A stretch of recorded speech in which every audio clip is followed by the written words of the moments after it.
Hello and welcome to Let Me Bore You to Sleep. My name is Jason Newland. Please only listen when you can safely close your eyes. It is 7:49 p.m. on Saturday the 8th of August 2026. I nearly said 25. Wow. Oh, I'm a year late. A year out of date. If you looked at the clothes that I'm wearing, I'm probably about 30 years out of date. I wear Hawaiian shirts. I couldn't believe it. Today, someone probably in their late 70s asked, well, I don't know, but someone in their 70s asked me where I got my Hawaiian shirt from. And that's the first person that actually liked the shirt. So I'm thinking that maybe I don't know. He didn't actually word it like that. What he said is, I said, I got it. Did you get it from town? I said, no. He said, I was wondering about that because there isn't a joke shop in town. I said, what? He said, there's not a joke shop where you can buy fancy dress clothes and stuff. So I was wondering where you got it. I wonder what he was trying to say.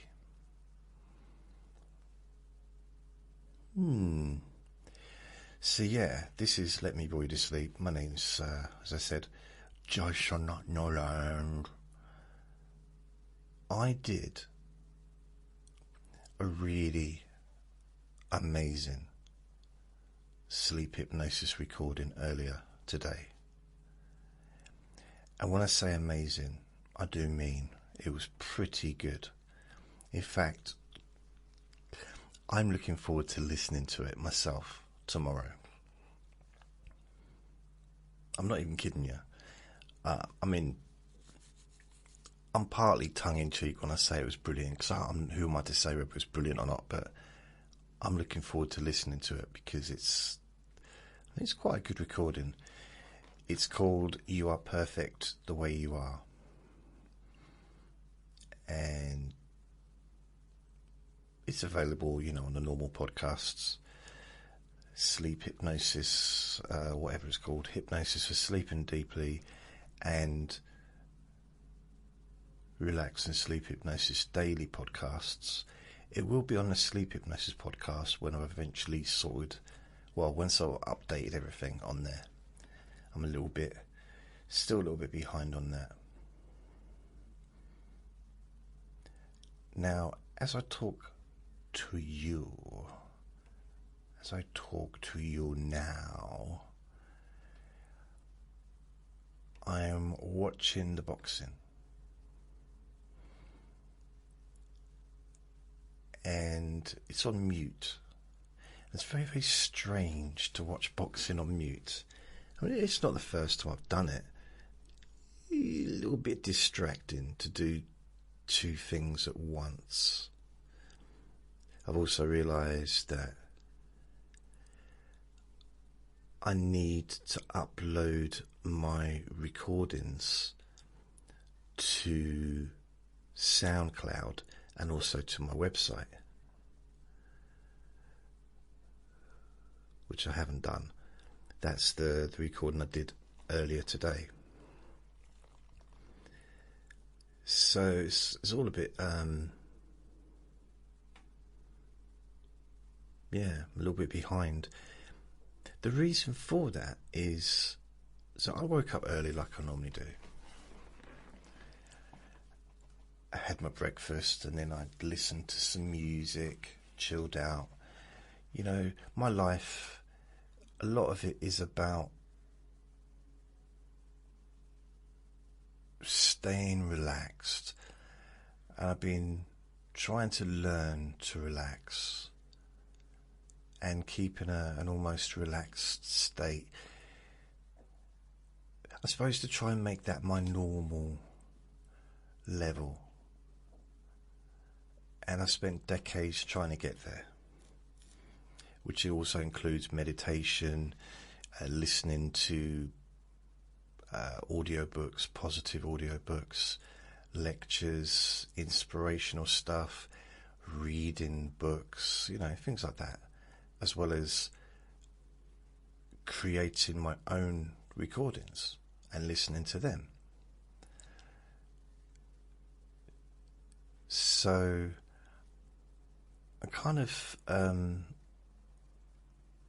do look forward. I do listen to my recordings. So I'm trying not to look at the screen, but I can't help it because the screen's big, and I put my voice on automatic then, and I'm not really sure what I was talking about. I hope I didn't start talking about cars and umbrellas.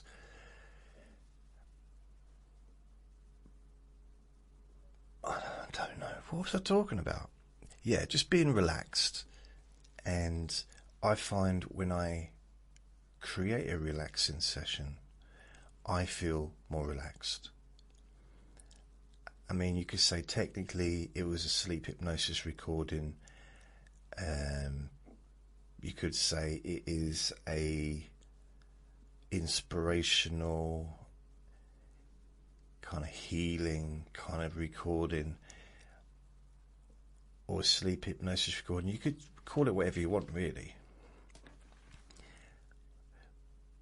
But any long recording I do, because this one lasts for an hour and 25 minutes, that one I did, hour and 25 minutes and 58 seconds. Any hypnosis recording I do that lasts for an hour and a half is going to be a sleep recording. I defy anyone to stay awake for that long listening to my boring voice. Especially when I'm really focusing on the hypnosis side of things, where I'm not just chatting nilly-milly-willy like this. Chatting about willies and nillies and millies, you know what I mean, just like chitty chat. When it's really focused,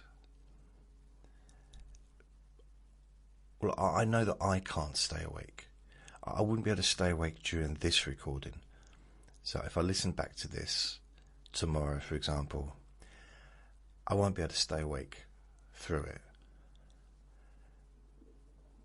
Probably. But I know definitely 1000% when I listen to the sleep recording, the hypnosis recording I did, when I listen to that tomorrow, I will be zonked out, gone, completely gone. So, and the good thing about it, it doesn't have to be, did you hear me stutter then? It doesn't have to be that I'm good at what I do. It doesn't have to be due to talent.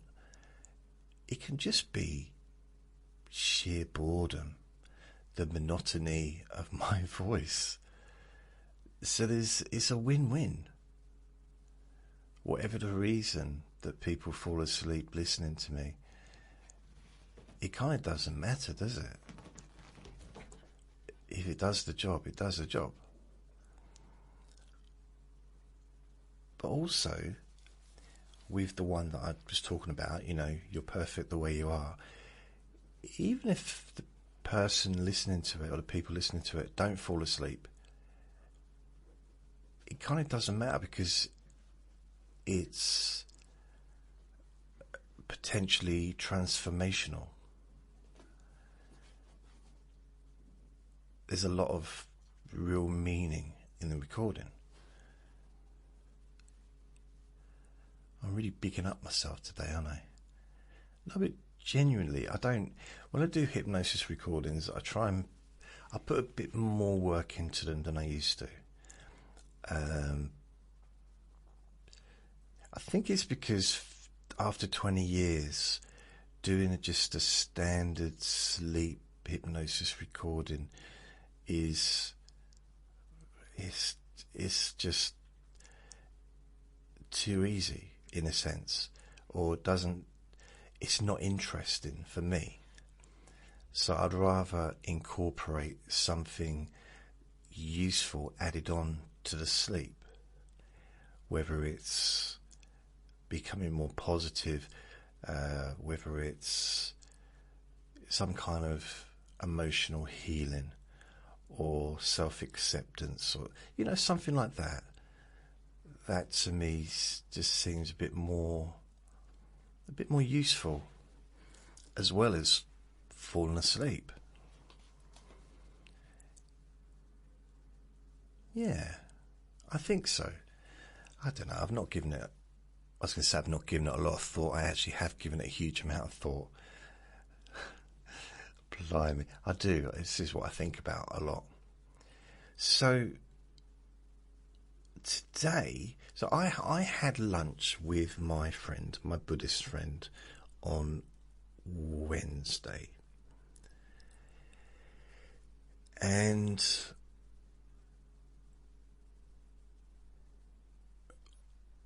I talked to him about maybe going along to the centre on Saturday. This is on Wednesday. And he said he probably wasn't going to go. He didn't know if he was going to go or not. And I kind of just left it at that. And then last night, probably about 5 or 6, I decided that I got a fly right in my ear. I decided that I'm going to go. Going to go to the Buddhist centre. It's a Saturday morning thing. There's meditation, then there's a talk. So I thought, yeah, you know what? There's certain things missing from my life, and I do miss my Buddhist friends. I miss the social aspect of being around people that I know, that I've known for a long time. The Sangha, we call it in Buddhism. And I suppose, having seen my friend a couple of times recently, and also he's unwell. He's got a very serious medical condition. So I'm kind of watching him and seeing that he's doing more than me, and I'm able to do more than him. Yet I'm sitting here and I'm not doing anything. I know I'm making recordings, which is good. I'm pleased with the fact that I'm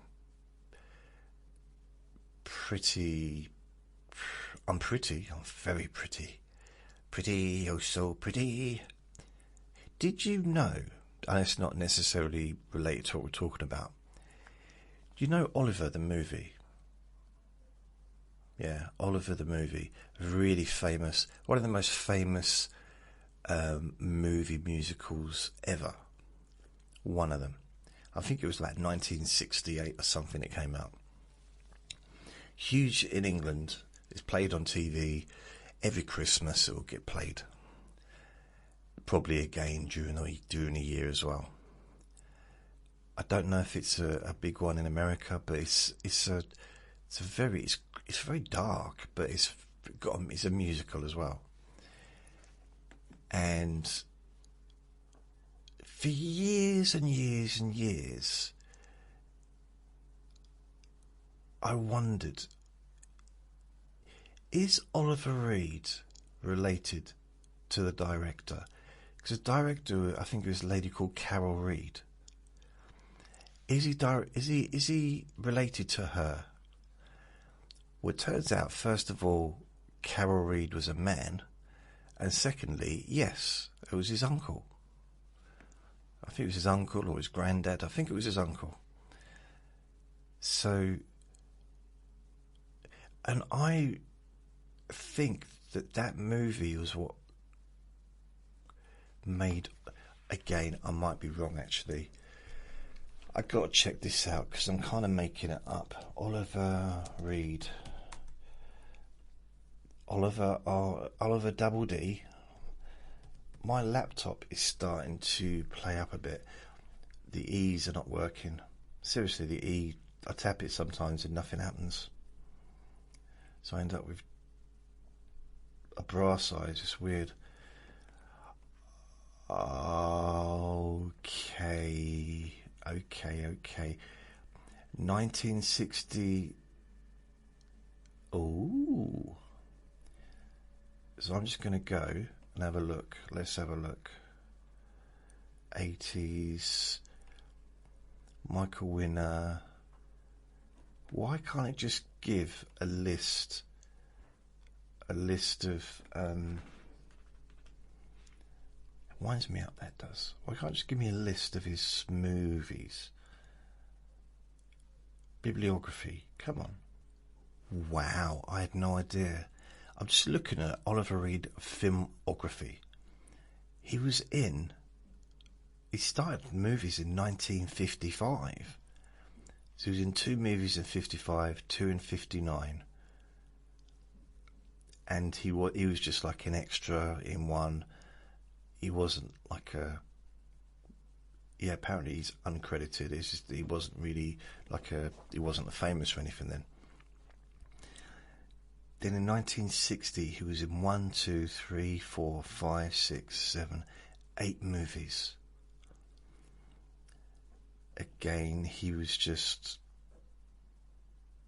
kind of... He wasn't the star or anything. Like he was a spectator at a sideshow, artist in a cafe, teddy boy in a cinema fight. Then 1961, His and Hers, No Love for Johnny, The Rebel, The Curse of the Werewolf. Why do I remember that? First leading role, that's why. I remember that movie. Why do I remember it being in colour though? Because 1961, that'd be black and white. The photographs, the image of the poster is colour. Was it in colour? I'm just having a look. So it starred, well, Clifford Evans and then Oliver Reed.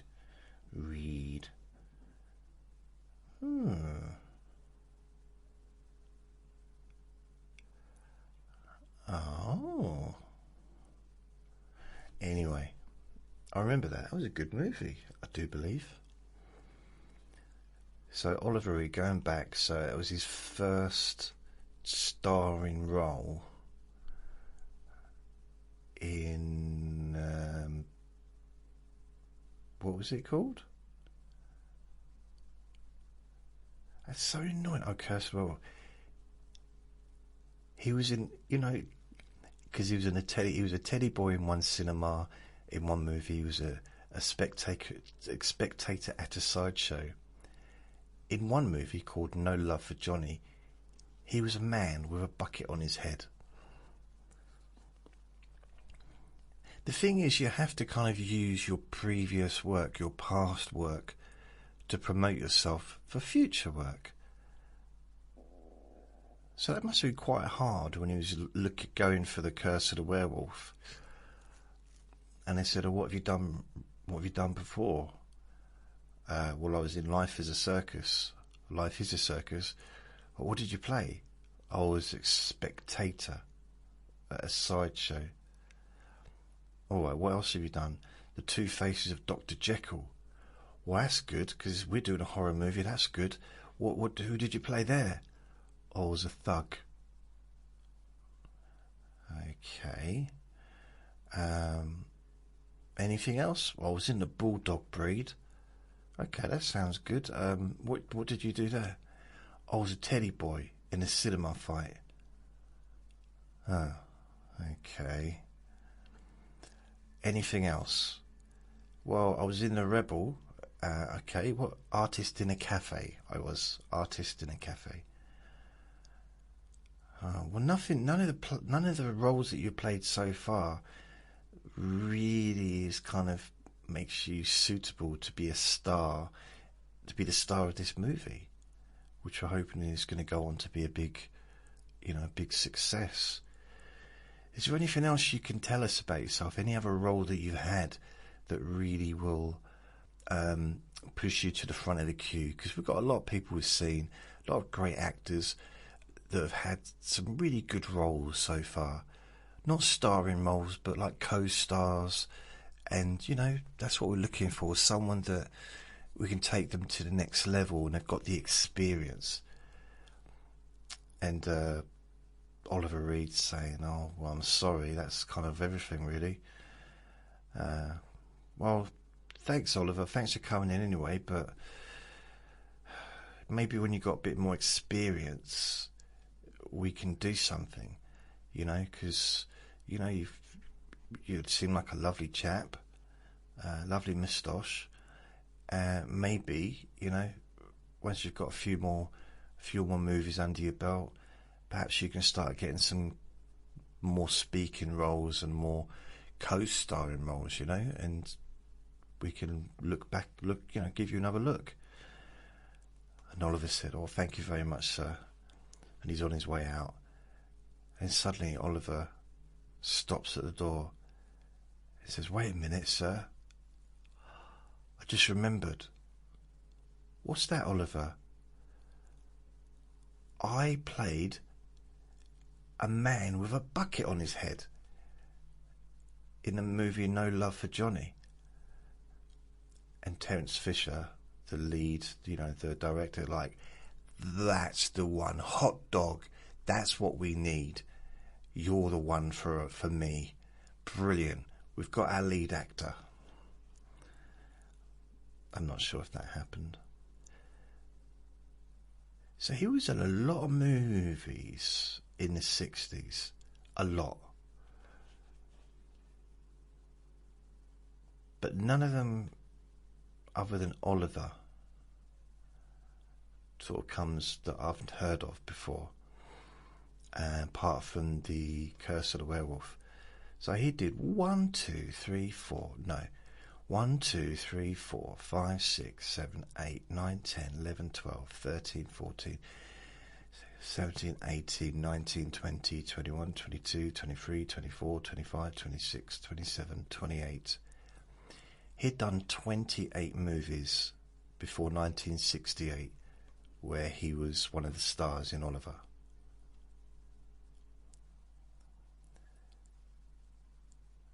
So I was kind of thinking, oh, his uncle just got him a job. But you could argue he'd been in 28 movies. Some stars, some of the biggest stars in the world, never get that many movies under their belt.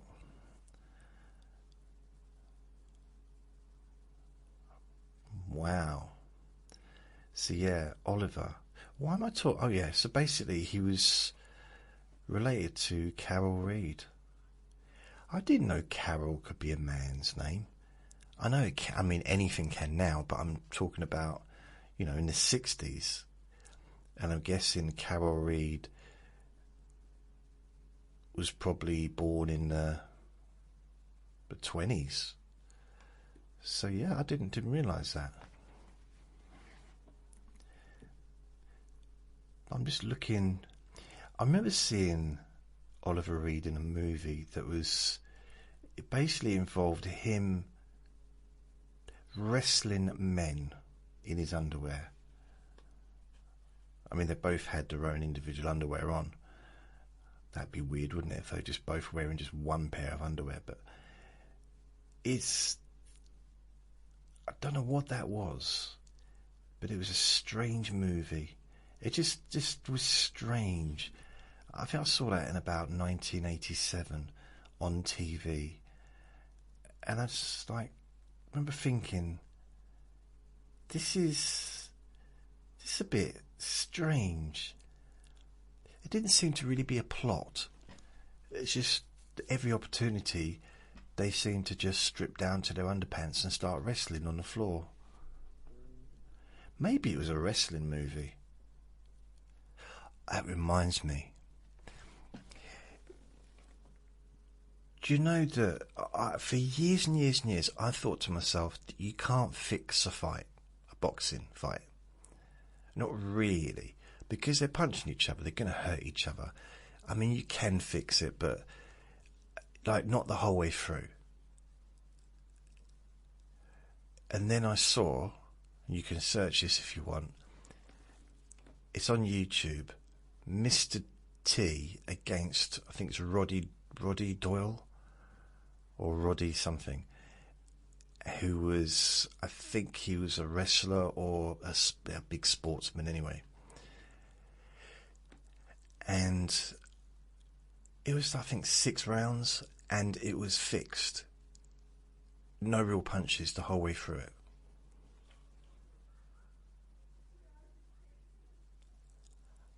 I couldn't believe, I really thought it was real. I thought, wow, Mr. T is going to go out there and just, it's Mr. T, isn't it? This is when he was famous, when he was in the 80s and stuff. It was just throwing each other around. And the knockout, you could see it wasn't a knockout, but it looked real. It looked, but he just missed it. I mean, I'd obviously practiced it. Like wrestling, because Mr. T was a wrestler, wasn't he, as well, I think? I'm like, wow. The choreograph of it was so good that it did actually look real. To a degree. I've seen worse fights, like real fights, that were worse than that.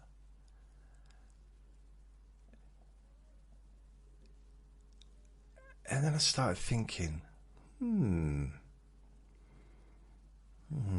I wonder. So I just have a look. The 70s. So he did the Three Musketeers, Oliver Reed, in the 70s. Which is weird, because he did that. It was Athos. I was going to say, then he did Marla, and he was a train conductor. But apparently that was a cameo appearance. And that was a Ken Russell movie. So he's been in quite a few Ken Russell movies. So I guess he just did him a favour. He's been in a lot of Ken Russell movies. Wow. A lot. So...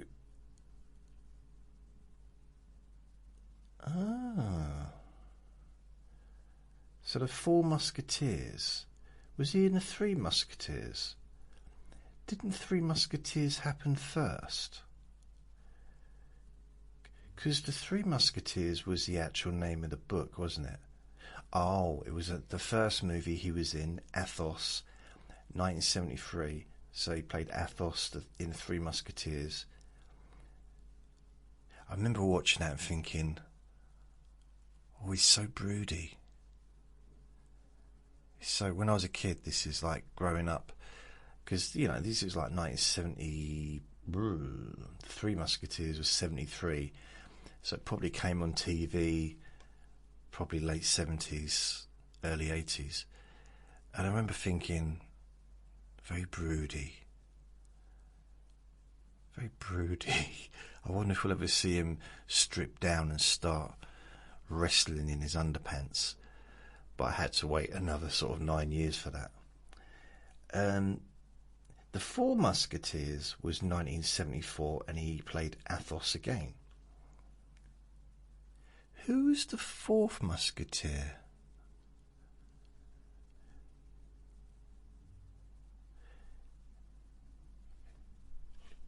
The fourth Musketeer? Was it Raquel Welch? They had some really big names in these movies. Oliver Reed, Raquel Welch, Richard Chamberlain, Michael York, Frank Finlay, Christopher Lee, Faye Dunaway, Charlton Heston. I mean, they're all really big names. I don't know about Frank Finlay, but as far as like Hollywood legends, all of them really. Just in one movie. The thing is, oh, look at this. The budget was 4.5 million and it's 10.1 million in rentals. Rentals? 1973? We didn't have video rentals in 1973. How does that make sense? It doesn't, does it? It doesn't at all. Let's have a look at the card. Normally it says the film in critical response. Okay. They raised it. It was funny. It was a funny movie. It was my favourite. Oh, who's the one with the moustache? That might have been Frank Finlay. Because I remember Michael York. Because I don't know if you remember, Michael York was in. Oh man, it was a. I'm going to find it for you. Wait a second. He was in. Well, obviously, he was in the Musketeer movies. Logan's Run. He was in Logan's Run.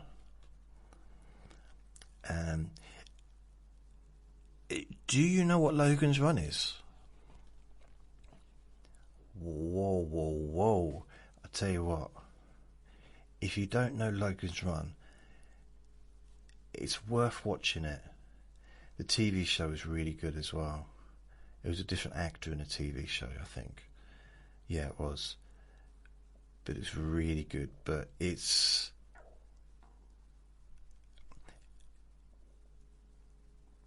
I don't want to describe what happens because this was the period where, like the middle to late 70s, I think movies started to think about the future. You know, so I guess that's how Star Wars came about, Battlestar Galactica, and then obviously Star Trek, I guess, started the trend, didn't it, in the 60s, but loads of science fiction TV shows were around in the late 70s, early 80s.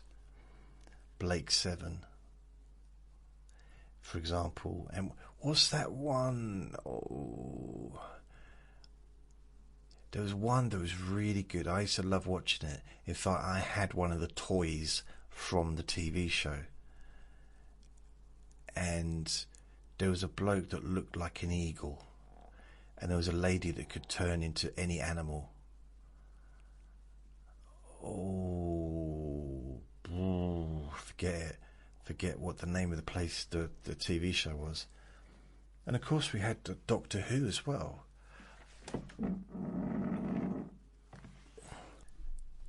Yeah, Doctor Who. I remember Doctor Who. The old days. I remember I used to do this thing where I would be upstairs and I was probably 9, 10. And I had a telescope and I'd focus it on the moon. And then I'd get into my pyjamas. And by the time I'd changed from my clothes into my pyjamas, the telescope had moved. Or the moon had moved, one of them. I was never really sure. But I think the moon had moved. I thought it moved really quickly, then I realised the tripod was broken. But it's like I couldn't believe how quickly the moon moved. in such a short time. So we'd gone around the moon. Do we go around the moon, or does the moon go around us? Whatever. I know that the sun goes around us, doesn't it? Once a day. Wow. But it was quite. Sometimes what I do is I'd be on the telescope. I wouldn't be on the telescope. I wasn't pretending it was a horse. I would be looking through it. My stomach's gurgling. I think I need a toilet. And my mummy would call down. She'd call up, "Jason, dearest, Doctor Who's on. Yoo-hoo." And I'd get all excited and I'd put my pyjamas on and I'd run down. I'd wear my dressing gown. Well, not always, but sometimes, yeah, I'd wear my dressing gown. And I'd go down and I'd watch Doctor Who. That's the whole story, really. It wasn't quite as exciting as I remember. Oh, dear. Anyway, I just had to have a little break there. I had to empty my tummy. My tummy was making some sound, and I realised it was letting me know that certain bodily processes needed to be accomplished. But let's not focus on that, eh? On the screen right now, I think it's a Fury boxing, so it's Dean Fury. I think he's Huey Fury's brother, I think. And Huey Fury is Tyson Fury's cousin. I'm a fan of Tyson Fury and Huey Fury as well, although he's hasn't been active really for years. But I watched all his fights. And he fought for the world title like absolutely probably 8 years ago, if not longer. So I was always a big fan of Huey Fury, and his boxing skills were amazing. Anyway, I don't really. None of the other Furies, even though they're probably doing the same kind of skills, and it just doesn't. I don't know. They ain't Tyson Fury. There was something different about him. I don't know what it is. Well, obviously he's better, but there's. It's his first fight, so I'm just going to stop. I don't mean to judge him. He's 20 years old. He's just started, he's not just started boxing, but this is his first professional fight. But he is an amateur champion.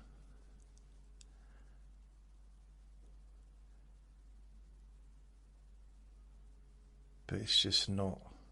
I mean, he's good. He's outboxing the other bloke, like, completely. So I think that's probably it. The other bloke's just in there just to get, to get paid. So it's not going to be.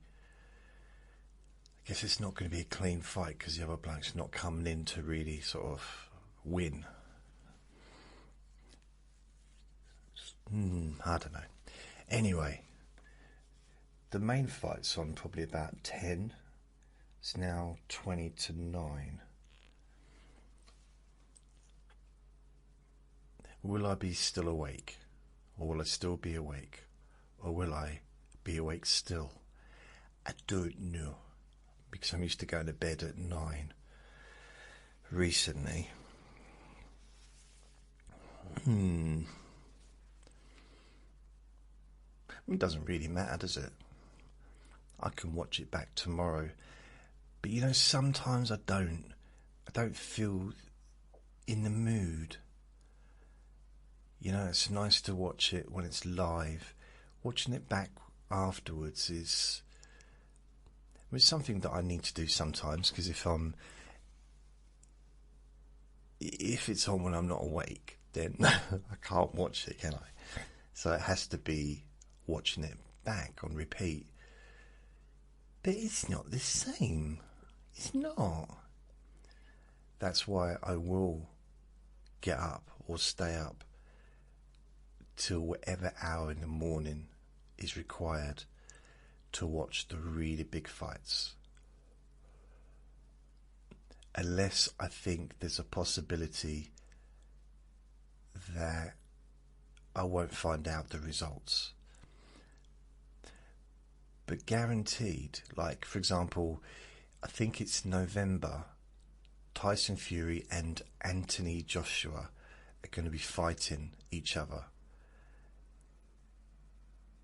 And apparently it's going to be in New York, which means they're aiming it for American time. So unless they do it in the afternoon, which means we'll be able to watch it earlier, I think.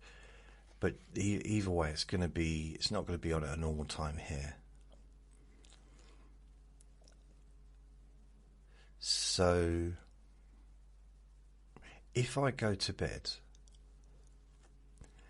and wake up the next day to watch the fight, I have to literally avoid looking at the internet, watching the news, anything, because it's such a big fight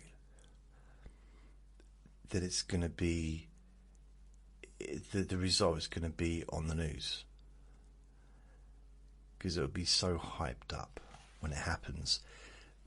Because a lot, boxing fans have been waiting for a decade for this. It's the two of the world's best heavyweights for the last 10 years, both British. Two, I'm not saying the only two. So there's been 4 great, heavyweights of the last 10 years. Wow. I'm just watching this. Fury's getting punched by this bloke. If this continues, he's going to lose. I wonder, because you'll be able to find out, because I'm sure a lot of this is fixed. A lot of the boxing is fixed, just in the sense of, I mean, they don't even have to, both fighters can go in and do everything they can do. But if the judges decide to vote for one person, both fighters can do their best. But if the judges have been bribed or been paid to vote or score rather, in a certain way, then it doesn't matter how well the fighter's done, he's going to lose. So, had another distraction. Vinny started barking. He did. Now, the dog in the garden over the fence started barking, and Vinny started barking. But I knew it wasn't because of the dog over the fence, because Vinny doesn't bark at that dog.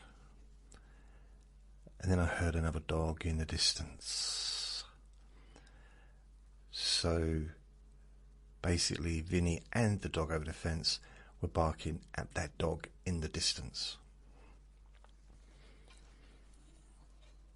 And once he gets going, my little furball underneath the table, it's like he's been wound up and he has to just let it out. Oh, by the way, did I tell you that I've made some changes to my website? Useful changes, that is. Unlike my normal changes that are just there to annoy everyone. Useful changes. So, in the menu at the top of the page, we now have Apple Podcasts and Spotify, 2 different pages, and you can click on each one, and it's got all my all my podcasts with a link to those individual podcasts. So all my podcasts, just click on the link, and it takes you to Apple Podcasts. And then, so I'll get rid of that one. Spotify is the same. Takes you to all of the podcasts that are on Spotify. Okay. Yeah. I don't know if I might just... I've got the actual full address on there. Maybe I don't need to do that. Just click on Let Me Bore You to Sleep. It will take you there. Maybe that's what I'll do. Or maybe I'll change it. Have just the images of the podcasts. That's what I might do. At the moment, that's how it is. Also, on the home page, at the bottom of the page, I now have 1, 2, 3, 4, 5, 6, 7, 8, 9 different apps where you can click on them and see the podcasts. So at the moment, I've just got Apple Podcasts and Spotify, but I'm in the process of putting the others together as well.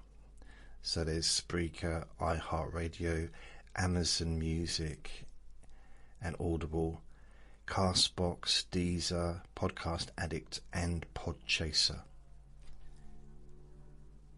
There are other podcast apps, quite a few others, but at the moment they're the ones that Spreaker shares with. So there's a little bit of playing around with them to get them at the right size and all that stuff, but it's okay. I'm just doing it slowly because I don't... if I focus just on building a website, then I will not forget, but I just won't make a recording, maybe for a few days, because I get so into it. So it's about balance, about doing both. Yeah. Although I am more productive when it comes to the website if I focus just on the website. I can get quite a lot done if that's all I focus on. But, it's just, yeah, it'll all be done eventually, I reckon. So I was doing my recording this morning, my sleep hypnosis recording, and basically, last night, that's what I was going to say. Last night, I booked a train ticket, a return ticket to go into town, to go to the meditation thing today. So I did this last night, and it was £6.50. I could have got £2 off if I'd have paid £35 for the train card thing, which gives a third off. But I thought, well, let's just just see if I turn up. Well, as it was this morning, I mean, it's not really a surprise, but I didn't want to go out, and I started doing the hypnosis recording, still thinking, well, I'll do this, then I'll get ready. Not realising that the actual recording was, instead of being half an hour long, ended up being an hour and a half long, which did not leave me enough time to get ready and to walk and catch the train that I'd need to catch. I was like 9:45 train, I think it was, or 10:50. So I'd have to leave here about 9:15. About 9:15 to walk up there. Well, I get a phone call at 9:10 from my friend, who I'd had lunch with earlier in the week on Wednesday, and he'd already texted me twice, which I didn't realise because I was in the middle of doing this, doing the recording earlier. And I didn't have my phone on ring, but, you know, the screen flashed up and I saw it was him, so I answered straight away. And he said, "Are you still up for today?" I said, He said, "Well, I've decided to go. Are you going to come along?" I said, "What time do you want me to pick you up?" So he was all prepared. He sent me a text message at 7:30 this morning. And I was awake, but I'm surprised I didn't look at the text. Mind you, 7:30, 8:30. Yeah, it wasn't long after that I started making the recording, I suppose. Well, I said, "Well, okay." And he said, "Well, I can pick you up." I said, "Well, I've got a train ticket, but I decided that I couldn't do it because I can't get there in time." He said, "Well, I can pick you up at 10:50.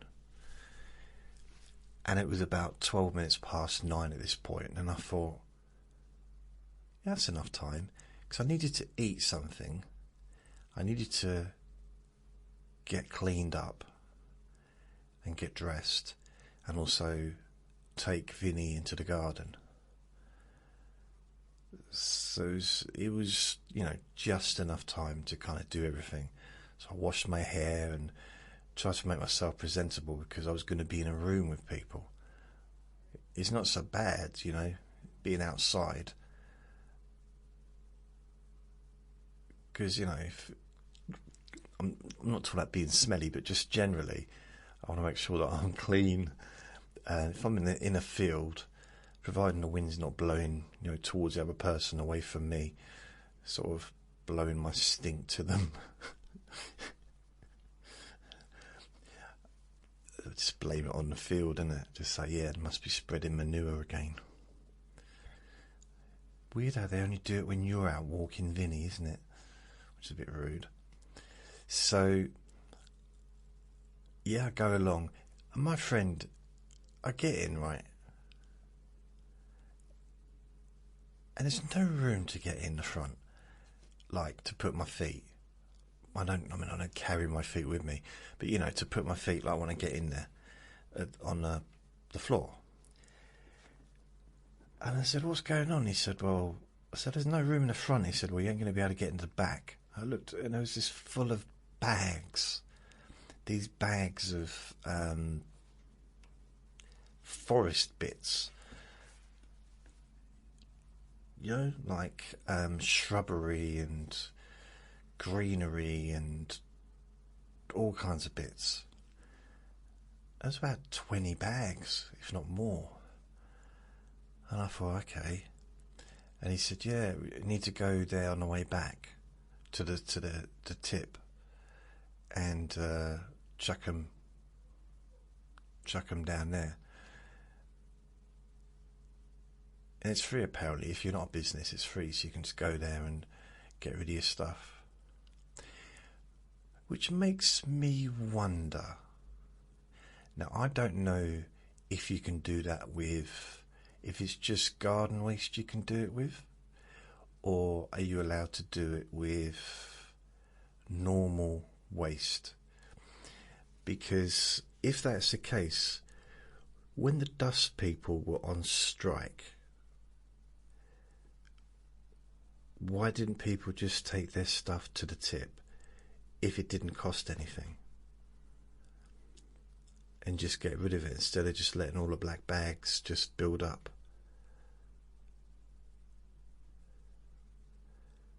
Or maybe they weren't allowed. I'm sure there must have been a reason why maybe they couldn't, but it just makes me wonder.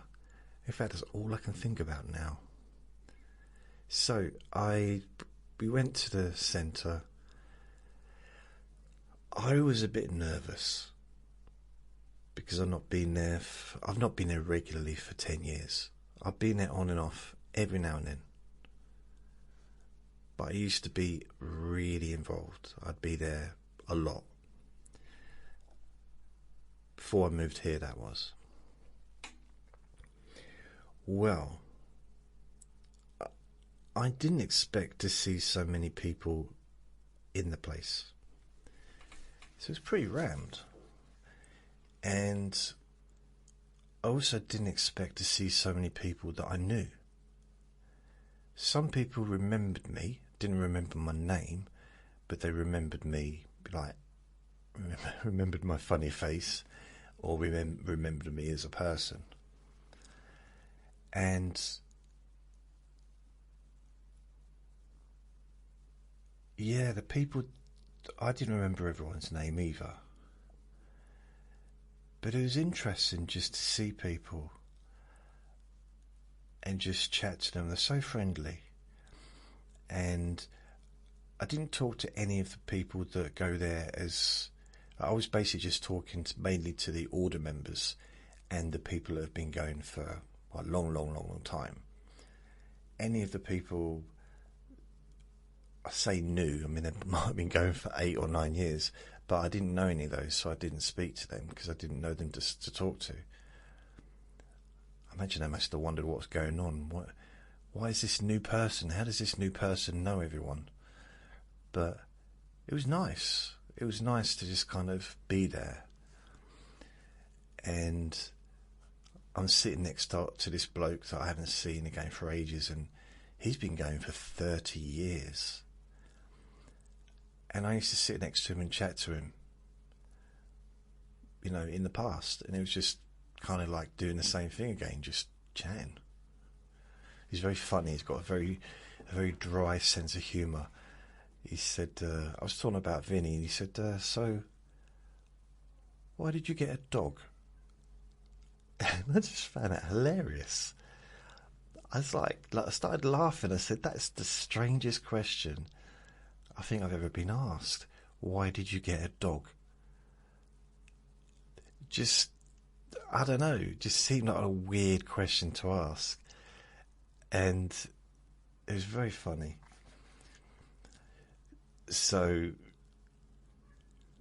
I'm trying to think, but yeah, so we're doing, there was a talk to start with, and I said I spoke to quite a few people, just briefly saying hello, sort of kind of a catch up, but a couple of people said, am I going to go back again? I said, I don't know. I didn't want to say, yeah, I'll be here tomorrow. Although there is something going on tomorrow, but it's all day. I can't leave Vinny all day. But not yet anyway. And I left him for... This is possibly the longest I've left him. Possibly since I've had him, actually. Like on his own, I mean. So I left here at 9:45, because I went to wait outside. And I got back about 2. So I was gone for at least 4 hours, maybe 10 to 2. I was gone at least 4 hours. And he howled for about 3 minutes. And that was it. That's all he did. And, oh, by the way, I recorded him. That's how I know. So... whenever I leave him on his own, I leave, you know, the recorder that I'm using a recorder here to record me. I don't use the microphone because that uses up more energy of the iPad. So I just record on the iPad, just automatic, you know what I mean, on itself. So it kind of records for longer on the battery. Well, it doesn't run out basically because it's plugged into the power. What am I talking about? Yeah, that's why. So if I plugged the microphone in, then it's no longer in the power, and it can last for a couple of hours usually, on its like just general battery, internal battery. So I could have been out for 8 hours and it still would have recorded the whole 8 hours, providing my iPad didn't shut down to, I guess, update or whatever. So that's what I do. Whenever I leave him, I come and check. On Wednesday, all he did was just barked a couple of times and that was it. A few weeks ago, he was like barking and howling and a little bit on and off for about 15 minutes. But today it was 3 minutes. It was proper howling though. Oh, oh, oh, all that stuff. It sounds so distressing. I don't like the sound of it. And I don't get it because he acts like he doesn't even care about me. But he doesn't like me not being with him. Or maybe not me, he doesn't like being left on his own. Maybe it's not to do with me. I hope it is a little bit, because I like to think that he misses me. But he doesn't like being in here on his own. So what I do is just had a big bang, like something fell off the table and made both me and Vinny jump. Oh yeah, that reminds me. I was in the shrine room, so I'm meditating. And it's the first time I've meditated there for, I don't know, probably this year. I don't think I've been there for at least a couple of years, probably. And I didn't realise that I'd fallen asleep until someone coughed and I nearly fell out of my chair. And I wasn't the only one. It was like, and then suddenly, like, you could hear movement all around. I mean, some people are in chairs, some people are on cushions. I tried to meditate on a cushion for the first 3 years of going to the Buddhist Centre back in, well, it started in November 2002 until I think it was the summer 2005, and I was at this festival retreat, and someone said to me, because I was in pain the whole time. Every time I meditated, I was in pain because basically my lower back's been a problem for decades, and it was just, it hurt.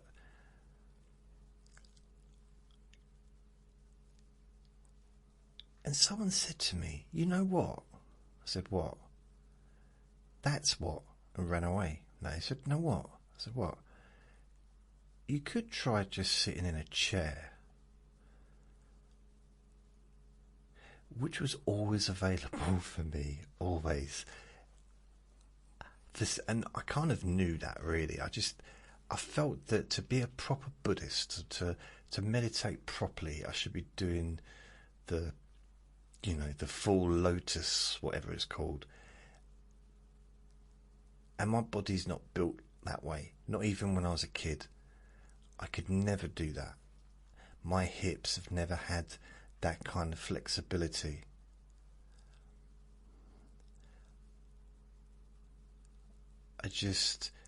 Even high kicks when I was doing karate,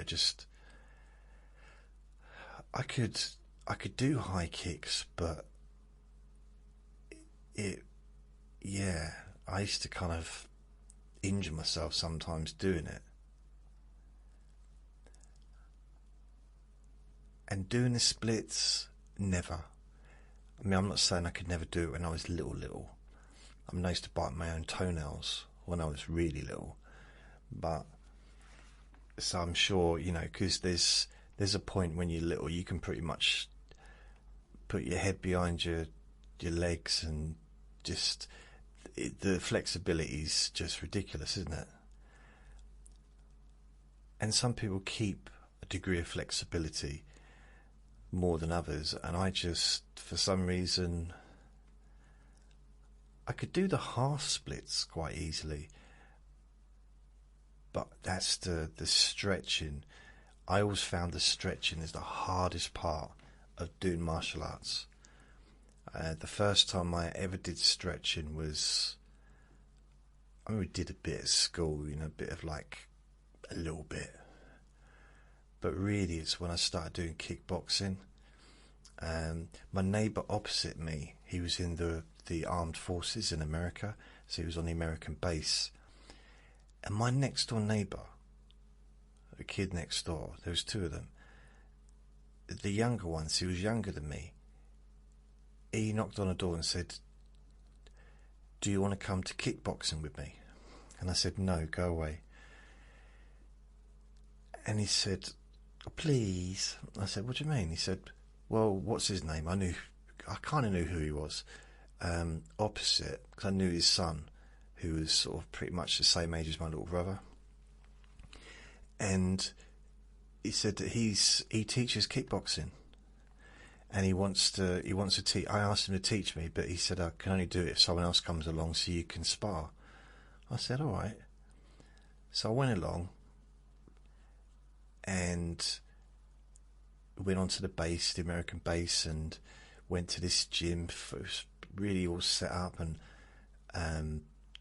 when we actually did the sparring, with so much padding on, like knees, just body, head, everything was covered. It was no way of hurting each other, really.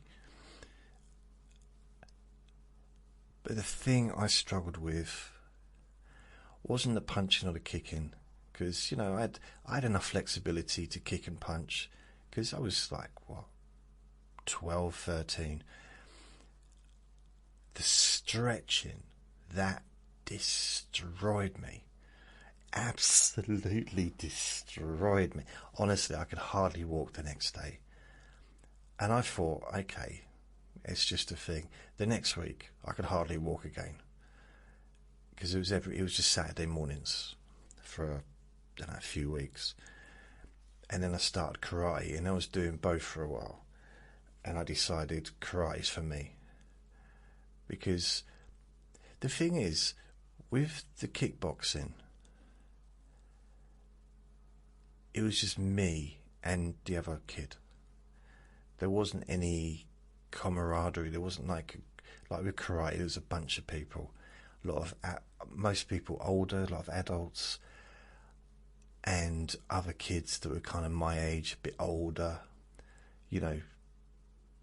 Not really anyone, maybe a couple younger, but generally, it's sort of school age, and some adults. And I think karate felt a bit more closer to Bruce Lee than kickboxing. Although, if I went back, I would have stuck with the kickboxing as well. The problem is, when we sparred, the American bloke was cheering on my neighbour. Kick him, punch him, you can do it. It's like, and I didn't like that, because as far as I was concerned, we were equal in this situation. And he was younger than me actually, but he was bigger than me. But we were kind of probably equal in strength, possibly. I don't know. He's probably stronger than me as well, to be fair. He was one of the toughest in his year, and I wasn't. But with all the padding on, we couldn't really hurt each other anyway, and it was fun. I liked the sparring, but I didn't like that bloke. It got to the point where I didn't want to punch or kick my opponent. I wanted to punch and kick him, which obviously wouldn't have kind of ended well for him. No, but I didn't like that. It's like, why? Don't take sides. There's only two of us. It's different. Like, for example, when I was at karate, there was this really tall lad.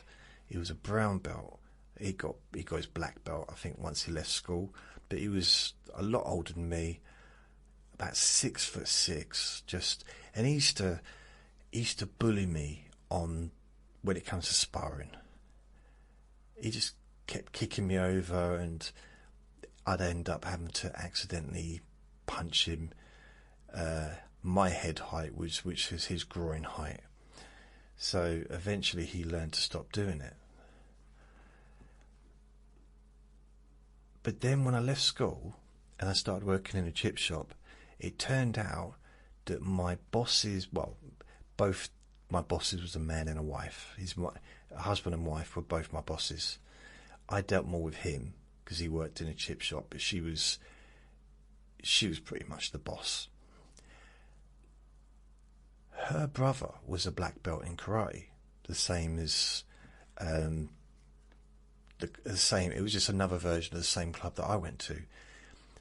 So there was a tournament on. This was when I was literally probably 16, and we all went along. Like, I'd been to tournaments before with my karate club, but at this point I'd stopped going to my karate club because I was always working. But we went along on this, I think it was a Sunday. It must have been a Sunday because we always worked on a Saturday. So we went along on a Sunday, and who was pairing up on the black belts?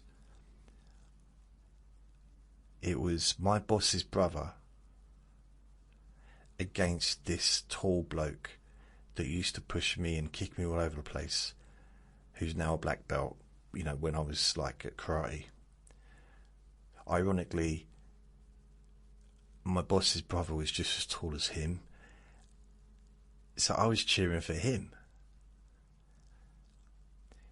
He had ginger hair, but it didn't stop me cheering for him. See, I'm not prejudiced.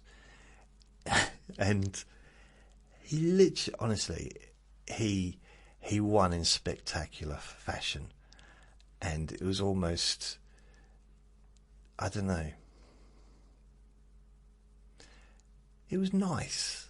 It was just quite nice to, I know it's not really bullying, but to see the bully get bullied. He wasn't a bully. He was, you know, with me, he just used to have fun and just kick me all around the place. And because his legs were so long, I couldn't get near him. Literally, I couldn't get near him because he's so tall. But it was impossible. So, but I got, you know, I'm not sure whether he was able to have children after messing with me. So there's a chance that he came off worse. But the good thing is that if someone's really tall and you're like a kid at school, and it's always an accident because you're like, well, I don't realise he's so tall, I can't help it. I was punching at the chest, my chest or my head, and then I heard this scream and he's on the floor. Yeah, those were the good old days. I remember when I did taekwondo, there was this bloke, and he used to annoy me because whenever he'd do something, he'd block and he'd hurt. In sparring, he'd block, but he'd do it like it was a real fight. Instead of just, I'm trying to explain. If you was to, let's say someone was to go in to punch you and you blocked, or you blocked their leg, the idea is, it's not just about blocking, it's not just about stopping a person from hitting you, punching you or kicking you. You also want to damage their arm or their leg. It's a very Wing Chun thing. And he'd done something previous to karate or to taekwondo, and he used to keep doing that to me. So I grabbed his leg, and he didn't like it. So he went to kick me, and I grabbed his leg and stood on his toes. And he said, "You're not allowed to do that. That's not part of taekwondo." And I thought, wait a minute. I'm not allowed to grab your leg. That seems like a bit of a silly thing to tell someone in a combat situation. That's not part of what it needs to be.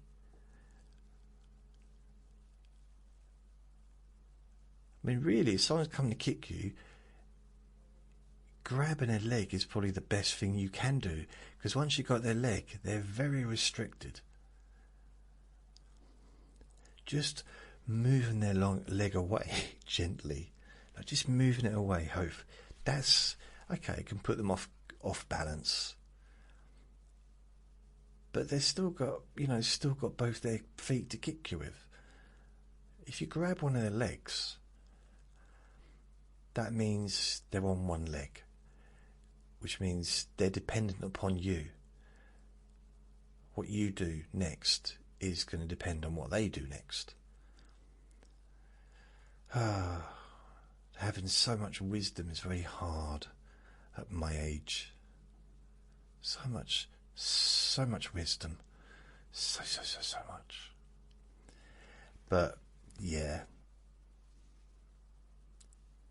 What do you think? You imagine if you was a neighbour said, "Oh, we'll teach both your kids. I'll teach both your kids to do boxing, for example," and you went and watched, and you saw the instructor, who is your neighbour, egging on one of the other kid, not yours, but the other kid, not saying, "Go on, both of you."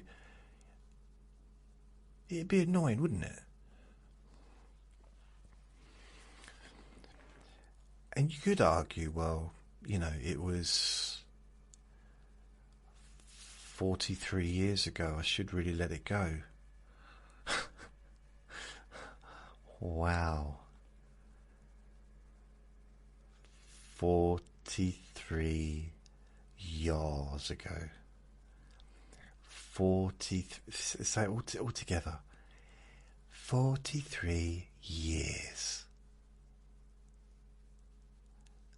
And that was my first taste of any kind of combat sport, 43 years ago. And since then, I've done, I did karate, I did Wing Chun, I did praying mantis kung fu, jeet kune do, boxing, and taekwondo. I've done a few different things over the years, and I can honestly say I wasn't very good at any of them. It's true, I wasn't. But ironically, I got a first class pass every single grading I did. Always got the top mark. But what I didn't get, which I saw some people get, is bumped up. That happened to a friend of mine, and he went from, instead of going up one grade, he went up 2 grades because he was so good. Never happened to me. And I was pleased for him. I was jealous, but I was pleased for him because he was my friend. And he was also my friend, the friend that I went to karate with to start with, that was his brother. So he went along to see his brother doing karate because his brother was saying, "Oh, it's really good." And so my friend at school, his brother was a year younger. He said, "I'm going to karate tonight." And I said, "Can I come along?" And he said, "No." And I turned up on his doorstep, so I ended up going with him. And my friend, we did it. He was there for a few months, and then he stopped. I don't quite know why. I think he got bored of it, or he wanted to do something else. But his brother was, I became friends with his brother as well, and his brother was just really good. So yeah, he's the only person, I think he actually skipped belts twice. That's how good he was. And that's almost unheard of. You know, it's to go from, I think he went from a white belt to an orange belt. Then he got his green belt, and then he went to blue, or I don't know, whatever it was. And here's a funny thing, right? This is absolutely ridiculous. He was really big for his age. And I did about 3 competitions, karate competitions. And he was matched with someone the same age. So they did it by age. Which is, it makes sense on a certain level. But when you saw them both together, he was a man. He was physically a man. And the kid he was going against was a child. You know, so let's say he was 12, maybe 13. But he was the size of a 19, 20-year-old. And it was like one punch, and the kid was on the floor crying. And it was so ridiculous why they allowed it to happen. That's what I thought. And then I was paired with someone that was much, much smaller than me. And I thought, brilliant. One punch and he'll be on the floor crying. But nope, he ran around me and just kept hitting me and scoring points. Didn't hurt me, couldn't hurt me. But he was so fast. He was like Speedy Gonzales. And it was so embarrassing. This is the first ever contest I think I did. And I didn't even feel it. And he'd like punch me in the stomach and like, okay, point, punch me in the face, point, like, then kicked me in the stomach again, point, over, done. It's like, what? I don't think I even got one. I don't think I even managed to land anything on him. Absolutely. Luckily, I got some golf clubs, so I did them afterwards in the car park. No, I didn't. Why did I say that? It's just a joke. But I mean, wow! I was just couldn't believe it. I just didn't see anything coming. I mean, he might have gone on to be really, really well. He already was really, really good, but if he'd have got hit, if he'd have gone against someone that actually had some skills, unlike me, he'd have been in trouble because he was so little. Which is weird because I was really little at that age. He was just even littler, which was unusual. The next contest I did, I had 2 fights and lost the second one. And I think the third contest I did, I think I won 2 and lost the third one. But mine used to get scrappy. We'd end up having a punch up. And I don't know quite how that happened. It started off professional, while trying to be professional. You know, punches, you have got pads on, it wasn't full contact. It was just pads on your feet, pads on your hands. Didn't have any headgear or anything on. But it was just a case of like, you know, kick in the stomach, or you land. You haven't got to kick hard, just land it, or side kick, or you know, whatever, to the head, or punch. But as soon as I got hit, I not so much black out, but I just wasn't aware of my surroundings anymore, and I was looking for a chair to hit them with. I wasn't. Why did I say things like that? It just got out of hand, and we had to be pulled apart by the referee and the people there, and they'd keep giving us warnings. One more time and you both get disqualified. And it was weird. It was a lack of discipline, I guess, on my side, because I just couldn't allow someone to hurt me. This just didn't seem right, you know. It was different with the little kid because I didn't feel it, and he won. But then I was faced against people the same size as me or bigger than me, and I did feel it. It just like, no, what are you doing? I'd have been a terrible boxer. Can you imagine that? The first time I got hit in the face, like, what are you doing? What are you hitting me for? Tell him. Can you tell him to stop? I just have a tantrum. Yeah, I would. I did do boxing. I went to, like, as a kid, I went once or twice, maybe once. Once I remember, I went to this boxing gym and it was in a different town. That's why I couldn't really get there. I mean, first of all, I wasn't supposed to be out of the town at that time of night. So I kind of had to sneak out because I was only like 13, 14. And I think I got a lift on that day with one of my friends. But anyway, I ended up sparring with someone that was the same size as my dad. I mean, like, he wasn't just he was a kid and he was big, he was an adult.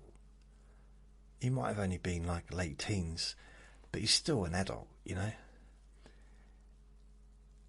And he just kept punching me in the head, and I was getting really annoyed with him because I was kind of thinking, well, I hadn't done anything yet and he was punching me in the head. What's he going to do if I punch him? What if I accidentally hurt him? What's he going to do to me then? I have to run for it. So yeah, I didn't enjoy it because it's an unrealistic situation in boxing to be against. Bearing in mind, I would have been at that age probably about 7 stone, 7.5 stone, and he was probably 14, 15 stone. Just as a guess, he was a large male. I was 8.5 stone when I left school at 15, so I'm going to take a stone off because it was a couple of years before that. I mean, it's weight categories for a reason. You don't have someone. I mean, the weight categories change once you get to heavyweight in professional boxing, as providing you're above, I think it's 91 kilos.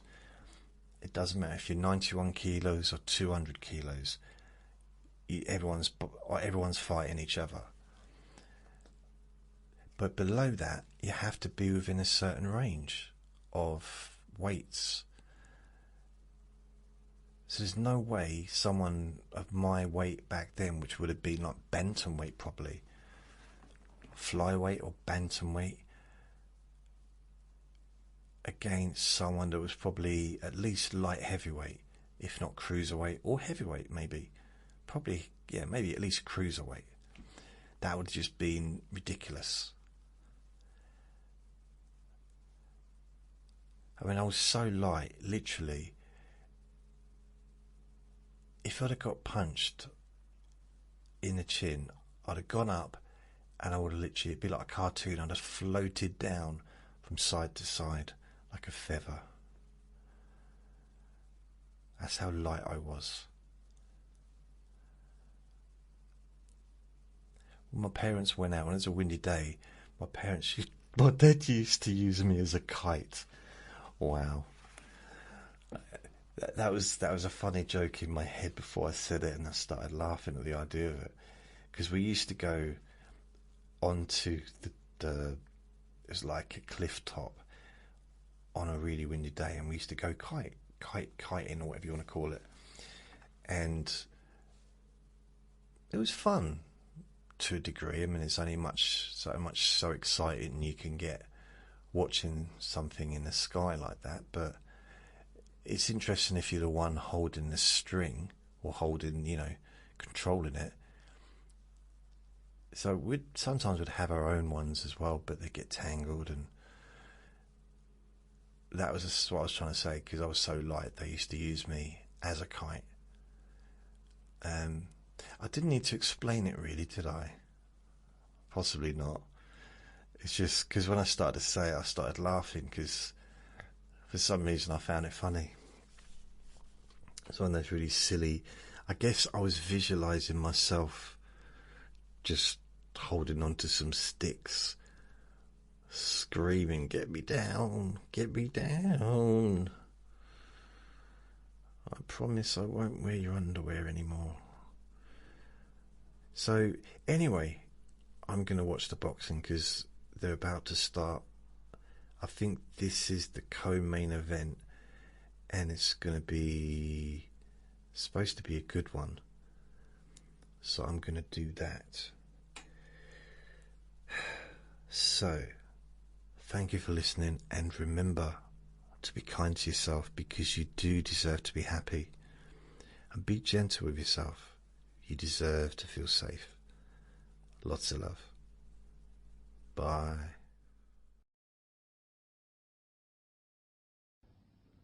Relax in a more deep and meaningful way. Maybe in a way that can not just allow you to feel calmer now and throughout the time we spend together here, not just relaxed at the end of the recording when it's finished and you can enjoy that sense of comfort and peace, but also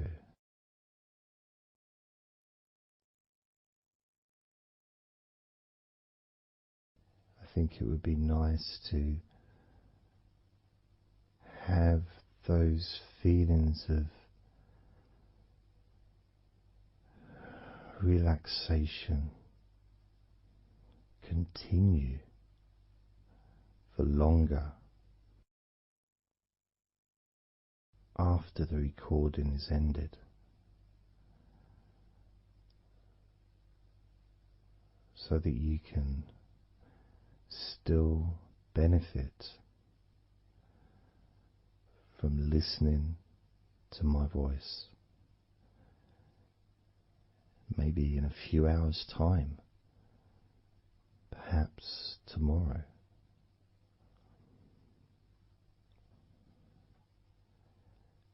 And then by listening regularly,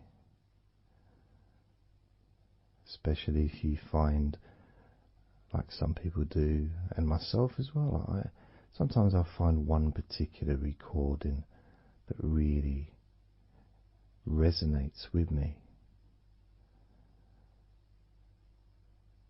and I just listen to it over and over again, like every morning, every evening.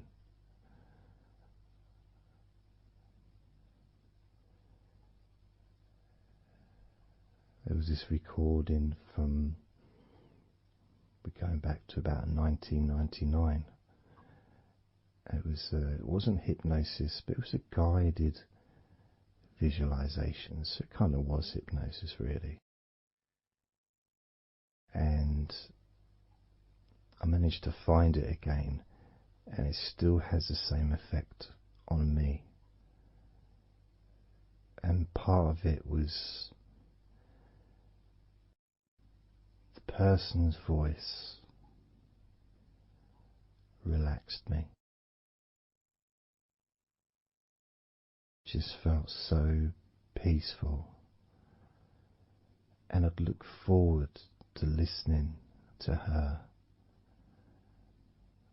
in the morning and in the evening.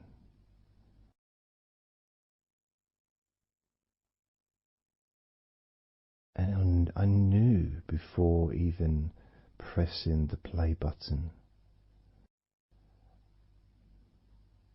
that as soon as I'd done that, pressed the play button, this was in the days of CD players, pressed the play button. In fact, it might have even been a tape recorder. I'd lie down on the bed, and then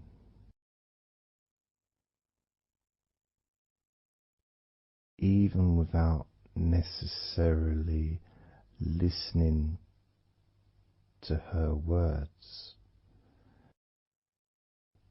because I had them memorized really, it was as if my body knew exactly what to do. And the muscles just almost went into automatic relaxation.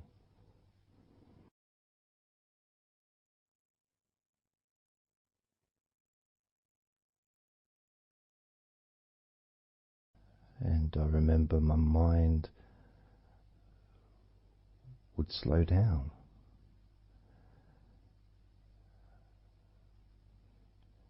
Now, I was listening to this recording in the early days of learning hypnosis,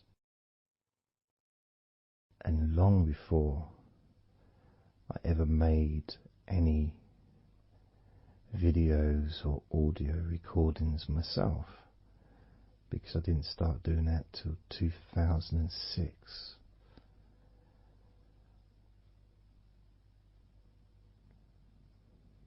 But I knew how helpful I found being able to just let go, to have that trust in the person that I'm listening to.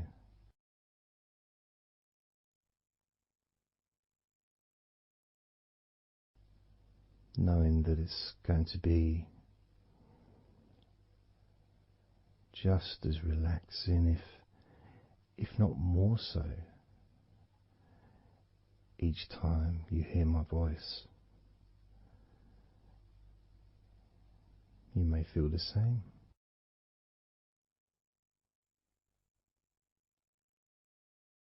Some people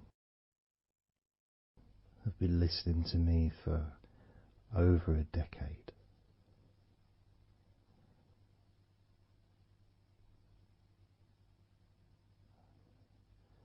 Maybe not solidly, obviously not 24 hours a day, but maybe people come back. Some people maybe listen every day.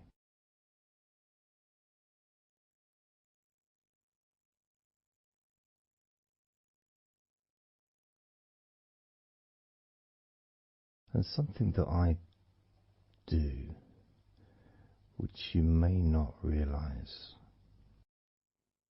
by listening, is when I record these recordings, now for example, I also am affected by the words that I say.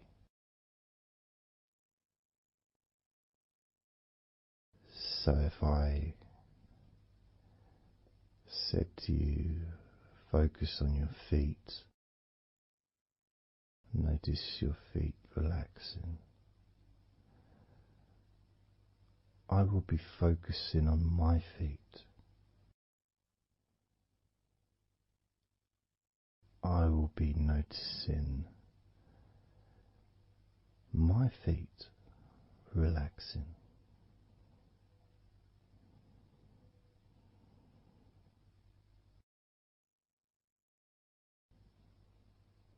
If I said focus on your hands, and maybe notice the difference between each hand. Perhaps notice the air in the room, the temperature of the room on the backs of your hands.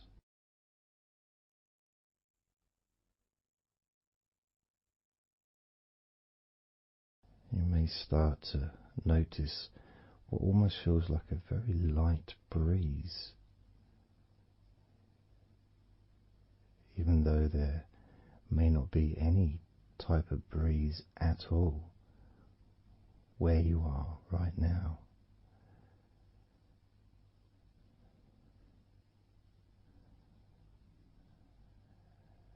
And as you become aware of your hands, I'm also aware of how relaxed my hands are feeling now.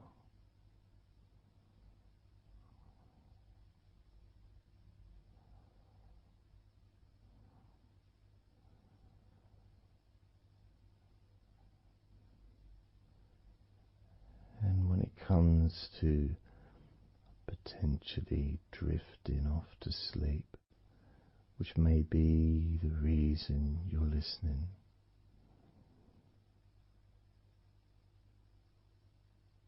I also feel drowsy when I make these recordings. I also notice my mind drifting.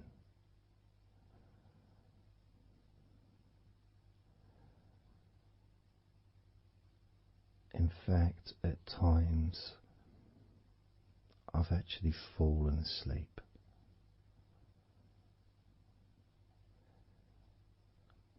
without even noticing.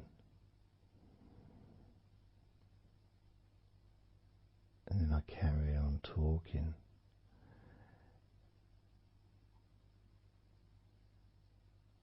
And it's only when I listen back to do the editing, I hear snoring. And I think, I don't remember snoring. I remember talking. Is it snoring or is a pig turned up? That's what I sound like when I snore.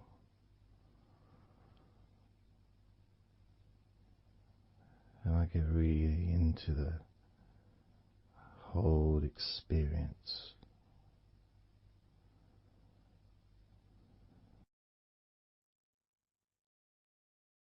I don't know how you feel.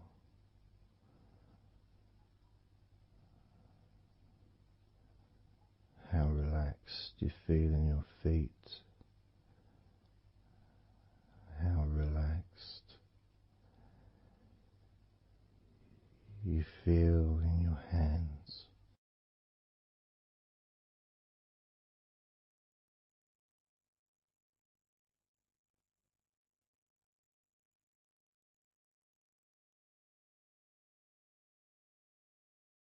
I have noticed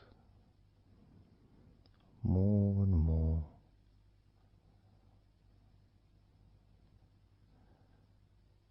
that the more relaxed, deeper level of comfort you feel, the easier your breathing becomes.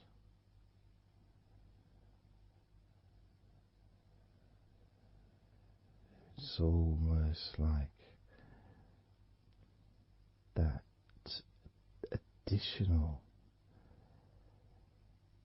muscle relaxation. So this allows you to breathe easier.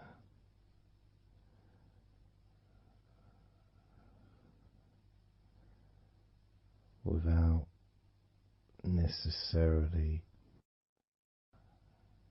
focusing on your breath.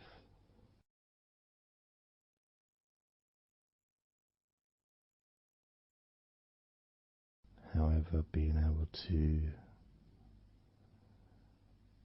notice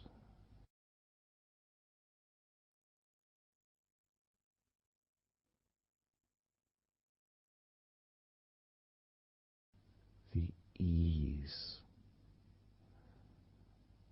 in which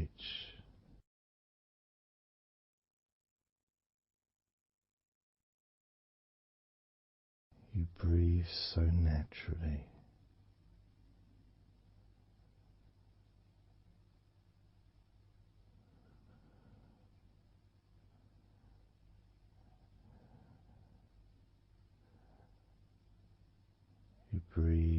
so very easily and smoothly.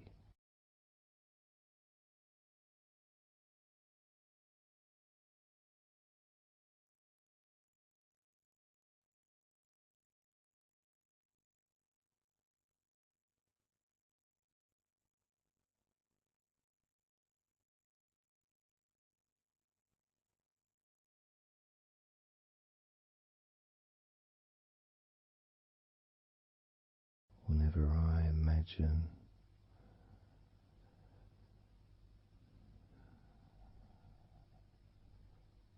my breathing improving,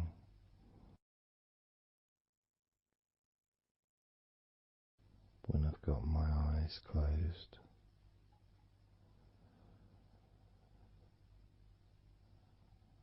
I tend to visualize a beautiful field with trees and flowers,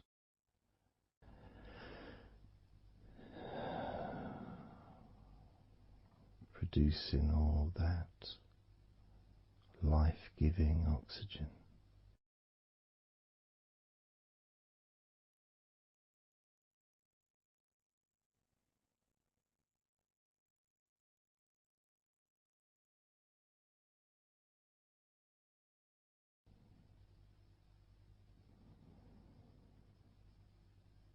It feels nice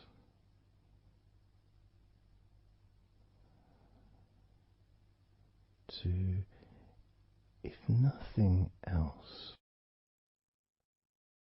just taking some time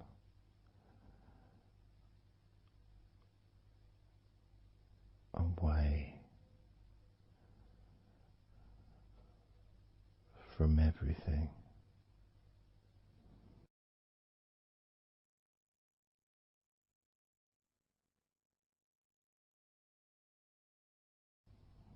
Enjoying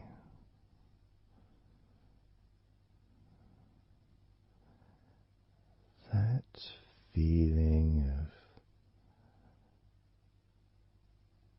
peace, serenity,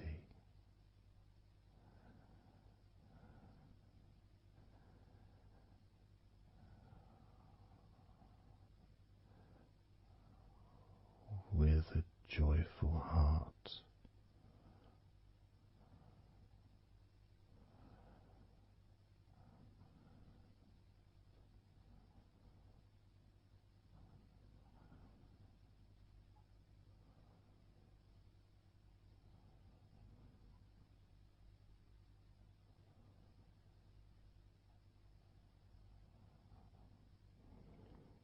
Time seems to just drip by so very slowly.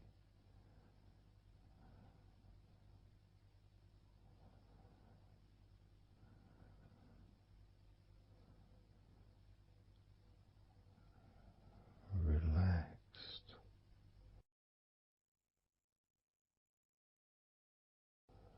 so deeply peaceful,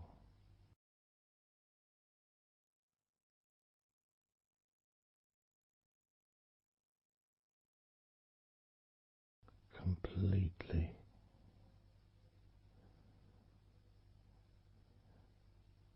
unattached to any thoughts whatsoever in this moment.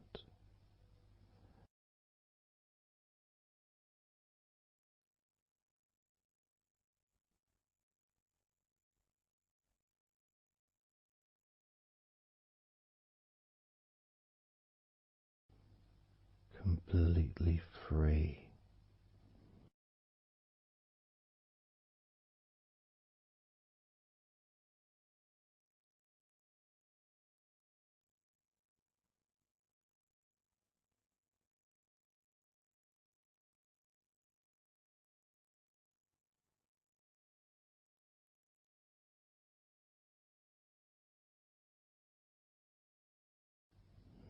noticing that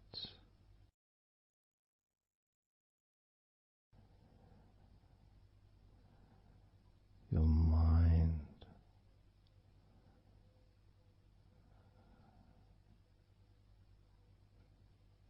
has slowed down.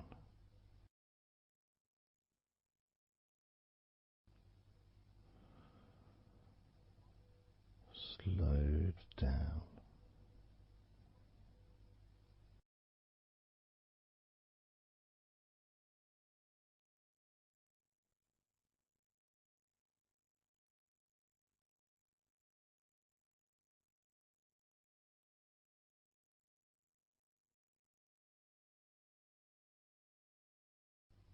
Because nothing really requires your attention.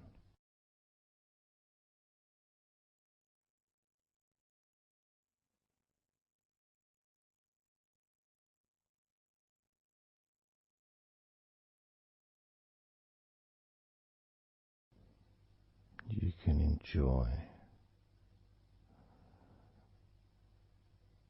the physical sensations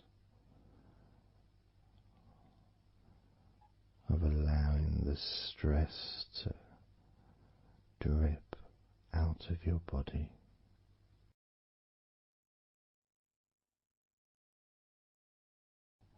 Dripping out of every part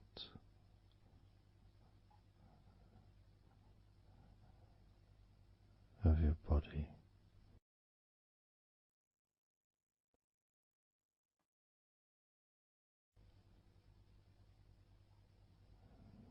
And being released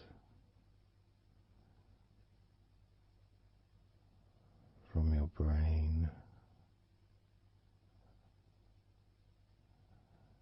and your mind.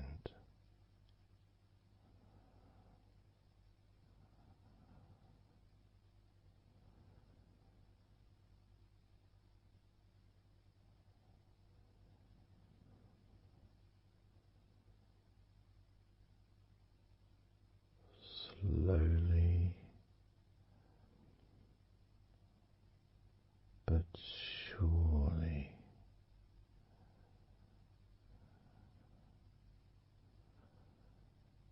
the muscles in your legs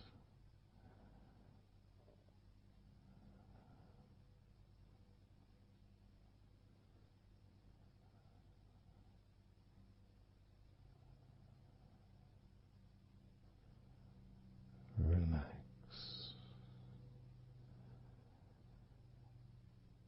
relax,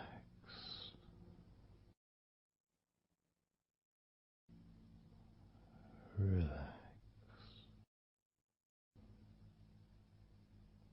so very deeply.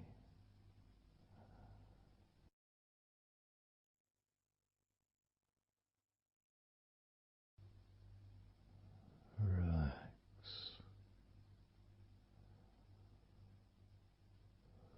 so deeply.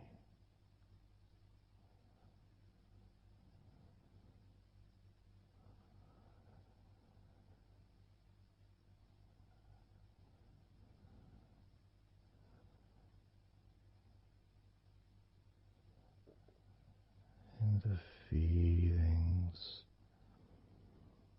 the pleasant feelings in your arms and shoulders,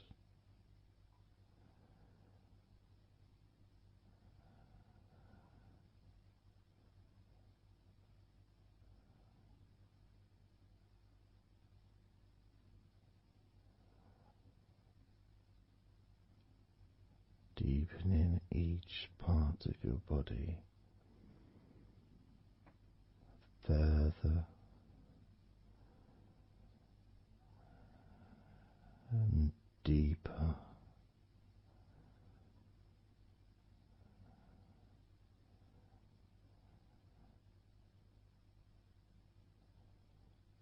and deeper.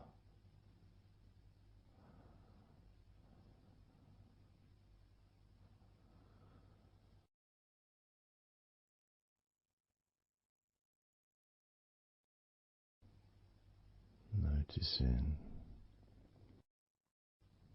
the feelings in the back of your neck.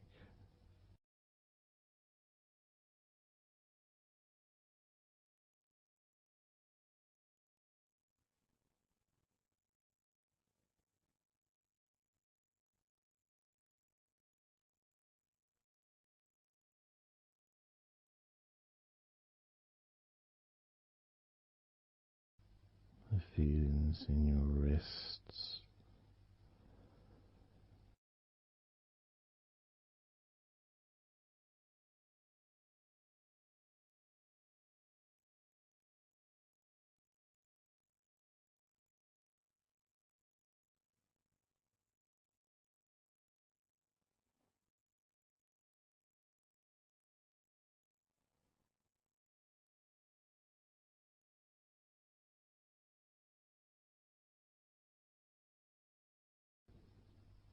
the muscles in the front of your body.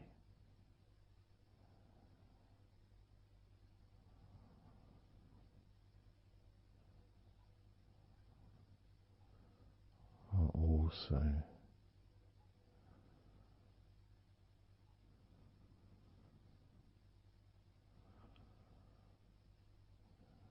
feeling peaceful,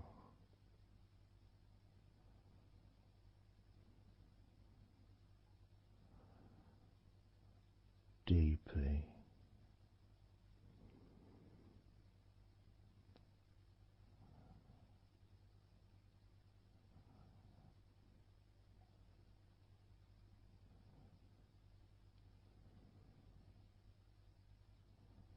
as a sense of peace spreads through your very core.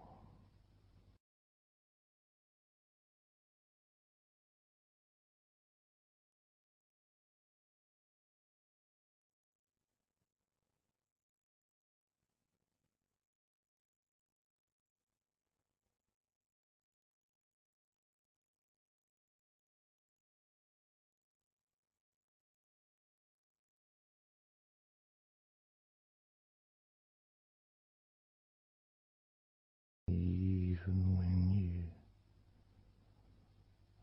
focus on your mind,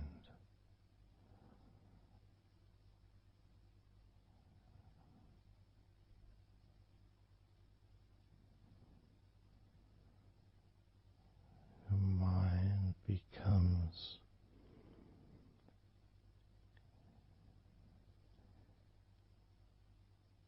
even slower,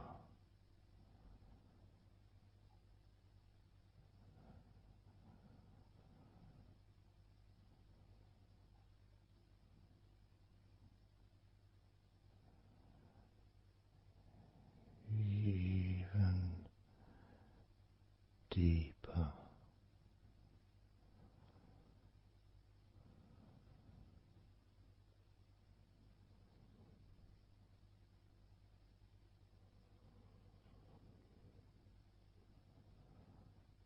relaxing,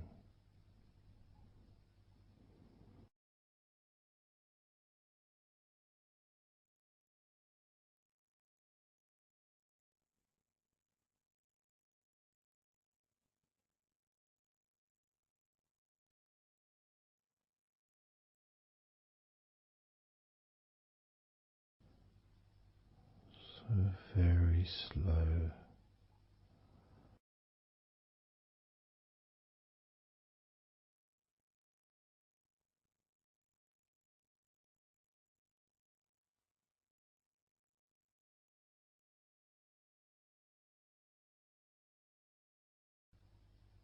Your stomach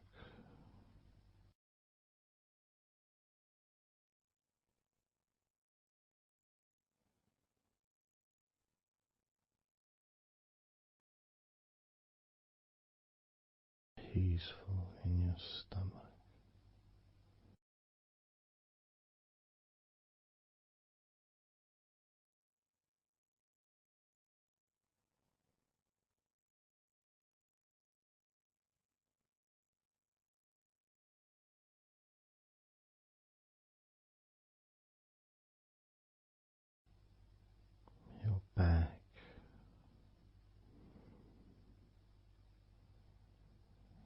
Notice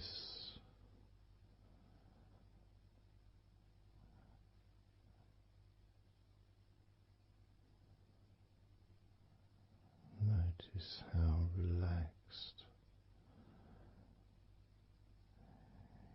you now feel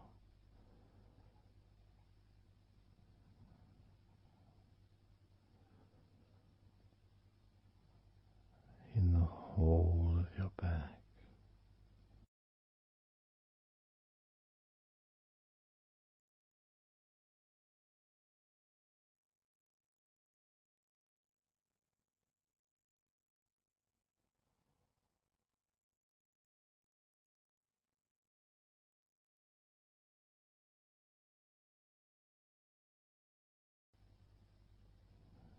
Your spine, from your brain all the way down the middle of your back, sending and receiving millions of messages every day.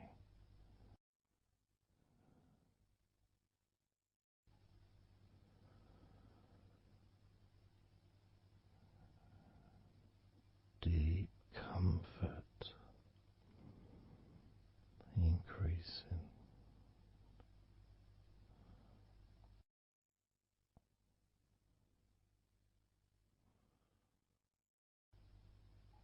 Deeply relaxed.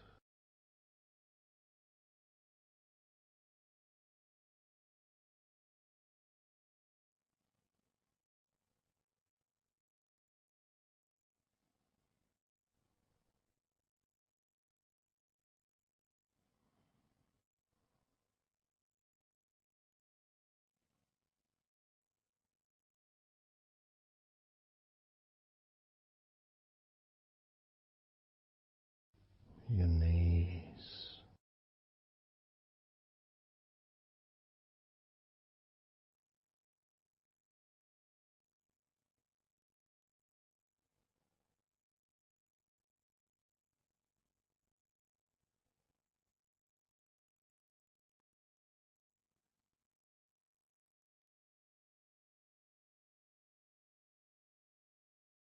relax, spreading those signals down your spinal cord into every part of your body.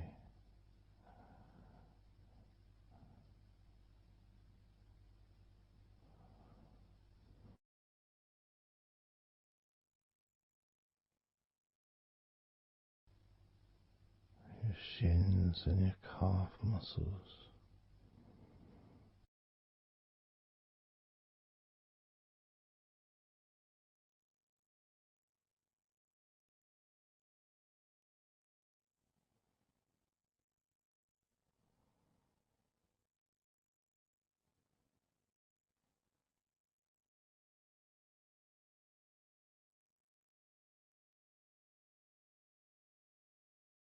your elbows,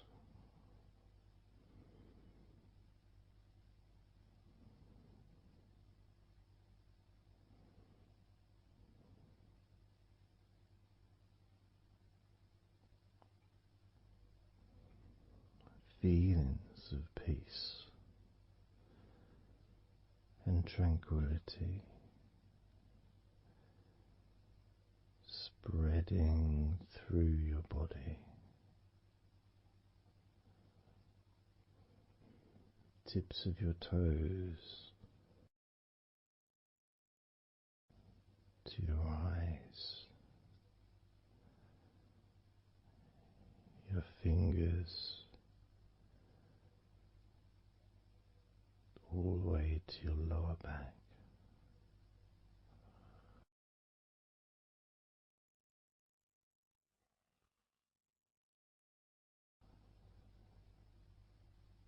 And letting go, really letting go.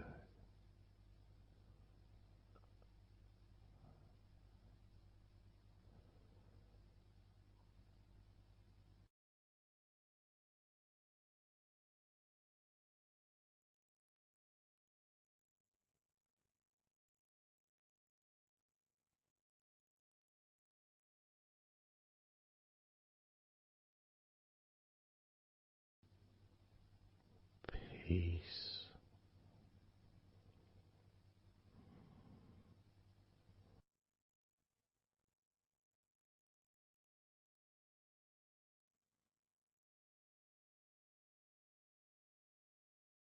Drifting.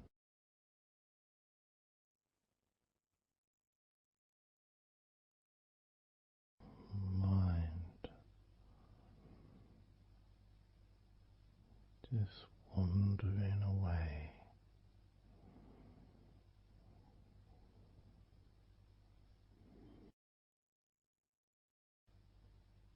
Happy to let go. Let go.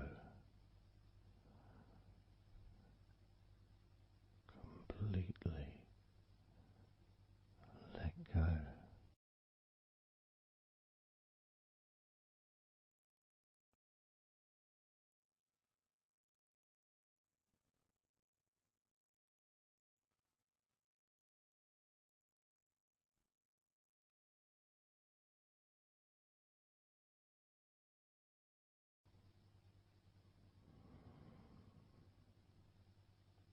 So tranquil.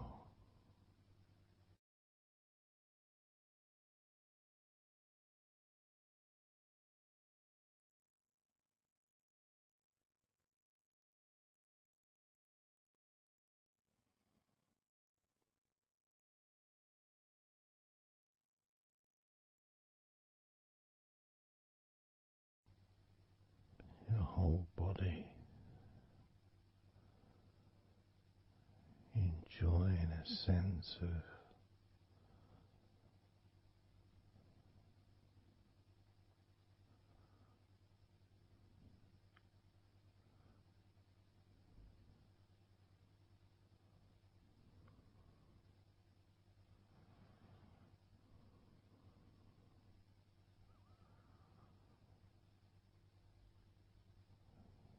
letting go. Even more.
Peaceful.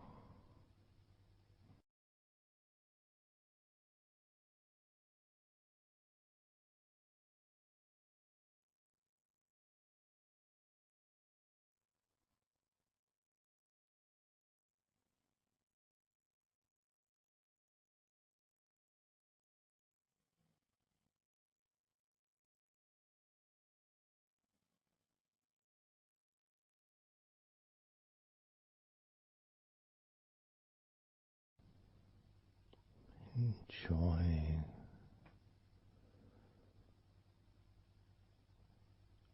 the space,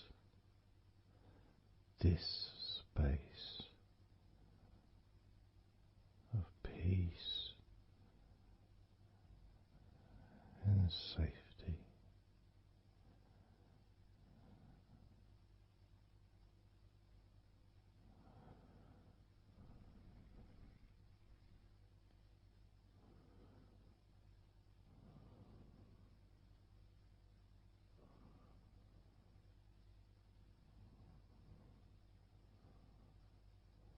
So very,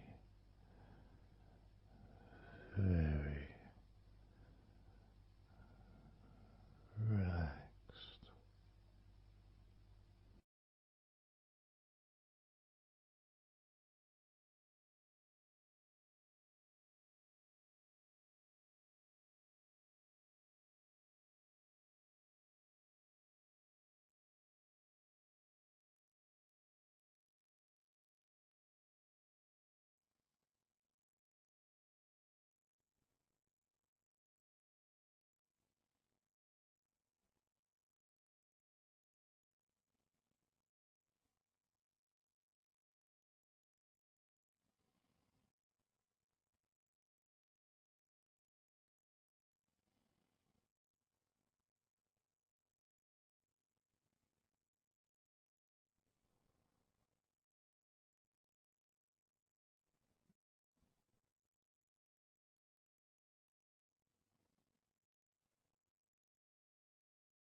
letting go.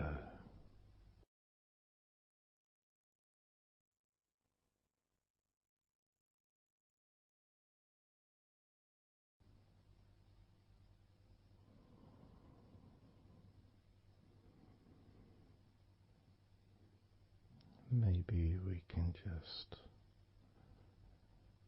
focus on the different parts of your body, just to notice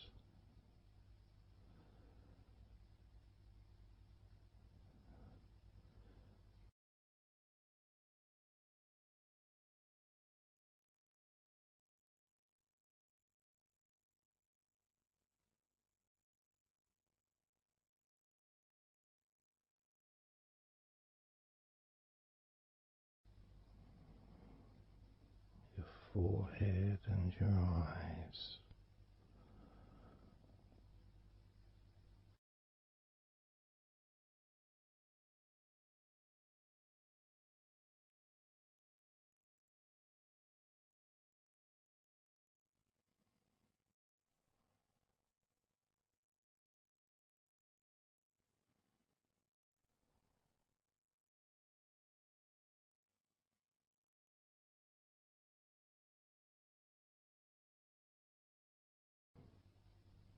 Your jaw,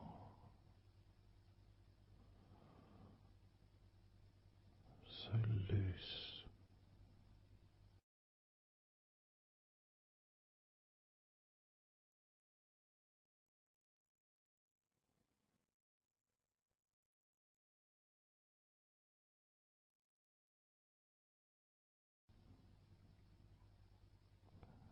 Noticing a sense of complete freedom.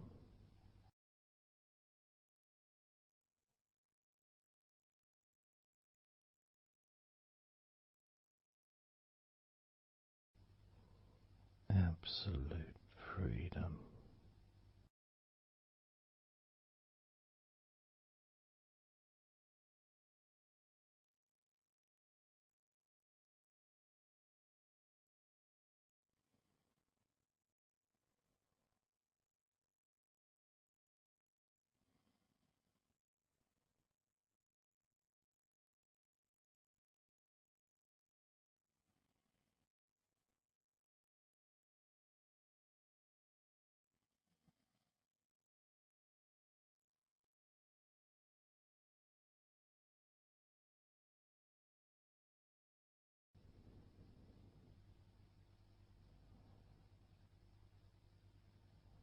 Drifting,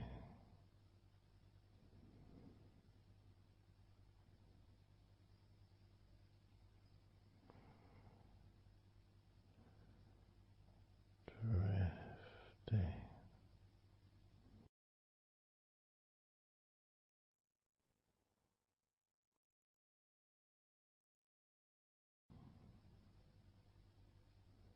peaceful energy.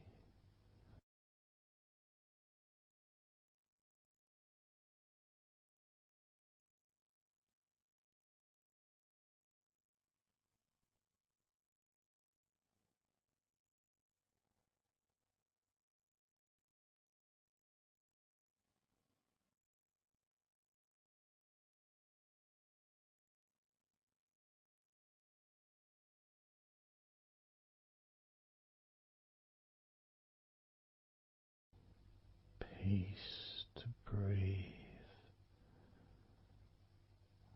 so much easier.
have noticed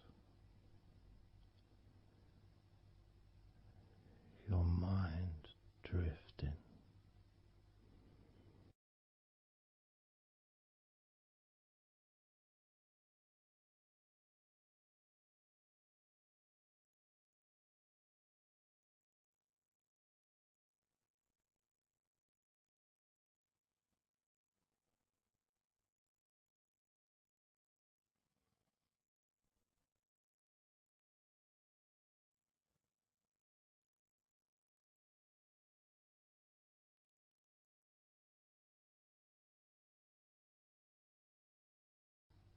Peaceful.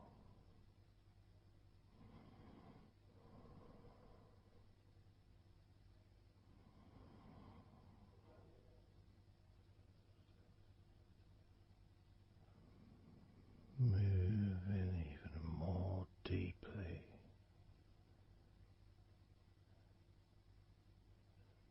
in the direction of total blissful peace. Blissful peace.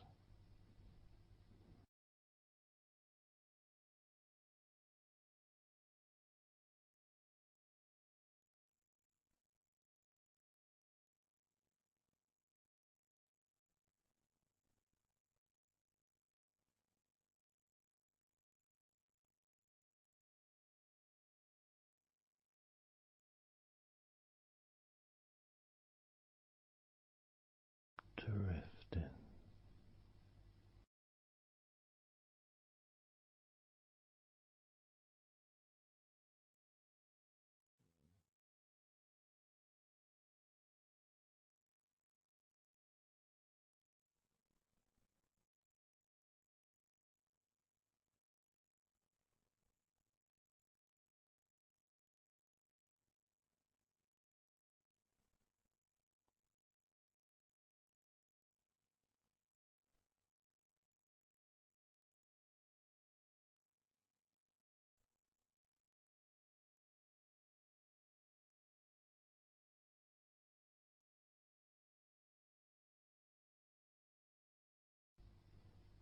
Total peace.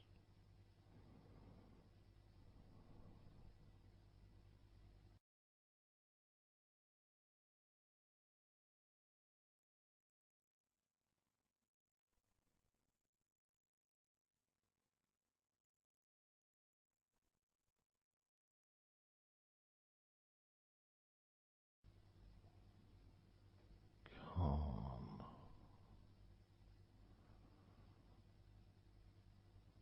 So calm.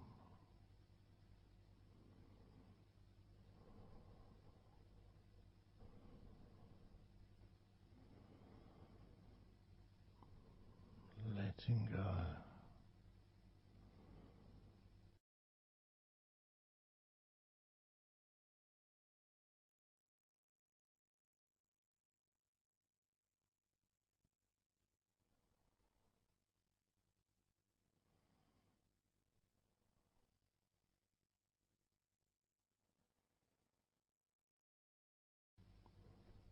Peace of mind.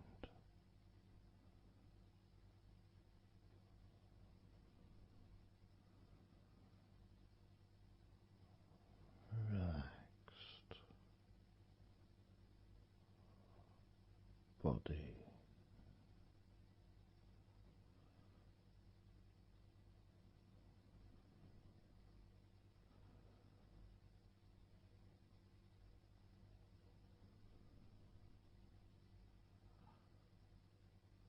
So relaxed.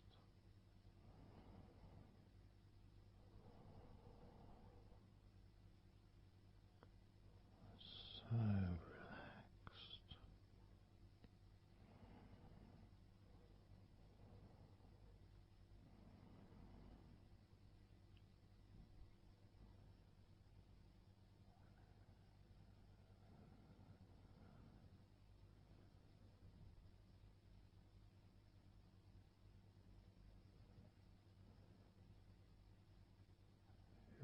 body feels almost invisible.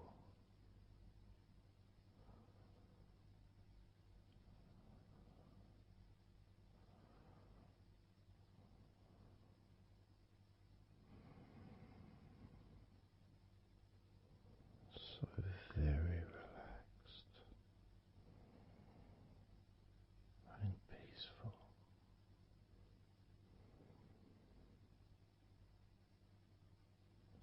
So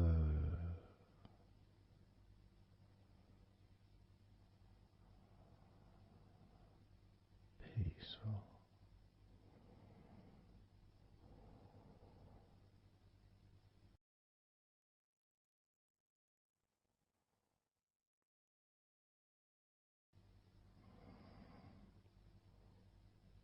Relax.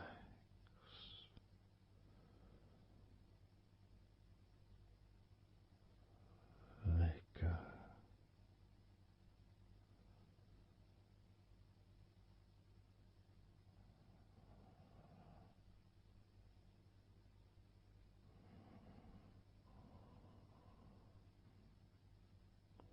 So peaceful.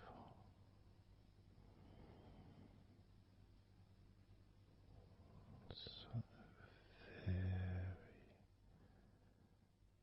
very peaceful.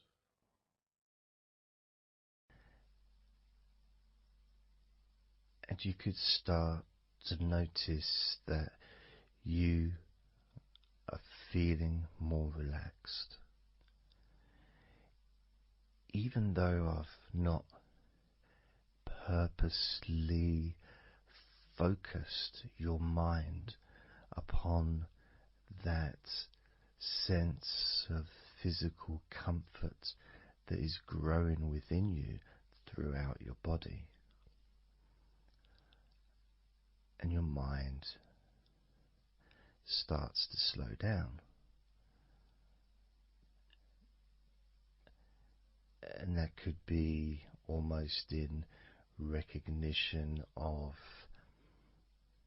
I guess, my speech not being particularly fast.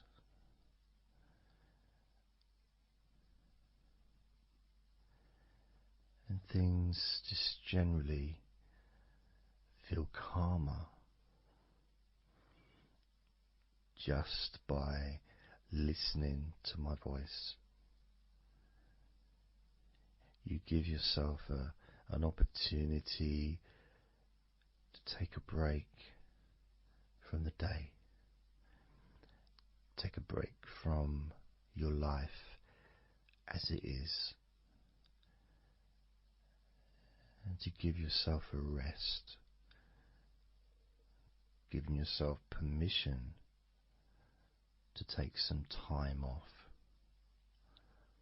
and to allow your body to relax and allow your mind to slow down,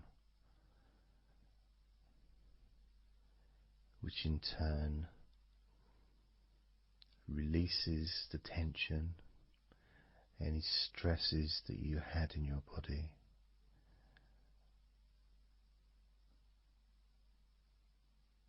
It's almost as if the parts of your body just open up, allowing the negativity out.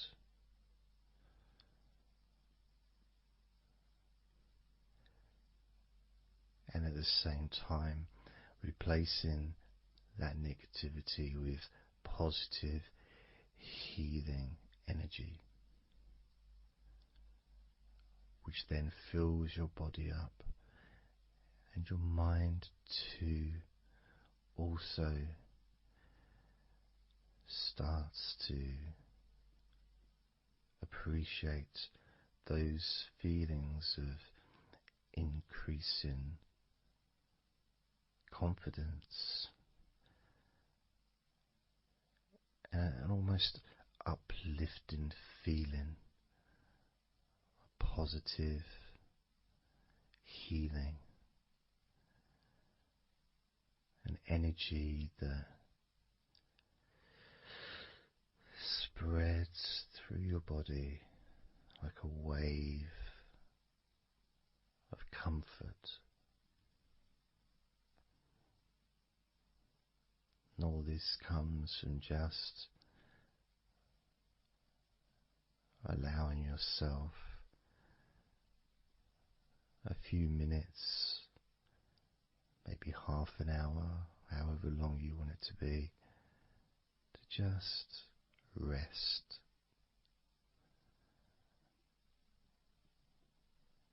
And allow your mind and your body to almost reset itself to the settings of comfort and relaxation, calmness, which allows more room for feelings of pleasure and happiness to move around your body and into your mind, almost as if your mind and your body are sinking together, almost mirroring each other with that growing positivity and calmness. And it feels nice. It really does feel nice to know that you are the one that has allowed yourself to feel more comfort and to experience more of this deep relaxation spreading throughout your body.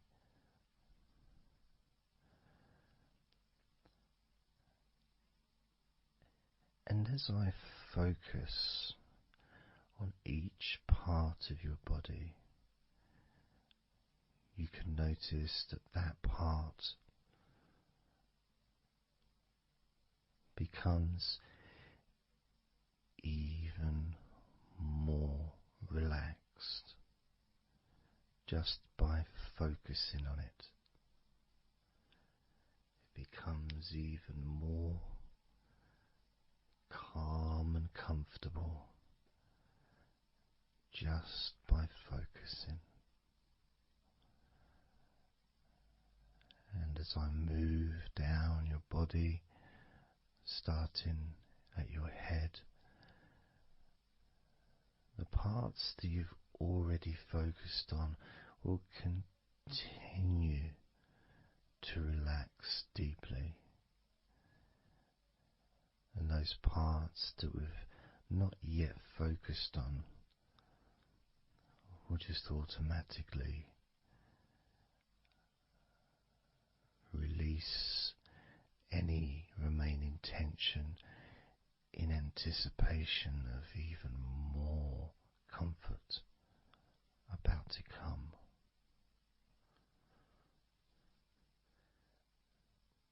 Now, I'm going to start by focusing on your forehead. Just being aware of the feelings of your forehead. And any background sounds, like Mr. Herbert the pigeon, can just allow you to feel even more relaxed. It just means you're in the moment. This isn't a sterile environment. This is the world. I live in the countryside, so there's lots of nature sounds around.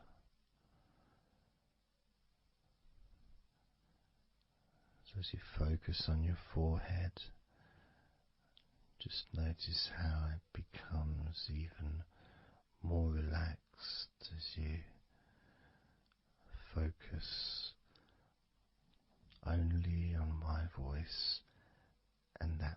of your body.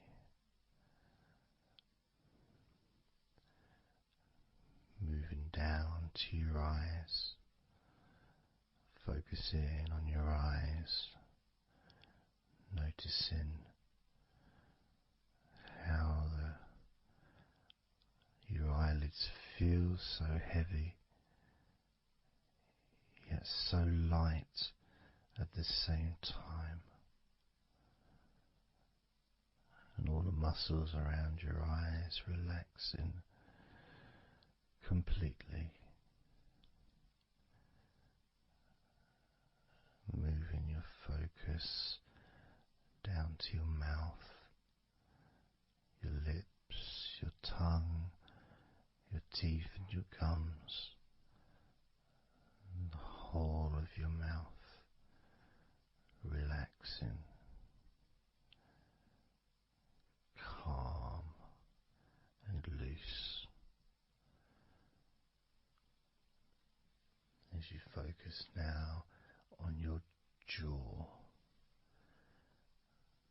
not just the part of your jaw near your mouth and your chin, but all the way up the sides of your face to your ears, that whole of your jaw feeling more relaxed and calm.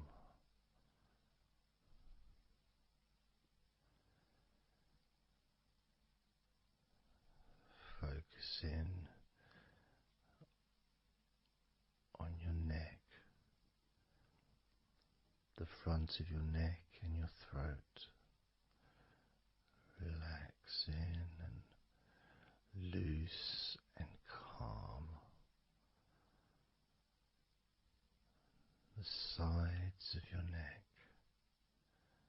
the right and left side of your neck, relaxed and loose and calm.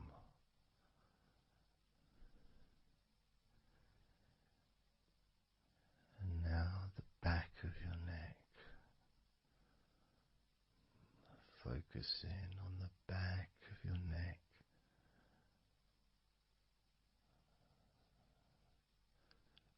letting go of any tension that may have been there before, and enjoying that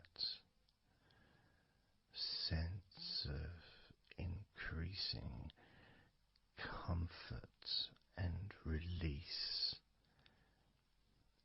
that you can experience in the back of your neck.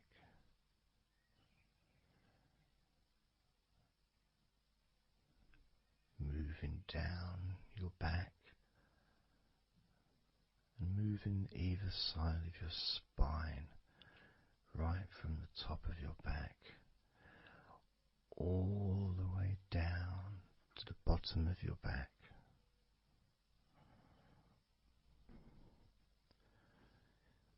Down to your lower back.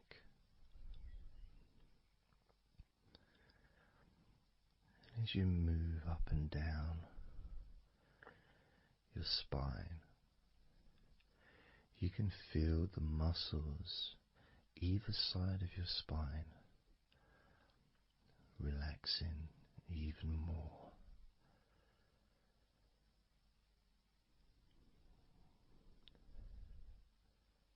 And as those muscles relax, that sense of comfort starts to spread outwards from your spine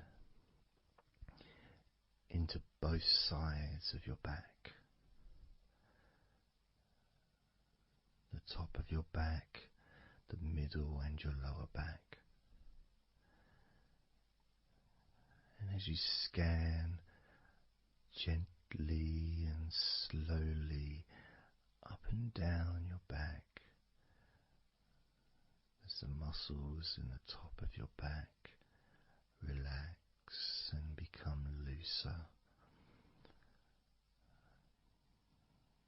The muscles in the middle of your back also seem to just almost divide from each other, separating and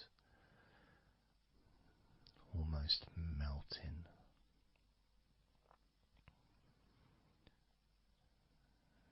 And in your lower back, there seems to be an extra special feeling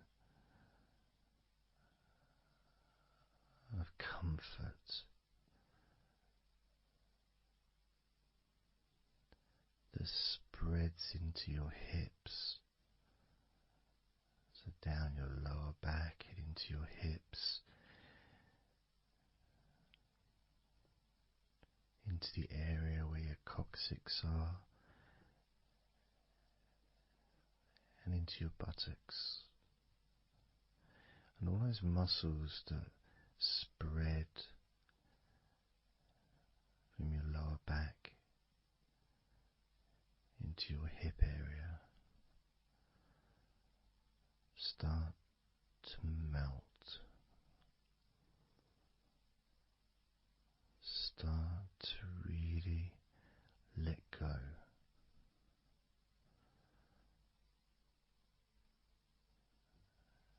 And even though we're about to focus on your shoulders, your back and your spine will continue to let go.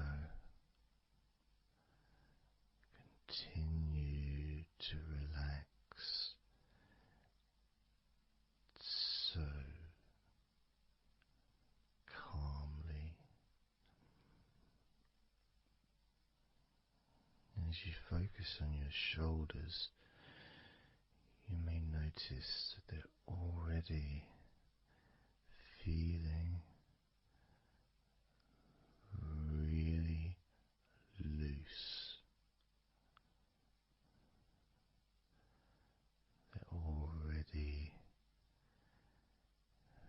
feeling calm.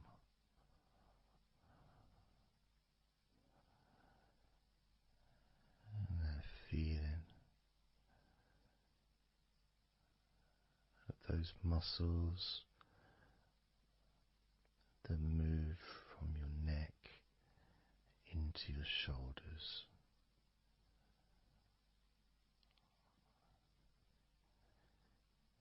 Feel so soft and gentle, so smooth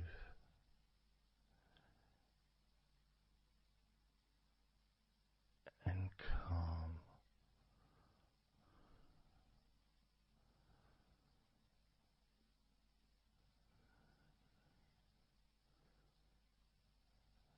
And the feeling in your shoulders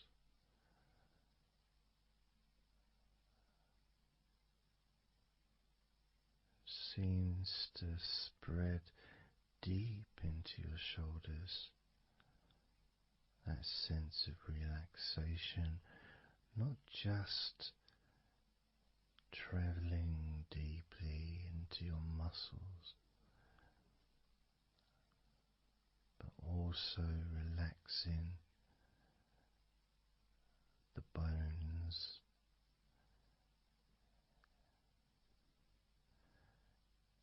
and moving all the way to underneath your arms, relaxing that whole area between the tops of your shoulders and underneath your arms, healing.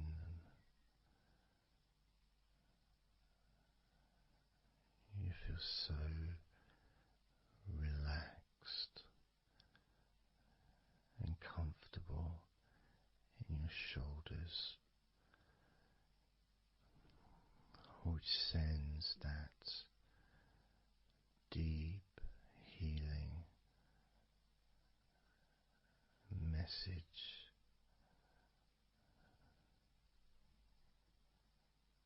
into your arms.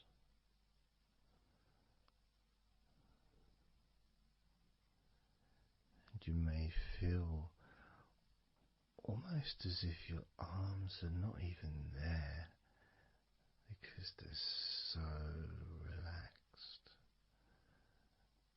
so deeply relaxed.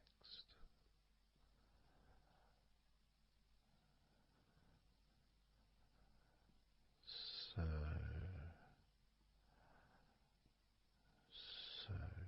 calm.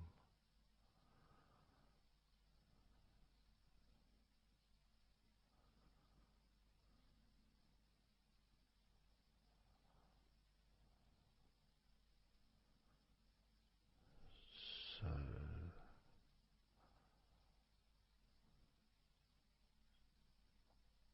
loose.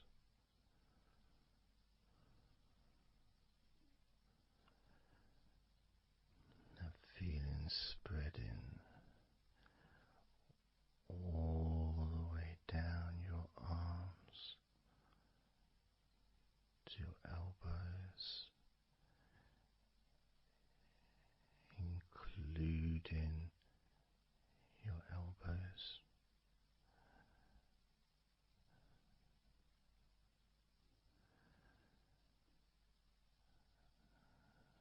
Circumference spreads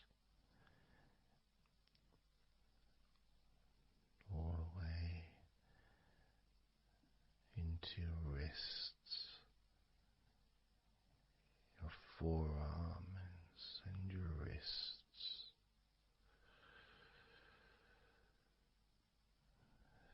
feeling so heavy, yet at the same time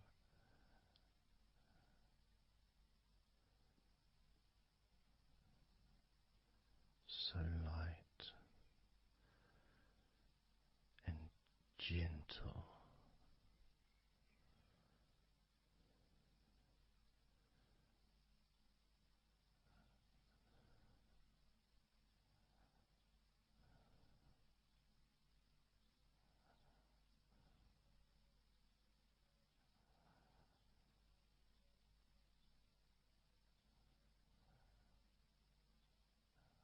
Focusing now on your hands,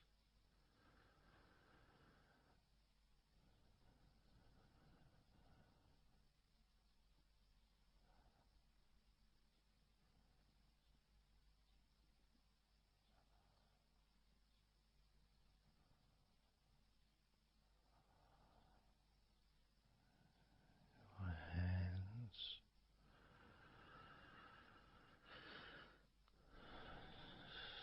so peaceful in your hands.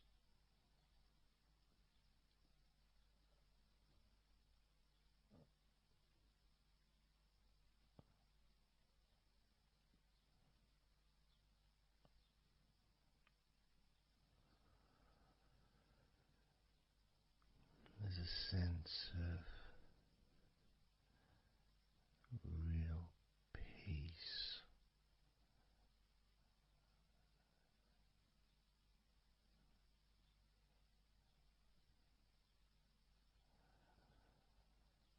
that just seems to feel so familiar when your hands relax deeply.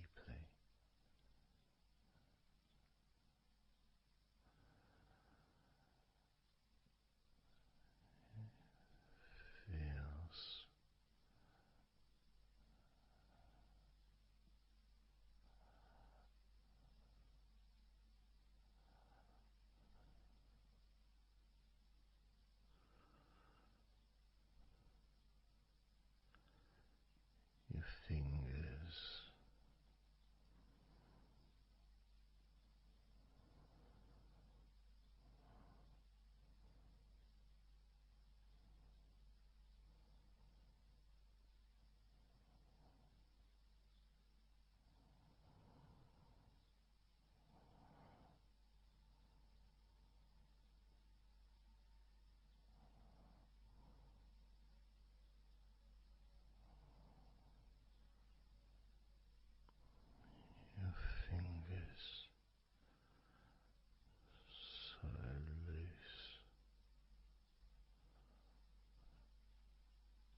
attention to the front of your body.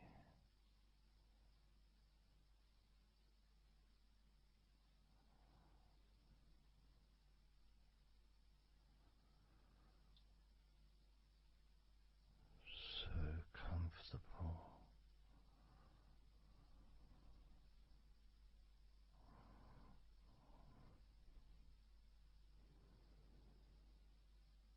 Moving your focus to your legs,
all those muscles in your thighs,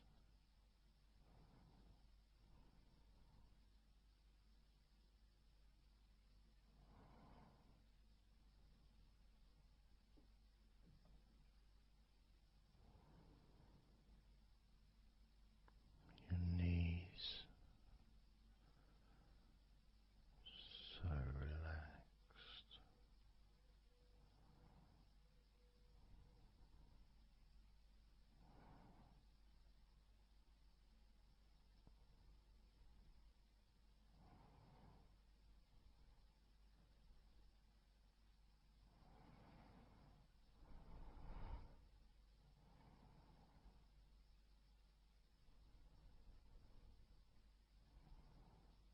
Your calf muscles and your shins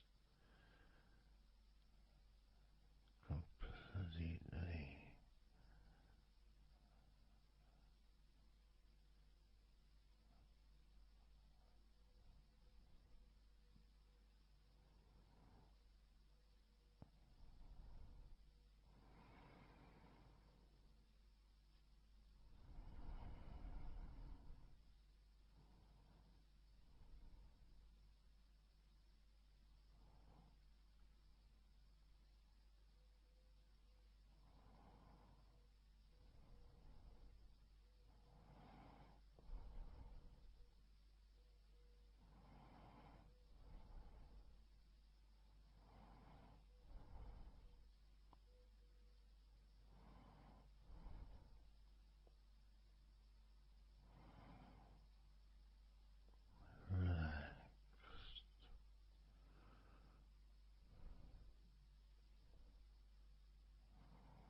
letting go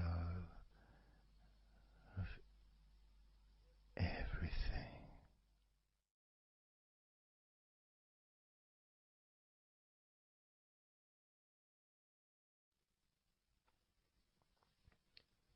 So I'm going to start counting down now from 20 down to 1.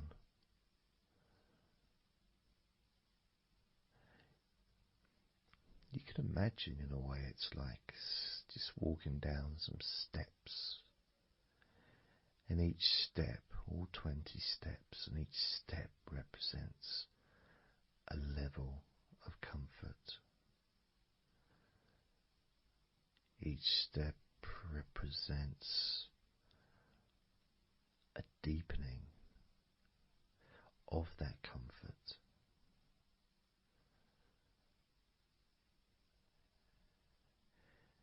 And the further you walk down those steps, the deeper and more relaxed you feel.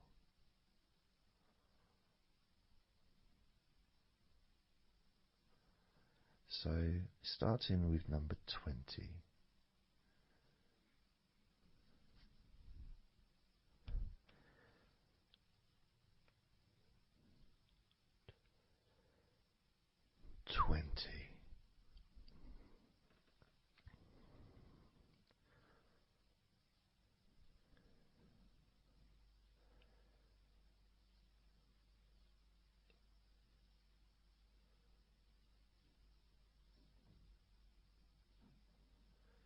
Nineteen.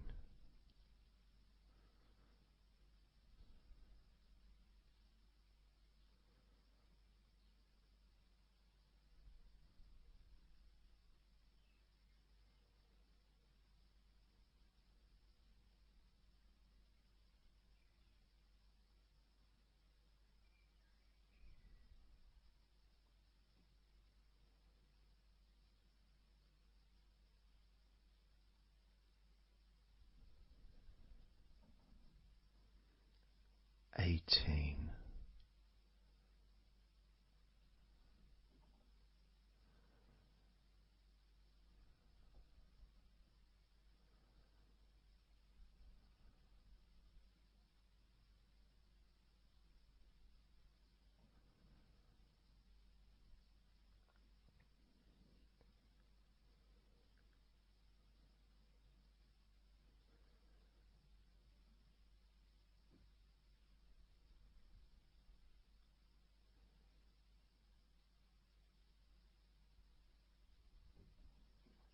17.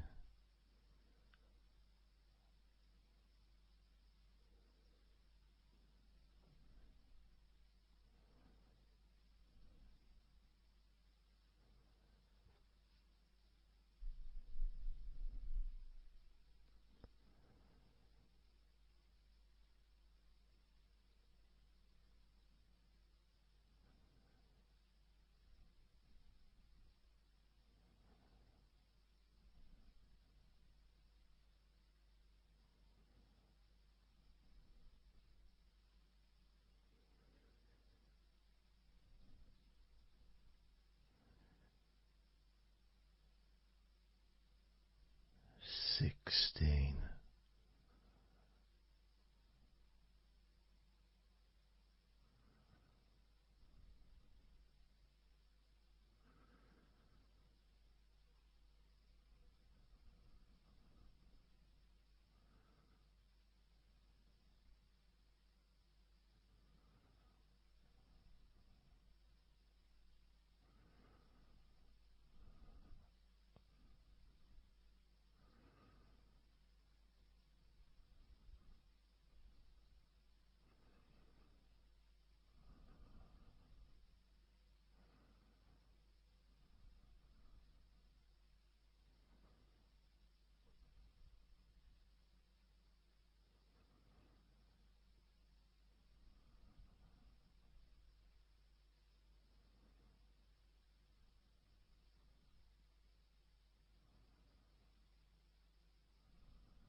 15.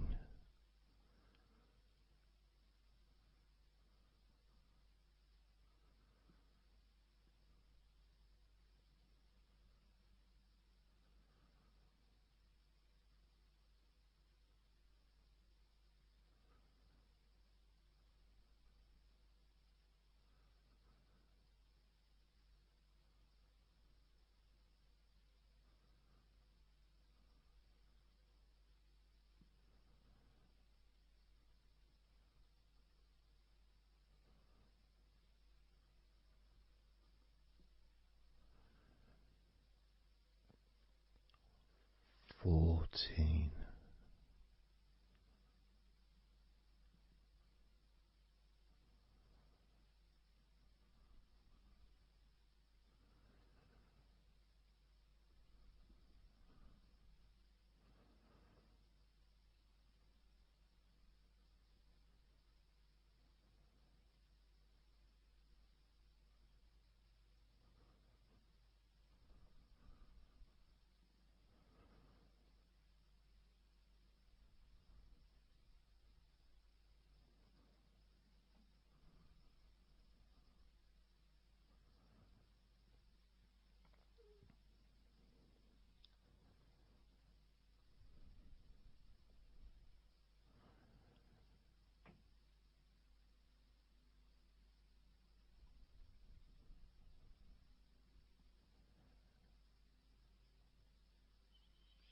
13.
12.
8.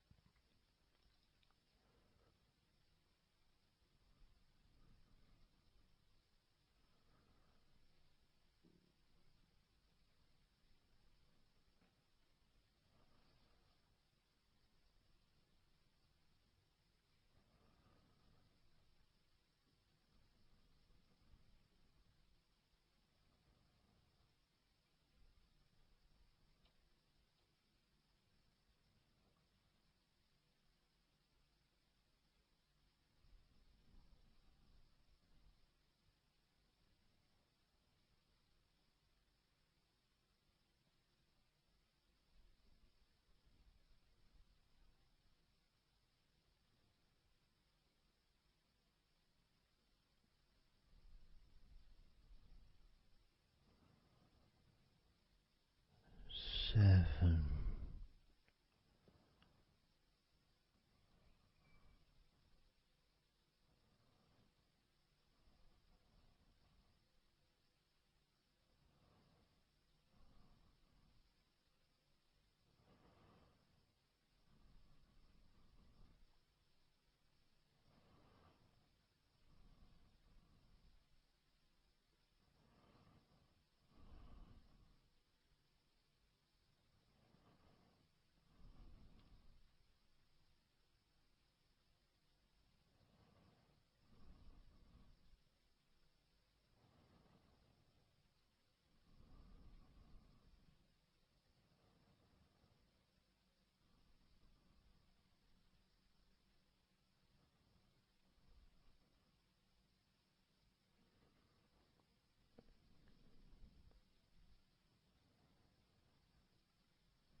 6.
4.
And now,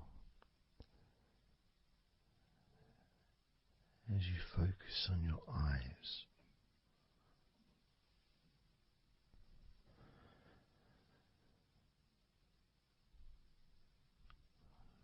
we're going to count down from 10 down to 1.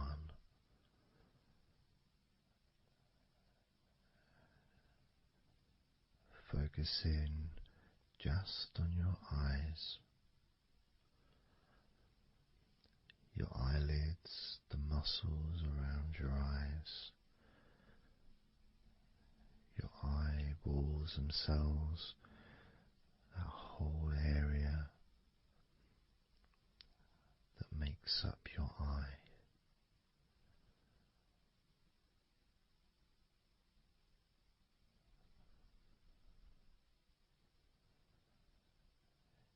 And as we count down from 10 down to 1, whilst focusing on your eyes,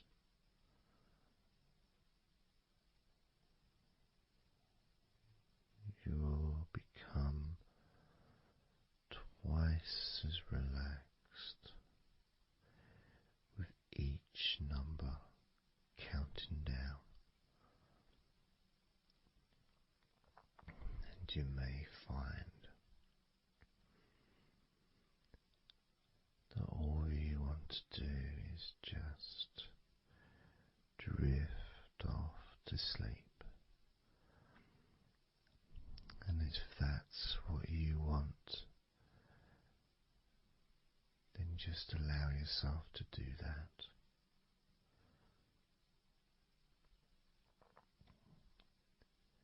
Now,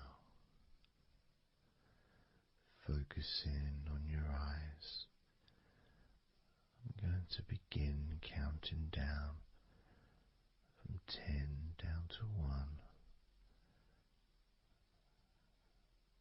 right now.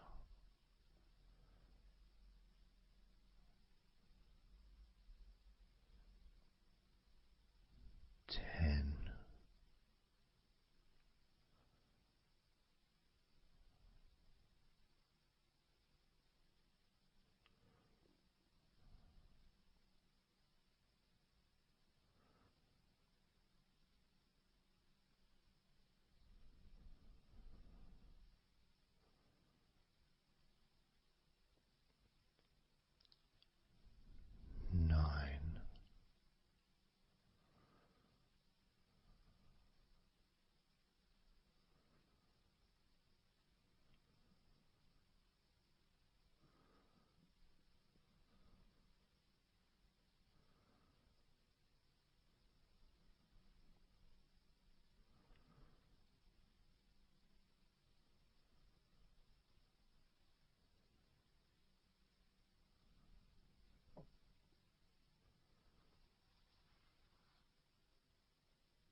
4,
3.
Two,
1.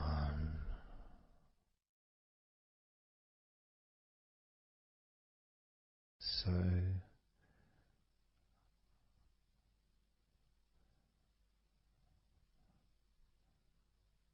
counting down from 10 to 1.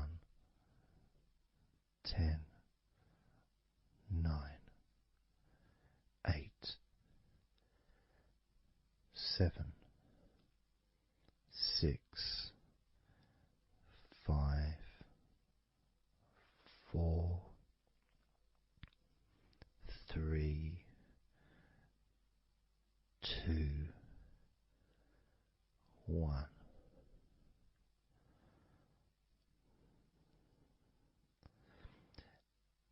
And maybe that was a bit too quick in order to relax. Maybe it's a bit too fast for you to notice the calming of your body.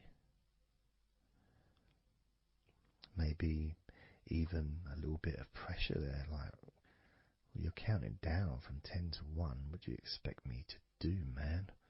You expect me just to go all floppy just because you're counting down?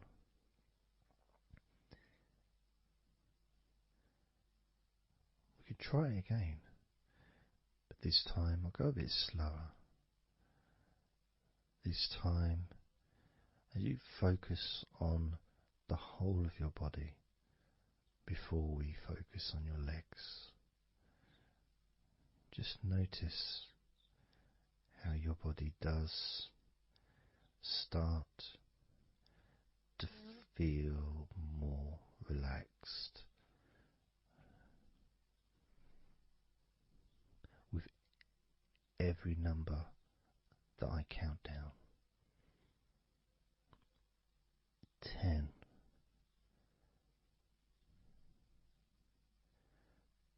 9.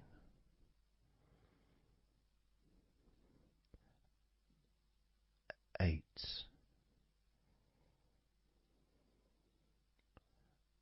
7.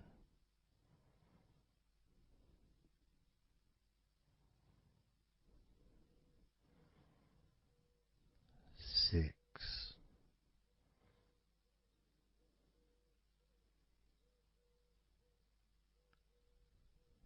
5.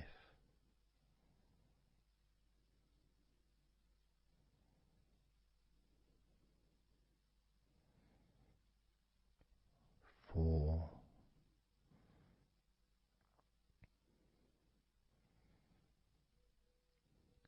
3.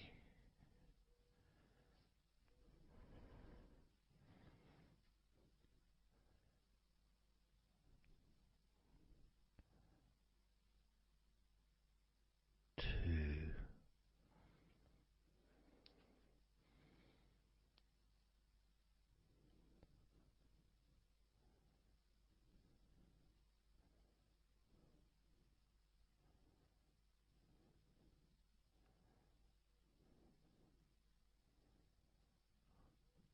1.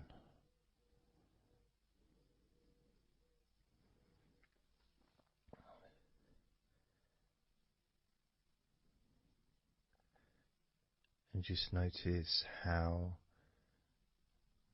you feel generally, how your body feels.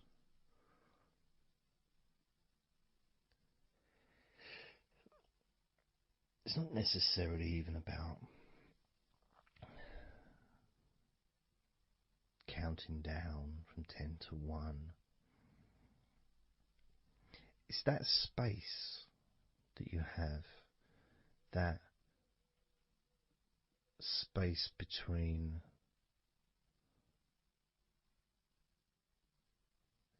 being active physically or mentally to just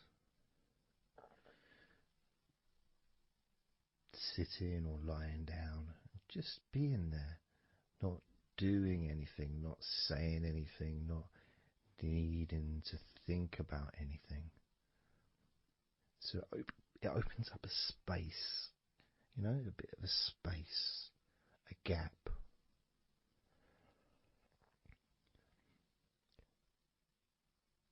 And the more I count down from 10 to 1, the bigger that gap becomes.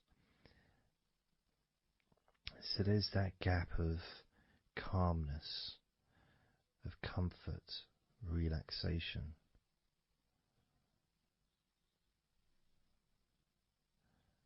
It's a nice feeling.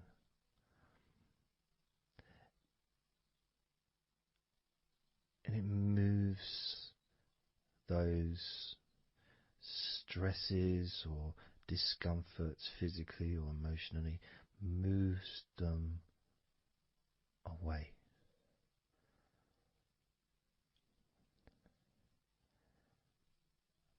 Allows you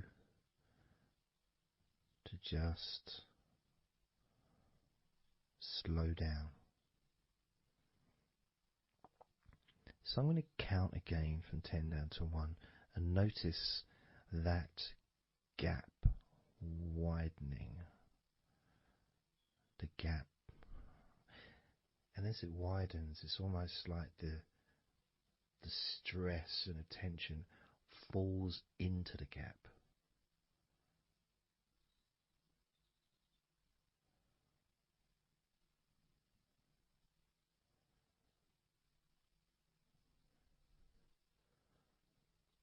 And gives you that distance, that space. Now, 10, 9,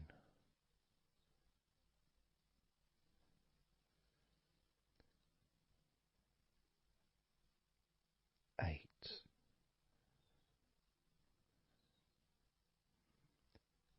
7,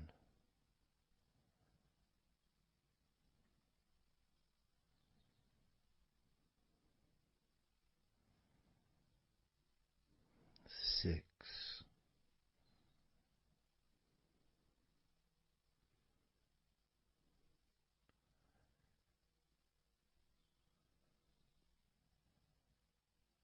5,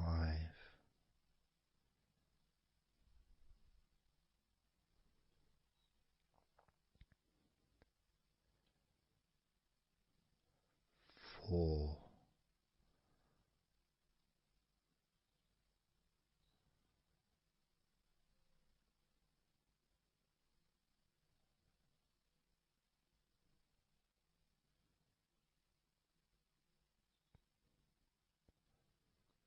3,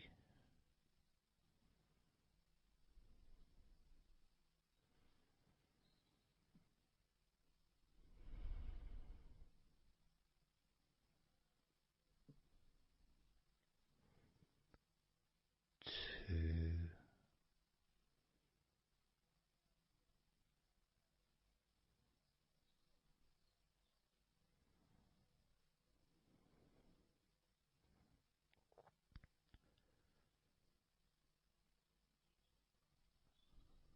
1.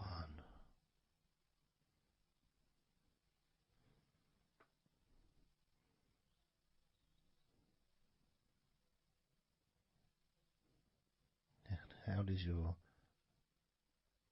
body feel now?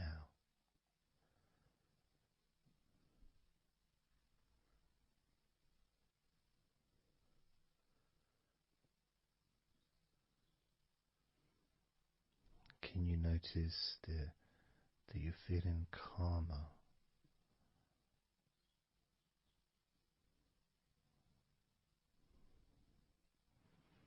That you're feeling more relaxed?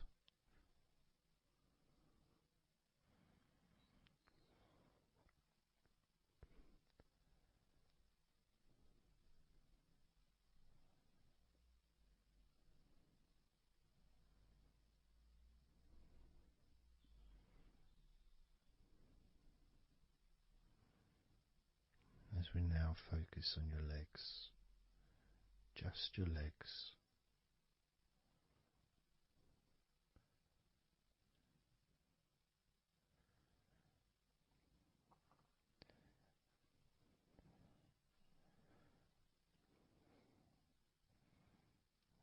We're just going to start with focusing on your thighs.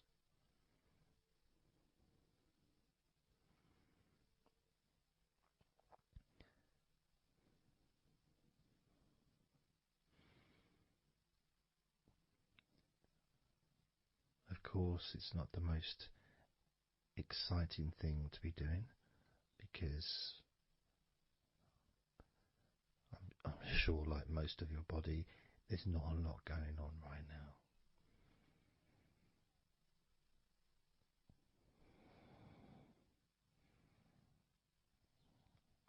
Just focusing on the whole of your thighs,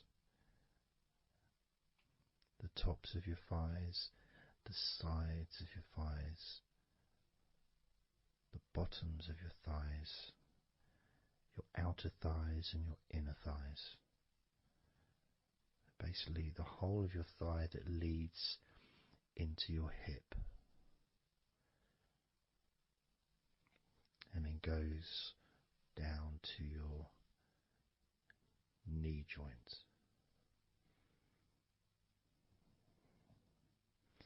Now this is a big area. It's a very heavy area. It's very strong. Probably the strongest muscles in your body are in your thighs.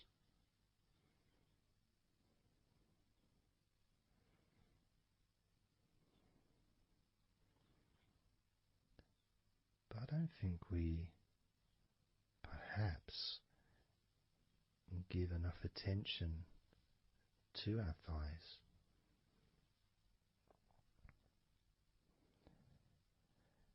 Perhaps we don't acknowledge how important our thighs are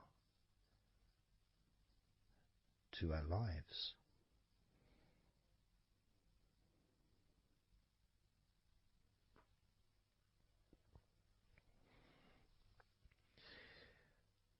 How much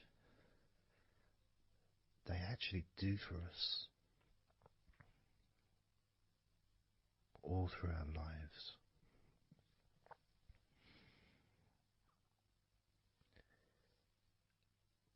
And it may sound really weird, but I think that all of our body parts, especially our thighs, need some TLC. A bit of love shown, a bit of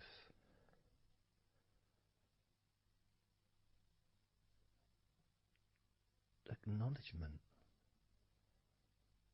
a thank you, gratitude for what our thighs do for us.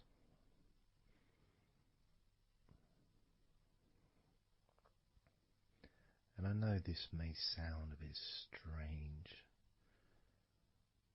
Maybe you think, why am I? Surely I should be out in the garden hugging a tree or something. Well, it's hard to set a microphone up on a tree. That's why I'm doing this indoors. Otherwise I would be outside hugging a tree. No, I can't see the television from the tree.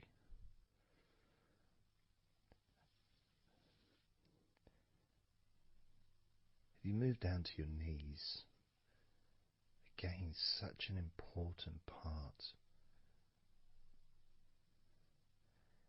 And I think we don't necessarily, I'll speak for myself here, I don't necessarily appreciate all that my knees do for me until I have a problem with my knee. So occasionally if I have maybe I bash it or it's aching for some reason, it's then that I realise how much it does. You know, the benefit of being able to use my legs without any kind of physical discomfort is a beautiful thing that's possibly not appreciated until it's temporarily removed, you know, that comfort. But as you focus on your knees, regardless of how your knees feel, you can have that sense of gratitude and love to your knees for all that they do for you.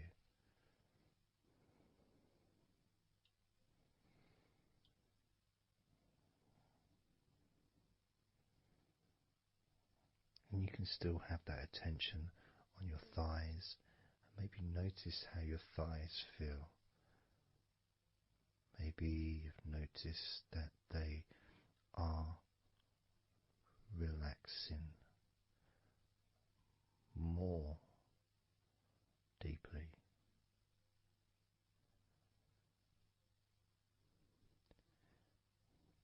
As you focus now on the bottoms of your legs, your shins, and your calf muscles, and the bones between your knees and your feet, incorporating, of course, your ankles. So important.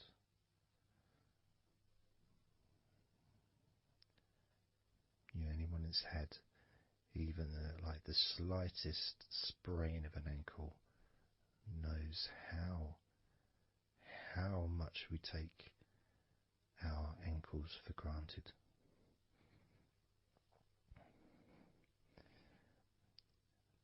And it's kind of strange in a way when you think that,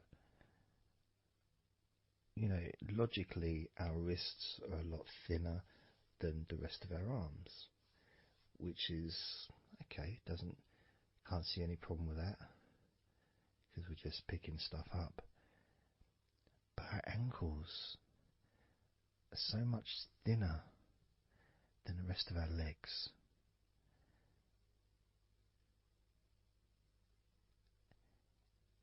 And from a physics perspective, or logical even, it doesn't really make sense that all this weight would ultimately be resting on your ankles, then leading to your feet. That thin area, thin bone,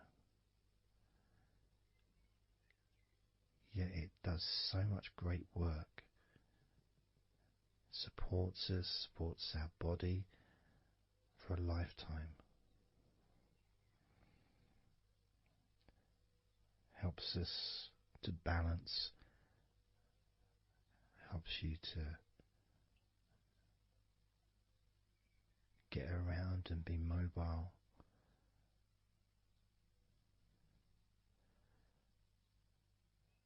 And there's the calf muscles, of course. When I was younger, I couldn't see the point in calf muscles. It didn't seem to do anything. Okay, if I walked around on tiptoes, then my calf muscles get some work. But of course that's not true. The calf muscles are being used whenever we use our legs.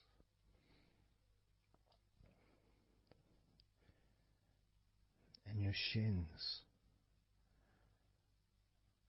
there to protect your lower legs,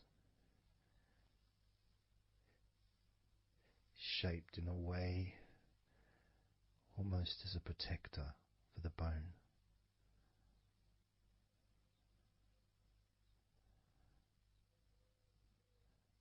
Leading, of course, to your ankles and your feet. But we're not going to focus on your feet, we're just going to focus on the legs. I realise that now that I've mentioned your feet, you're probably focusing on them anyway. So maybe I should focus on your feet a little bit. You can have them in your awareness, the same as you have your thighs in your awareness, even though we haven't been focusing on your thighs for a few minutes. We've been focusing on your ankles,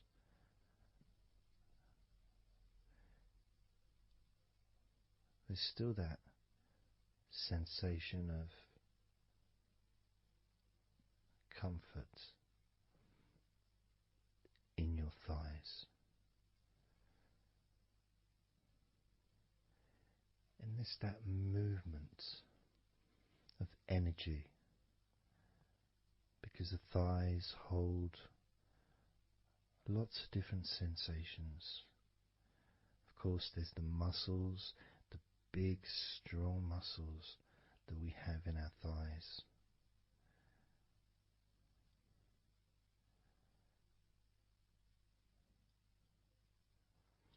But the skin on the outside of the thighs, as in the outside of all of our body, can be very sensitive.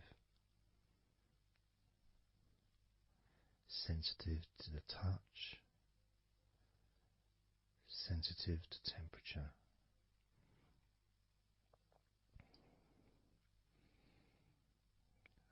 And inside your thighs,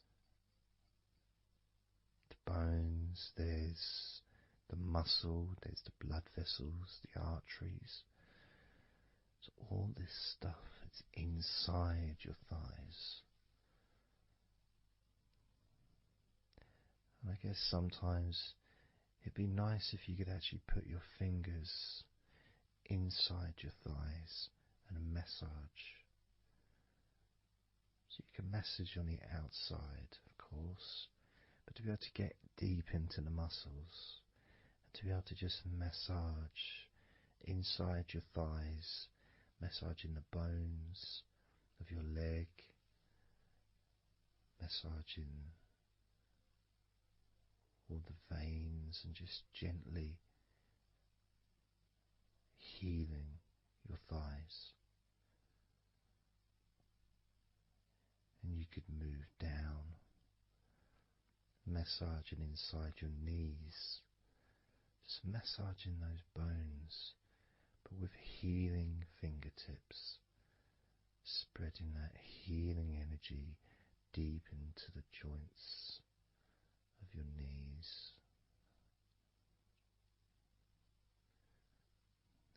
Of course, there's the back of your knee, you know, the inside crease where your knee is.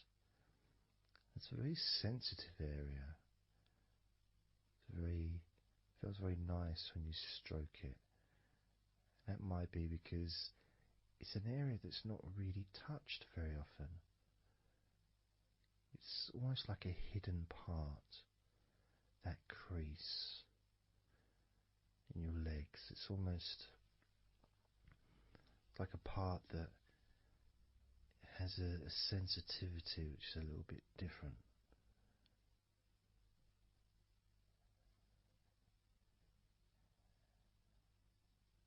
Of course, it's protected by your legs.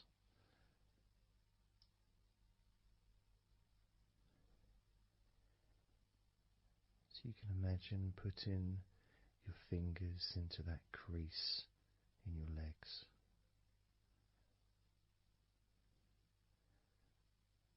That fold in between your legs, you can just massage with your fingertips.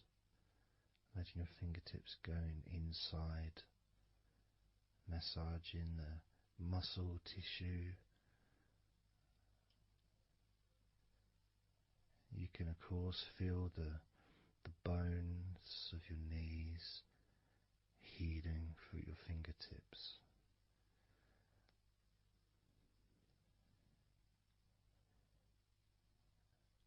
And then as you go down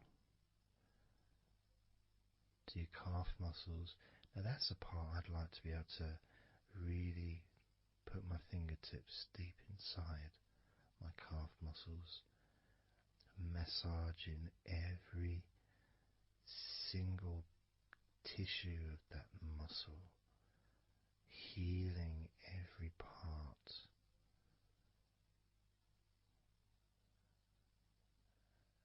And then doing the same for my shins, massaging and gently stroking the bones, gently stroking them, healing in a loving way, because they deserve to be treated as the precious bones that they are, because our legs are so precious, as in all the other parts of our body. They're more precious than any jewel on the planet.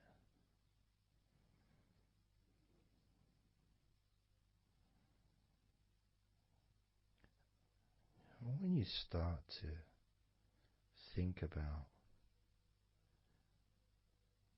your legs in this way, it can change your perspective. It might sound a bit silly to start with, The idea of having love for your legs, showing appreciation for your thighs, wanting to be able to put your hands in your thighs and massage the muscles and the bones, and to get your fingers deep in there, releasing all tension, just to show how much you care about your legs, how much you care for what your legs do for you regularly. Your knees, your calves, your ankles, the strength of your ankles, considering how thin they are compared to the rest of your legs, especially your thighs. Yet they're so strong, so flexible, absolutely amazing things. Your ankles are truly a gift because of what they do for you.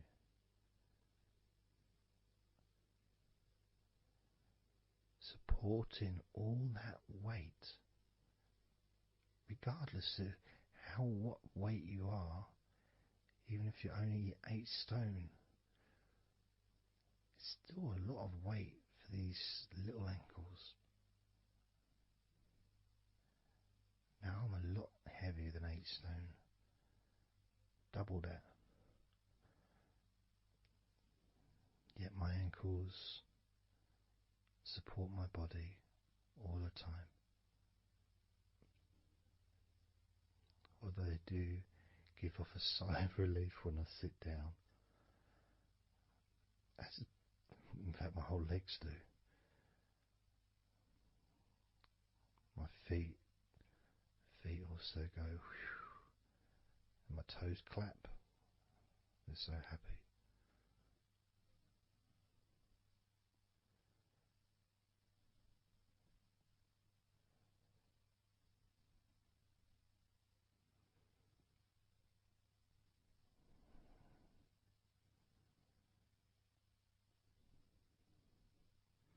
Your legs really are amazing. And I know that talking about your legs is probably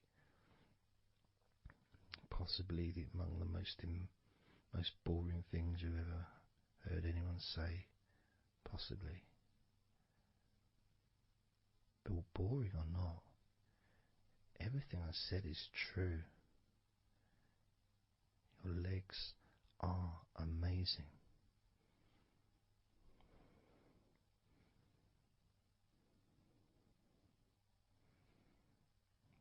Your legs deserve not just respect,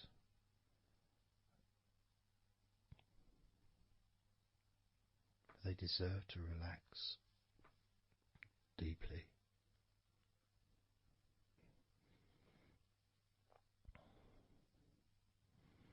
They deserve to take some time out of the day to just let go completely.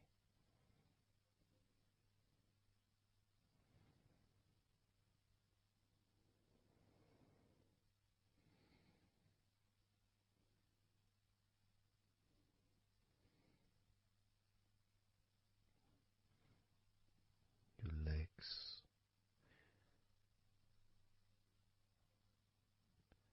really can relax.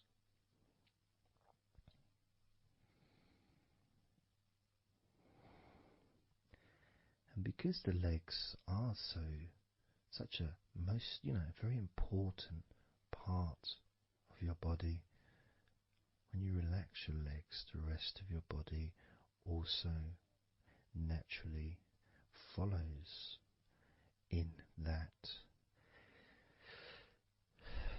journey of comfort.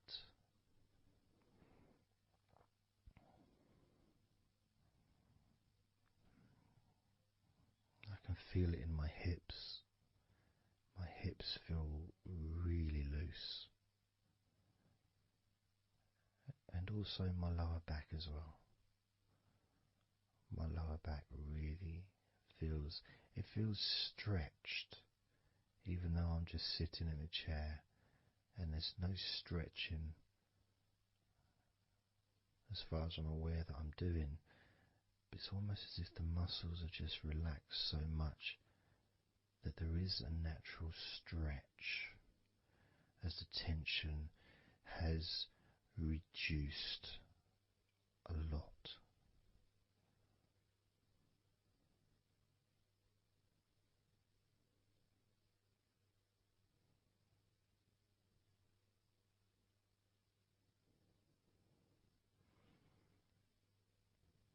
And I'm now going to count down from 10 down to 1.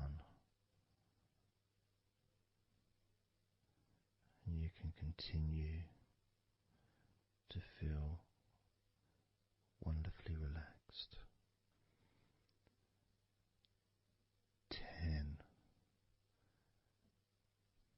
9, 8, 7,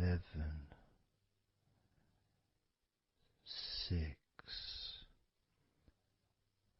5, 4,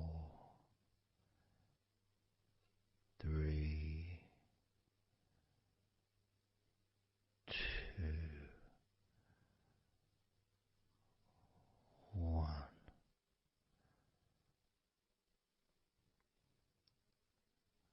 Relax.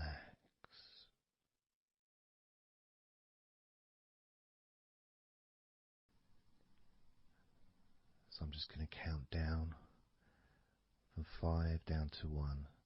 And as I count down, if you just focus on the numbers, just the numbers, counting down, and notice how you feel in this moment as you hear the numbers counting down, knowing that those numbers counting down represent you feeling calmer, not just in your body but also relaxing your mind. And just notice how you feel. There's nothing to do, there's nothing to say, there's nothing to think about. Starting with number 5.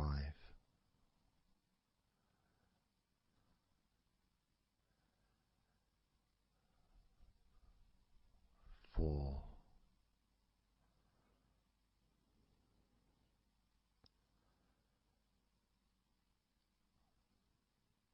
3.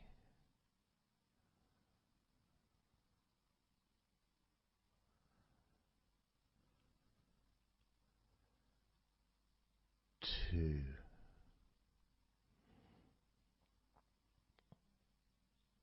1.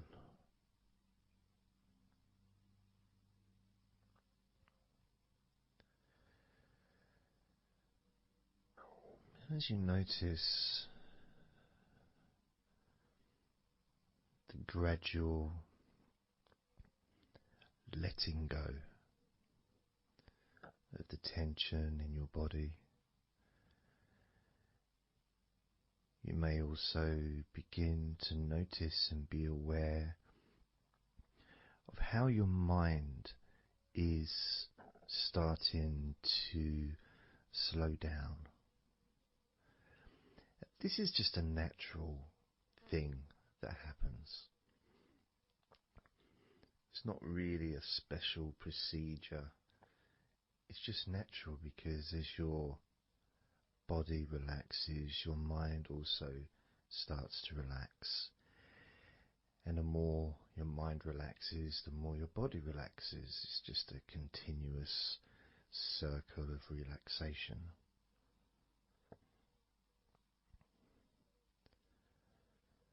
And there's that calmness that comes from relative quietness. You know, even if there's background sounds, either your side or mine, it's still going to be quite calm.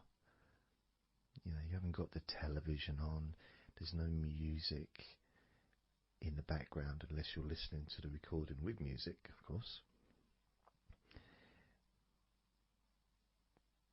You're very likely not going to be sitting in a room with other people.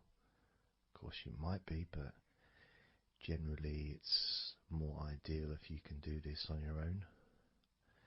So no distractions.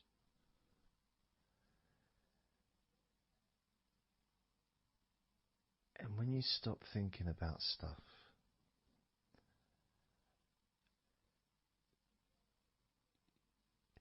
relaxation automatically rises.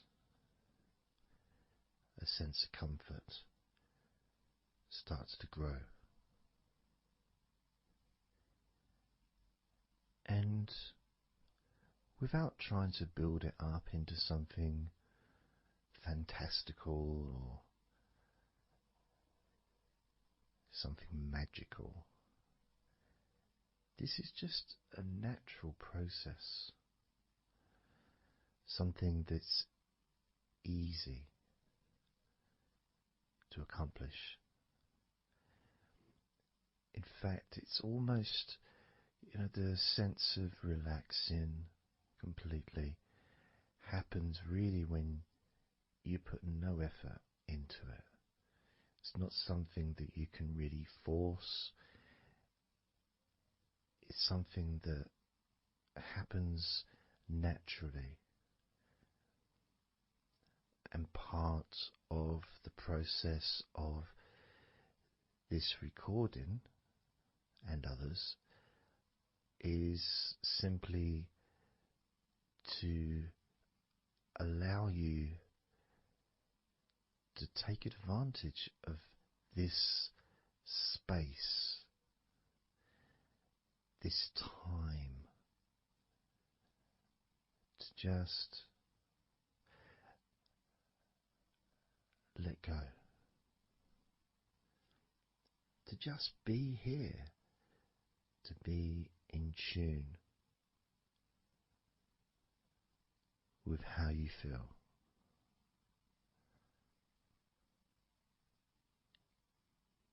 Yet with the intention of wanting to relax deeply. And maybe even to fall asleep, depending on what it is that you wish for yourself in this moment.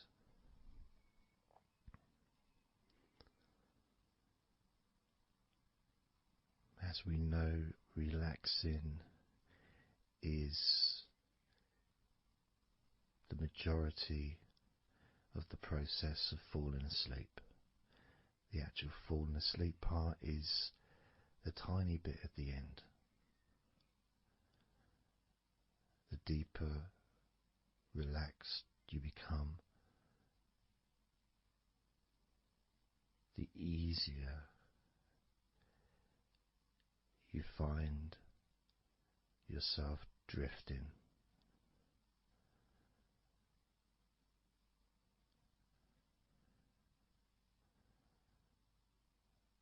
But you can also, if you choose, stay focused on my voice and really enjoy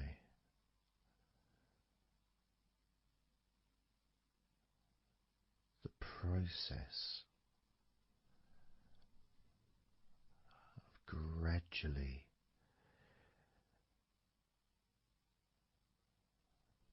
relaxing each muscle in your body effortlessly,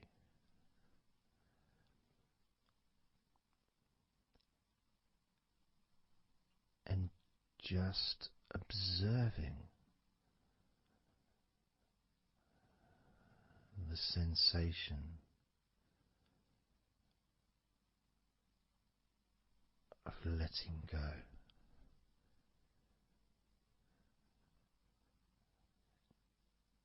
Completely.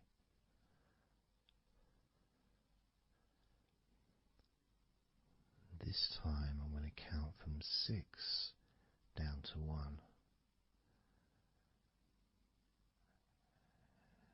And you can notice your mind calming down more with each number that you hear me say. Naturally feeling calm and slow and peaceful.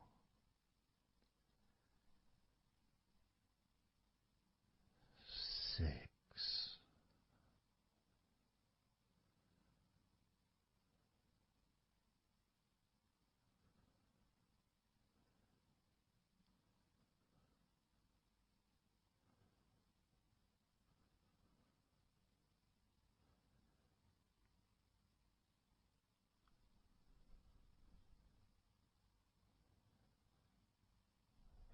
5.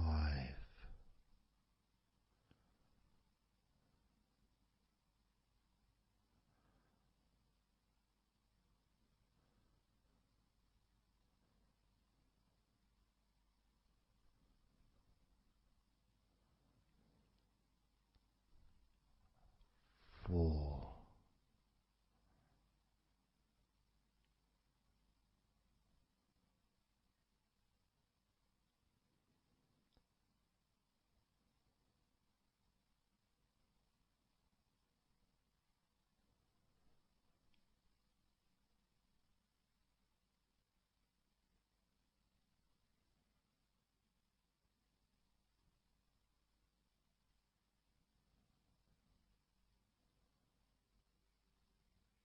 3.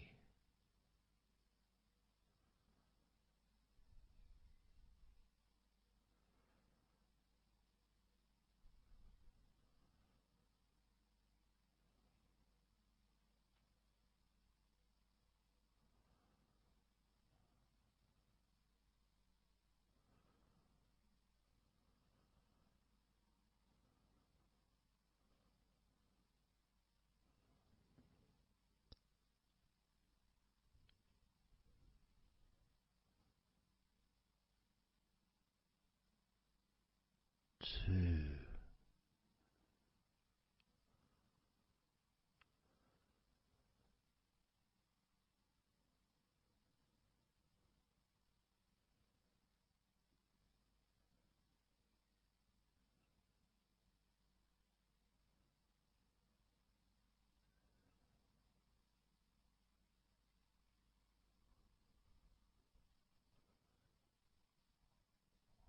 One.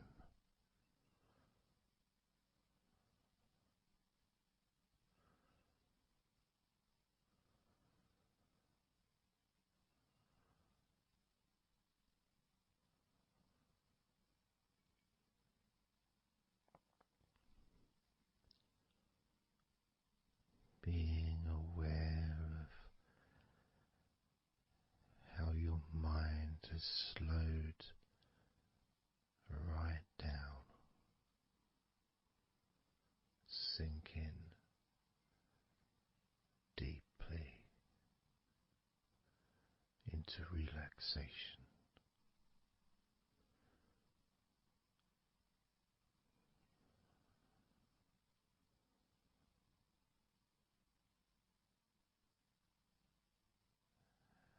And as you focus on your mind, you may notice that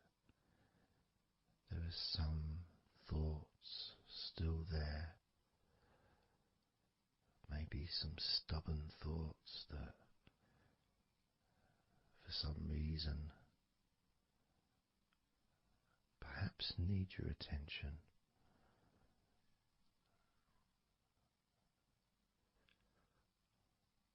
So what you can do is send love to those thoughts. Sprinkle those thoughts with love, like little petals from a flower. Just sprinkle it over them. Petals filled with love towards those thoughts, to let those thoughts know that you're not abandoning them. You just need them. You require them to just calm down, slow down, quiet down for now.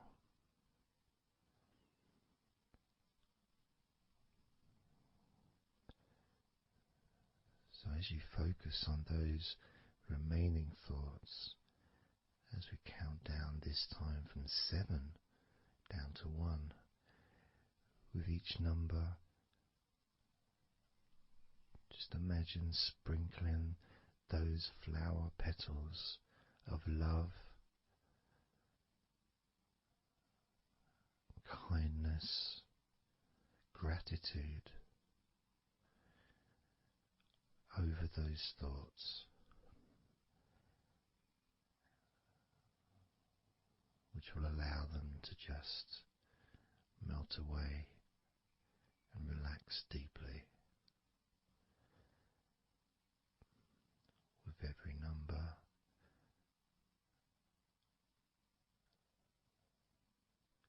those thoughts will become more and more relaxed.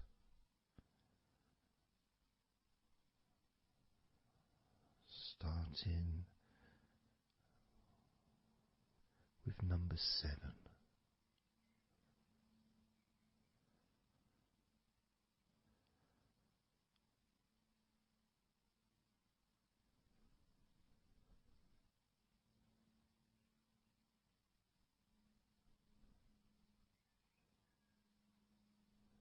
6. 5.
as you now notice how relaxed you're feeling in your body.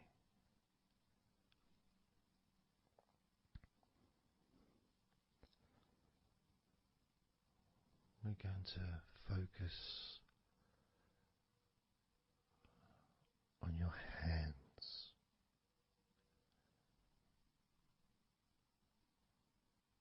Because the more relaxed your hands are, the more relaxed your body and mind are.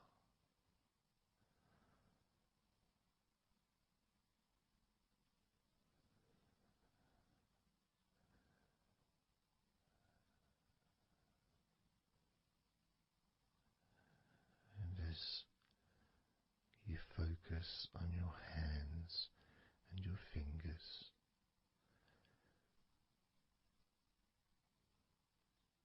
there's nothing needed to be done. There's no clenching of fists or tensing the fingers or anything like that.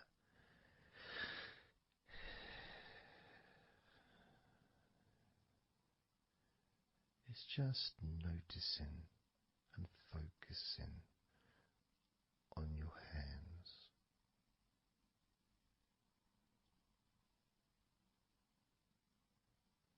Noticing how they feel.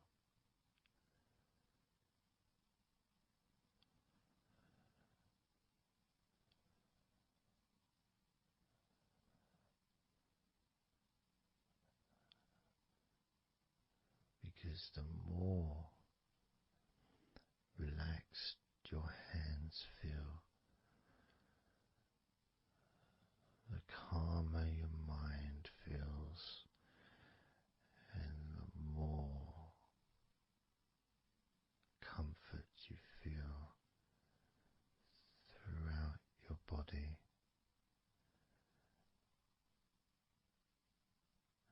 And you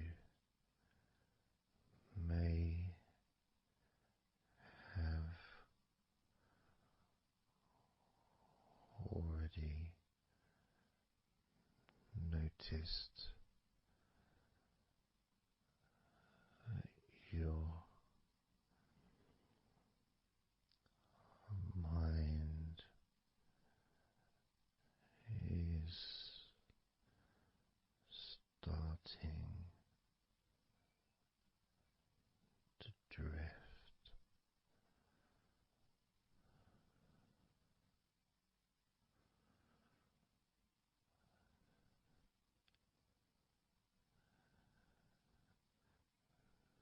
Focusing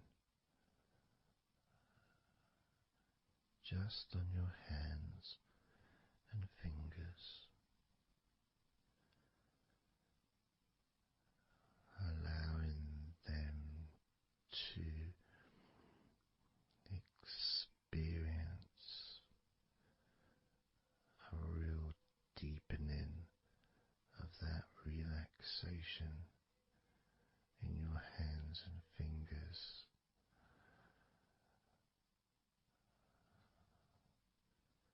More and more relaxed with each number.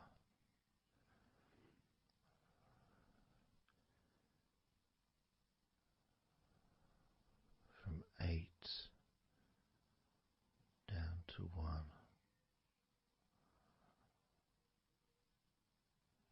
You can almost feel that healing and relaxing energy spreading into your hands and fingers, becoming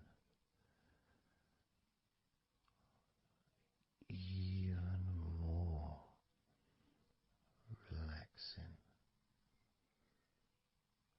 with each number you hear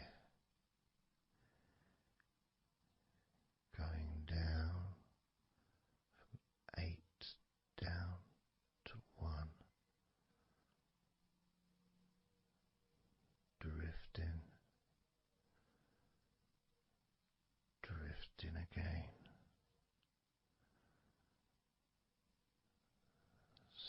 starting with number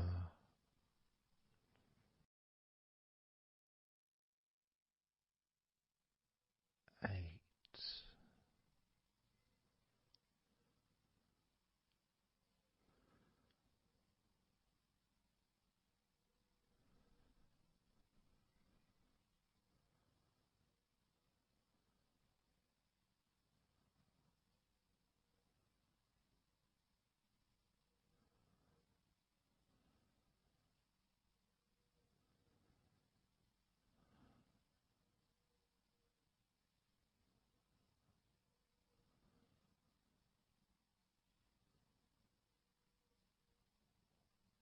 7.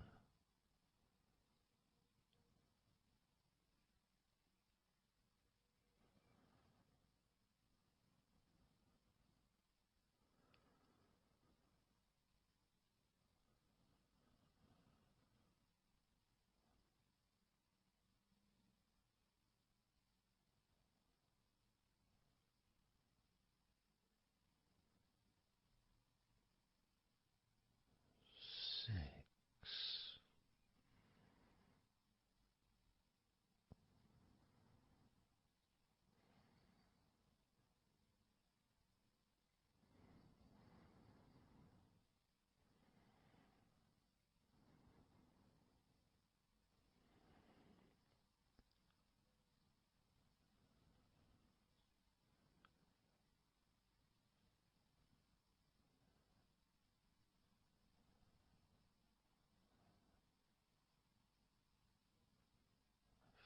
5.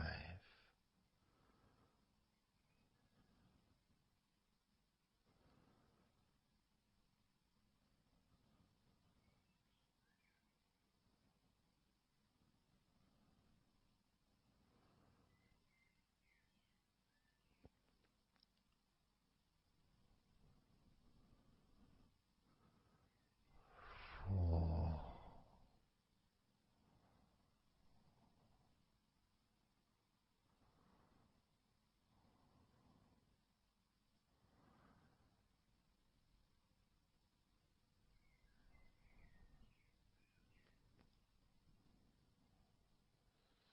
3.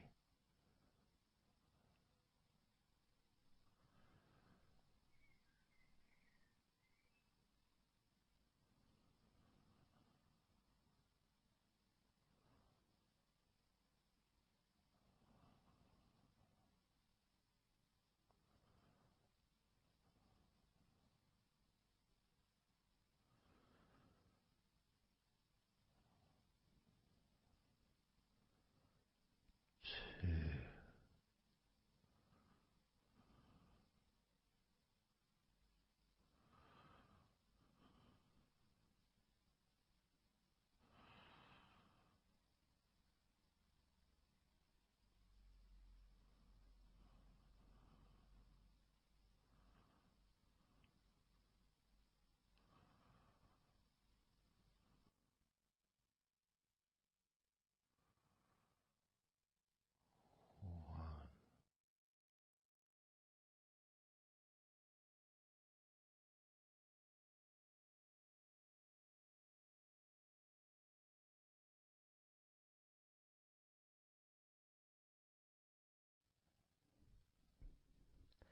Just being here now. Nothing to think about, nothing to do, nothing to say. And everything just feels calmer. And this is your natural state of being. This is how you just normally feel when you take away all of that other stuff that we add. Things like stress and worrying and overthinking and anxiety, tension. generally thinking about stuff. When you take that away, which is what we're doing now,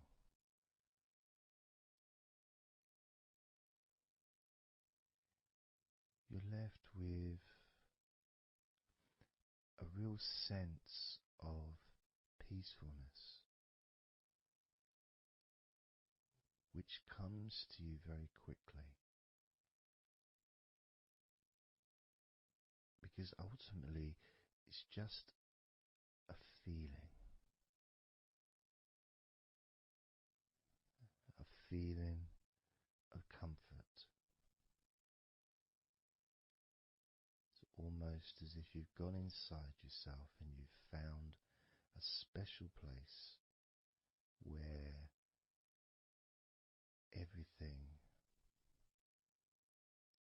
is peaceful. A place where you can feel relaxed and your natural sense of comfort.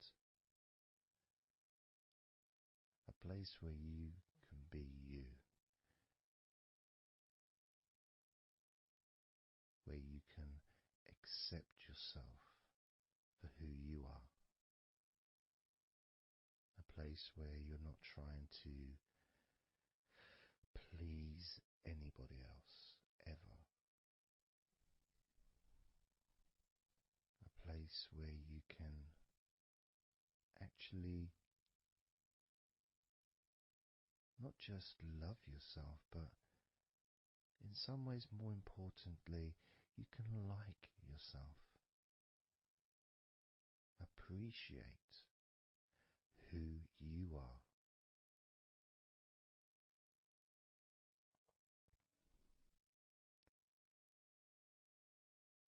And that sense of gratitude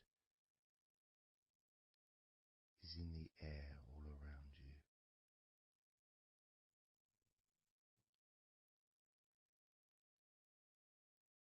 And that's also a place where you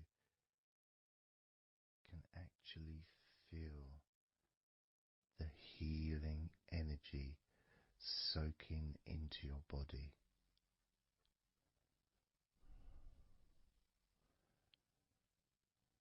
Healing energy soaking into your body. And that healing energy spreads through your veins,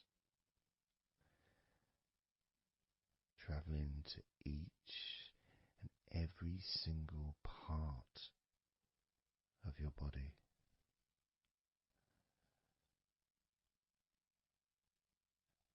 And you start to realize that actually that healing energy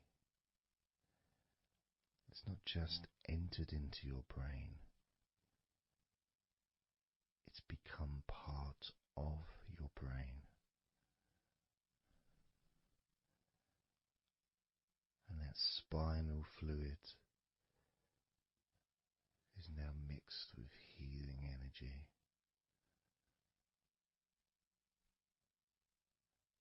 Not just allowing you to feel so much more relaxed and healthy in this moment, but also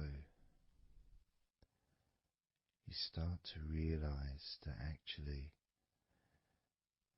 what's happening now with that healing, relaxing energy spreading through your body is actually changing your life. It's actually changing the way you're going to feel, not just now, but tomorrow and the next day, as your health improves. Not just your physical health, but your mental health. Things that used to bother you in the past, for some reason no longer have the effect that they used to, because something has changed deep within you. Maybe things that used to cause you to feel anger no longer have that power to control you the way they seemed to be able to before. As you realize that you're the one who decides what affects you. You're the one who decides to feel relaxed and calm when you choose to enjoy noticing these natural developments of healing continuing to grow and improve your life day by day.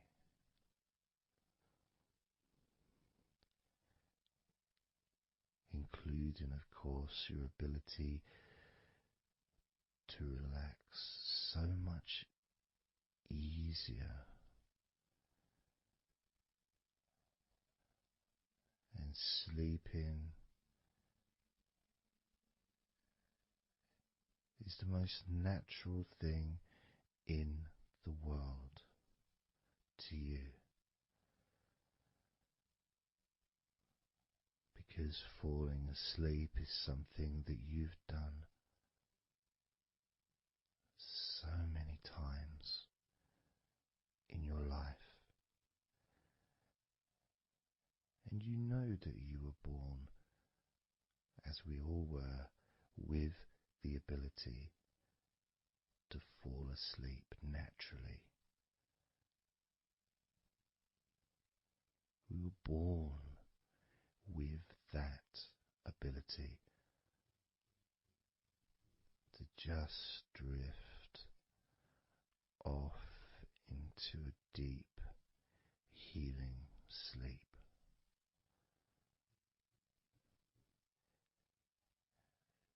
Even when we're kids, sometimes we'll fall asleep when we don't even want to. We try to stay awake.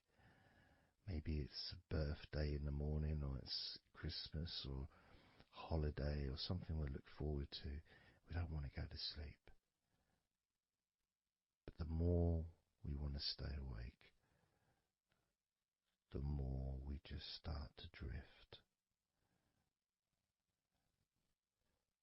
And the more you fight drifting, the more you try and stop yourself from drifting asleep, the deeper and stronger that drifting becomes.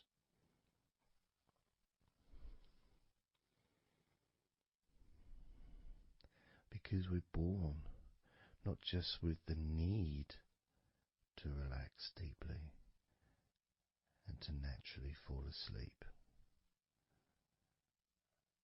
but it's our birthright. It's part of our DNA.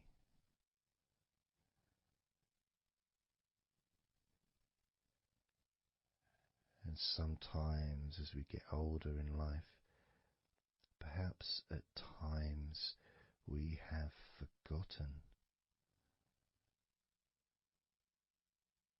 that relaxing completely is not only a wonderfully pleasant experience,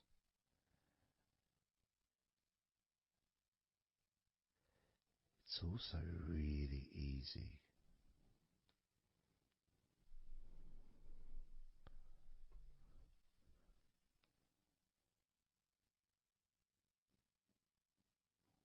very, very easy to let go, because that's all it is. It's just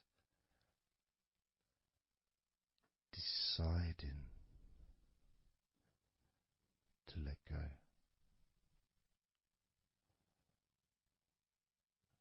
And when you press the play button on my recordings, you have given permission for my voice to relax you.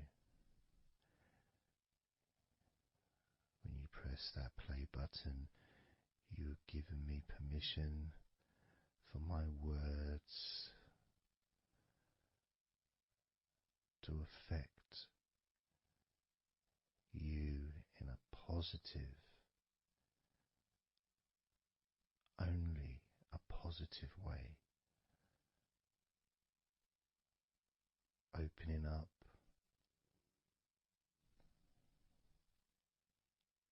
your mind to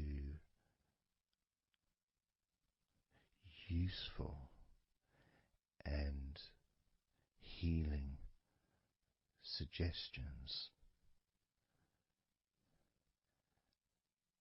that can have such an amazing effect on how you feel right now,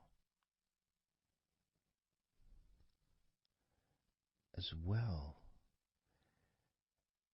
as those changes that continue long after the recording ends, those changes within you that continue to flourish and grow, transforming your life in a positive, beautiful way, allowing you to move forward in your life in the direction that you choose for yourself.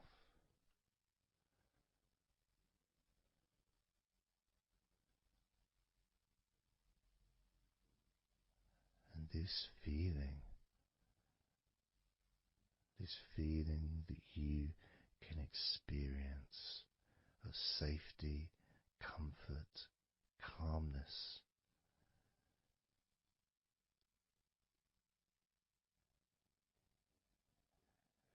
just feels so nice.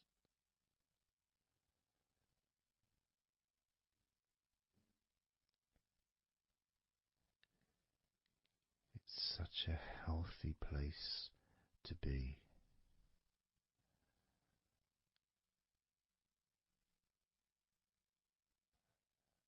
And that positivity grows within you.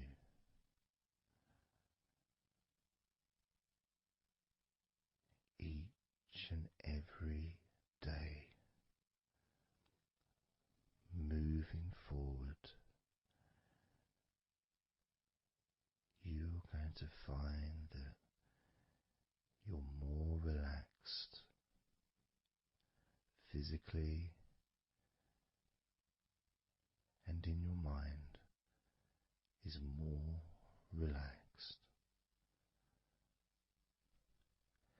And it's not that you're thinking slower,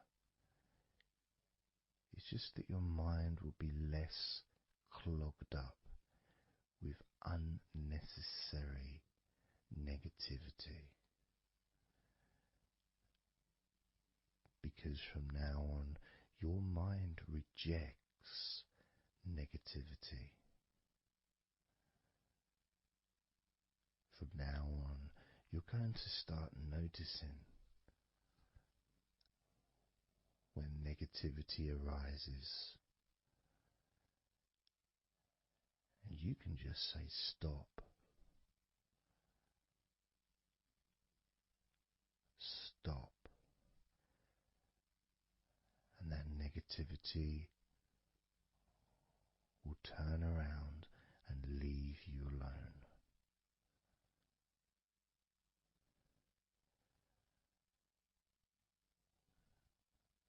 Stop, and that negativity will disappear.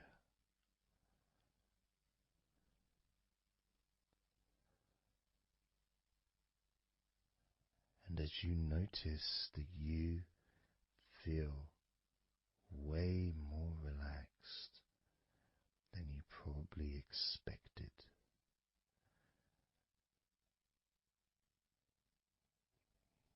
you can now congratulate yourself because you're the person that has done this. You are the one that has opened your mind up to the simple facts that you can feel more relaxed in your body and in your mind.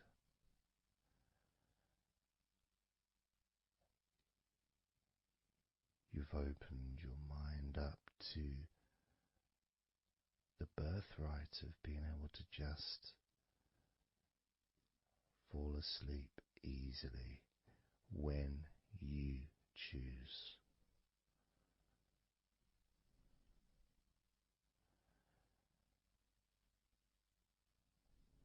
And that's a nice feeling, don't you think?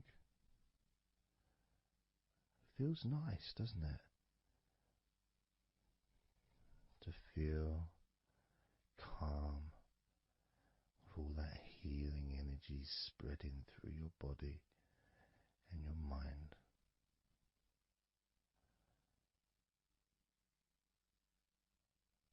To spend time in that special place where negativity can no longer enter.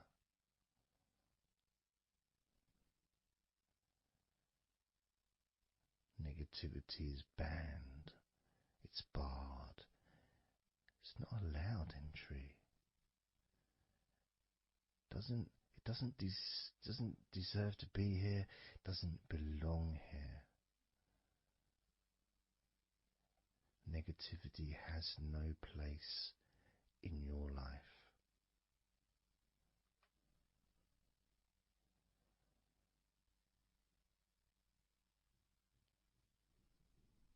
Which makes room for more comfort, more healing, more relaxation, more peace.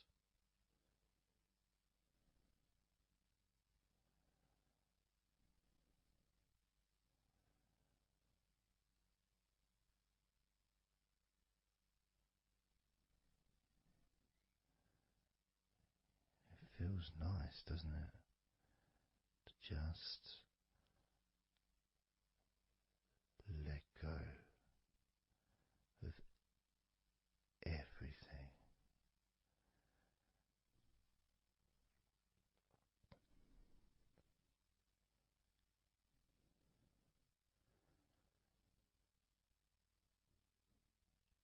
And I'm going to count down now from 20 down to 1.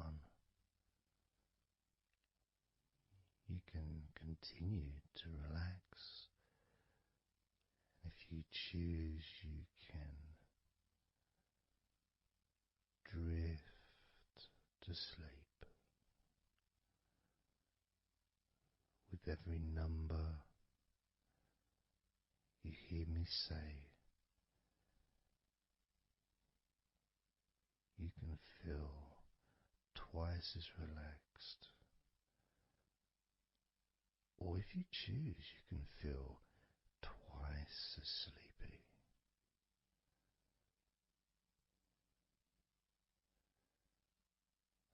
Now,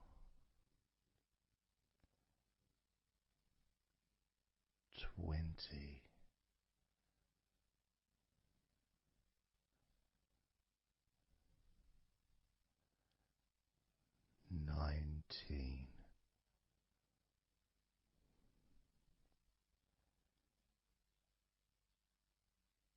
18,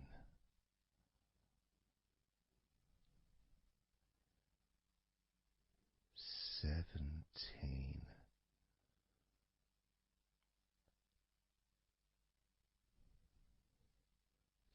16,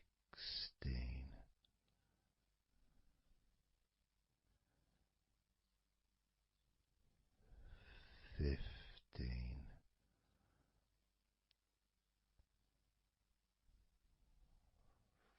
14,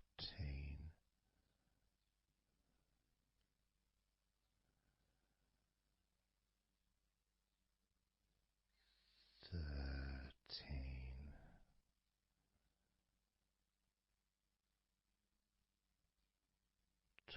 12,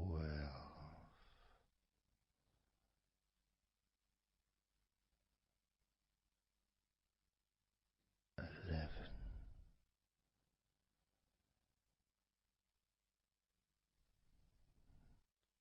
10,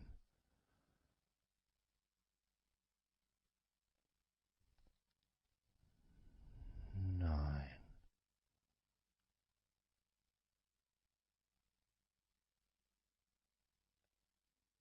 8,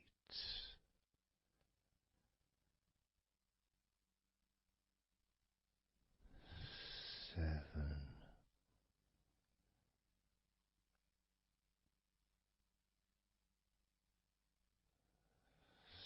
6,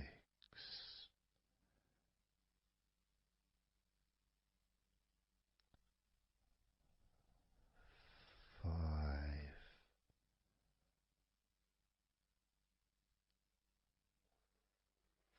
4,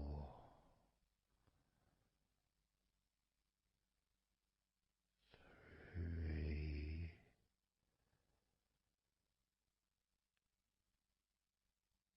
2,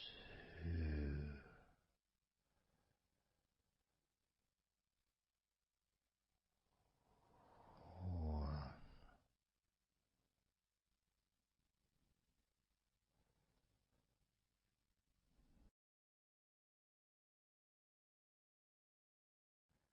This is your time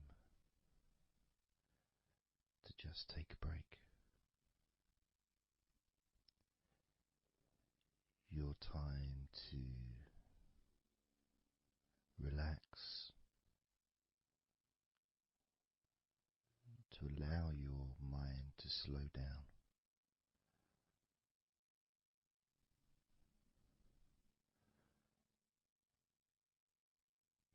To give yourself permission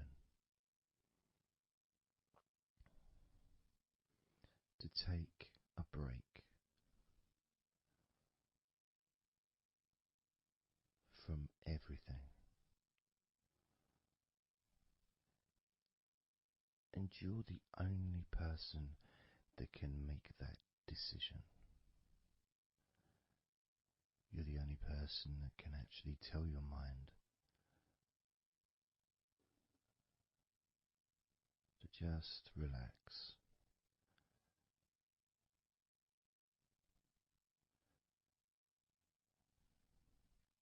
To just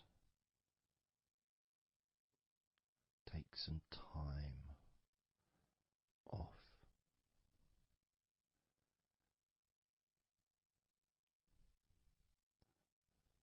So that you can focus on your body, getting in touch with how you feel physically.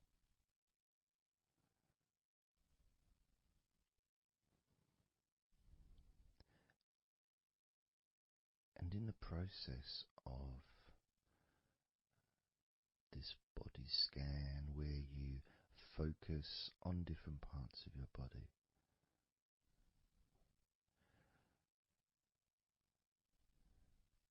those parts that you focus on and observe, even though you're not purposely requesting for those parts of your body to relax, it's kind of expected. You expect, when you listen to my voice, to feel more relaxed naturally.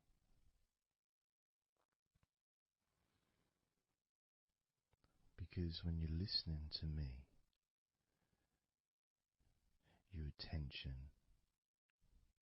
is focused on my words. And as my words guide you to focus on those parts of your body, your focus increases.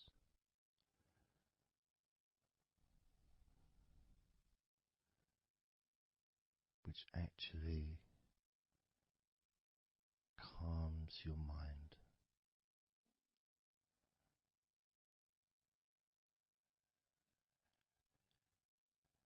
And when your mind calms down,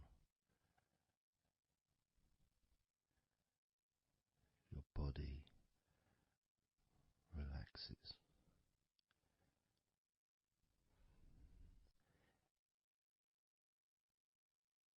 And when your body calms down,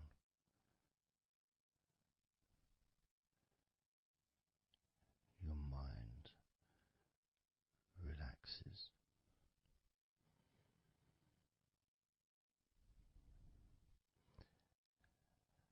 And even though we've not really started to focus on your body,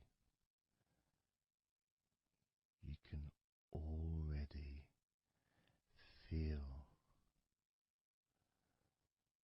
that healing energy spreading through your body, pushing out stress and tension, healing all the parts of your body, including your skin, your bones, your blood, all of your organs inside your body, all of the muscles, all of the fat, all of everything. Every hair on your body is filled with that healing energy.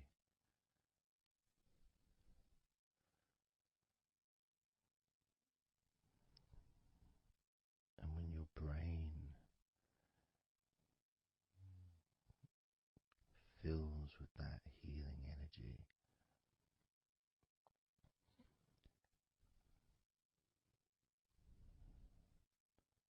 the feeling of comfort and relaxation increases.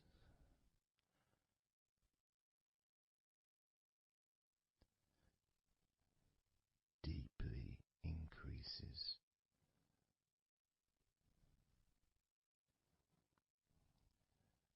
In a way that your mind starts to feel perhaps a bit drowsy,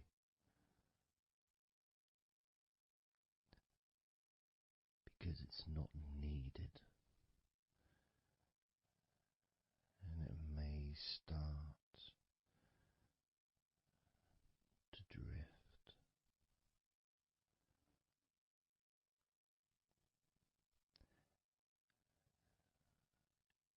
If that's what's needed. So if you're listening to this and what you need is deep relaxation, that's what you'll get. If what you need is to fall asleep naturally and easily as your mind drifts, that's also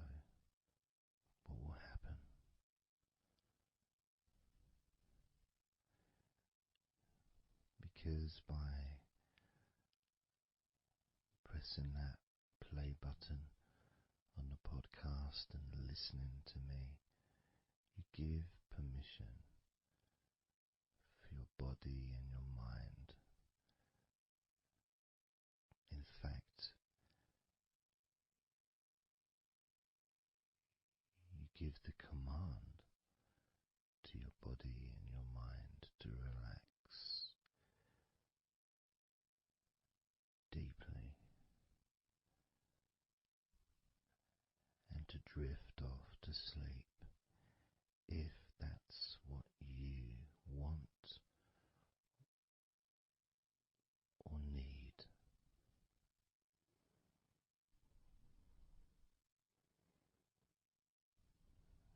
And as I focus on the different parts of your body, you may start to just drift, and then you come back again and you hear me talking, and I'm focusing on a different part of your body. And you may find yourself drifting,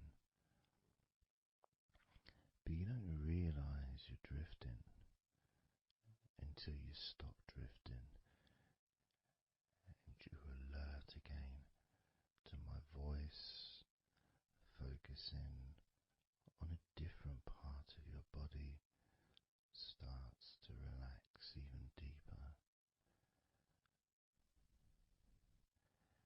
Because that drifting is basically you already in the sleep zone.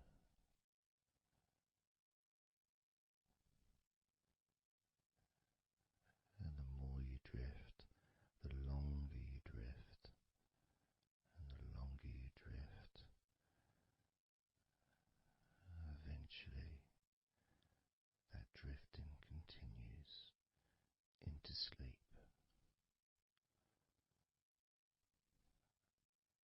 And that's the last you remember until you wake up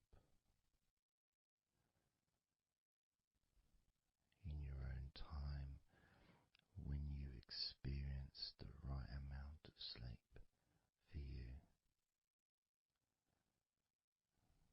Because when you do, and if you do fall asleep, it's extremely pleasant, so relaxing, so deep, healing sleep.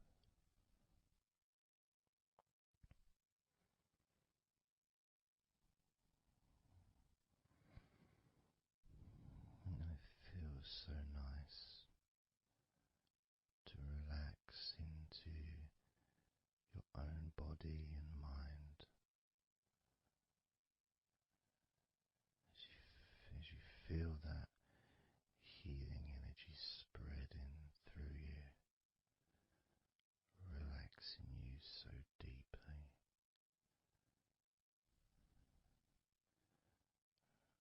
relaxing you so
Let's focus again on parts of your body. Focusing this time on your forehead.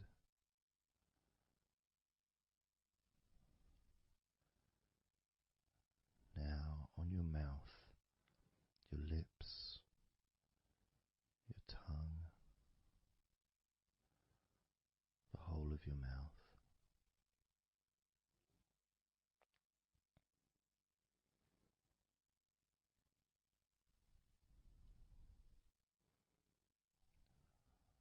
Focus in on your fingers.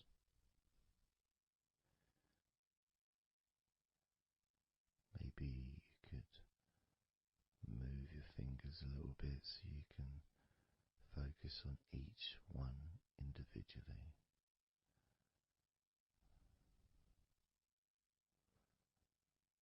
Both hands.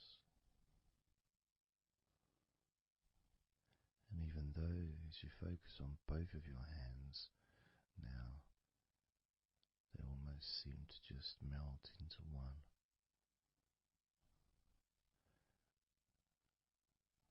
Where does your right hand start and your left hand end? It's almost as if they just mix together.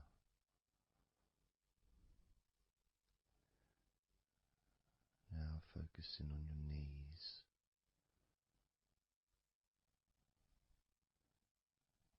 Just noticing how your knees feel.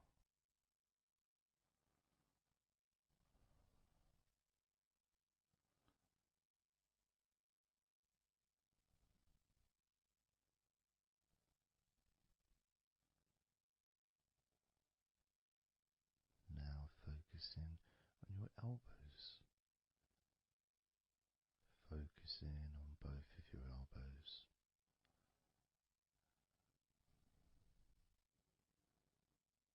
Just observing the feeling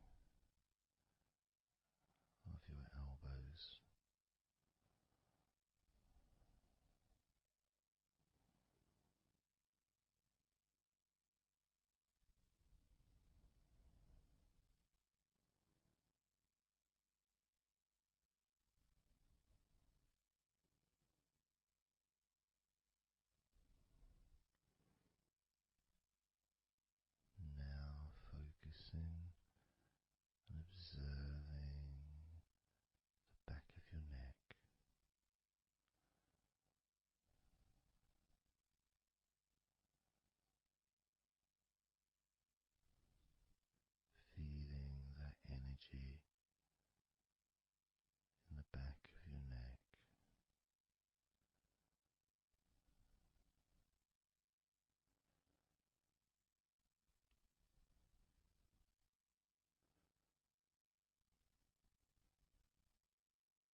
now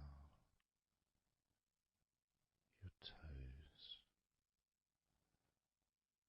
on both of your feet.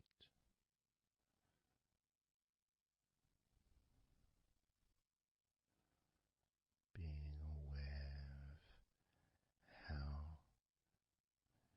your toes feel right now.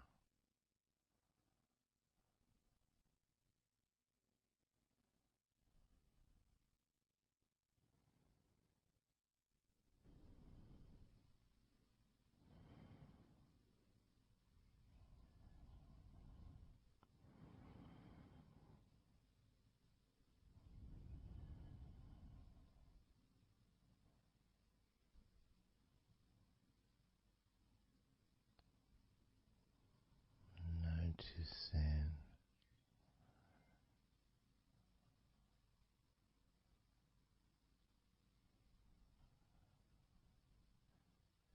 how your entire body feels.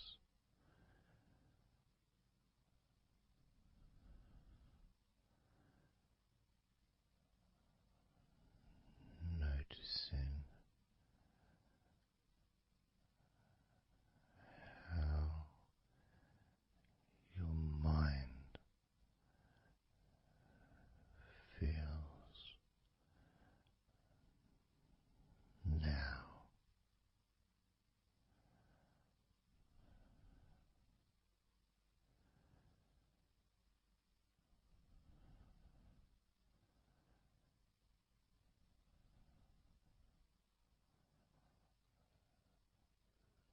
Letting go.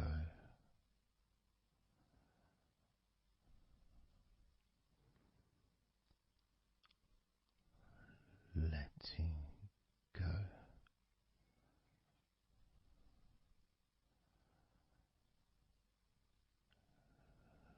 Letting go of everything.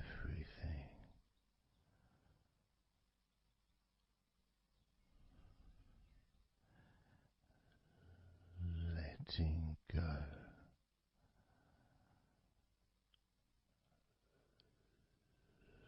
Letting go.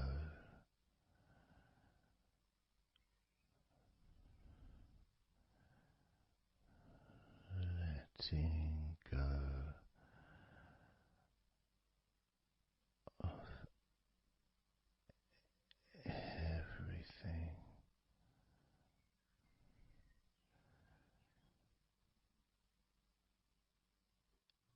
Everything.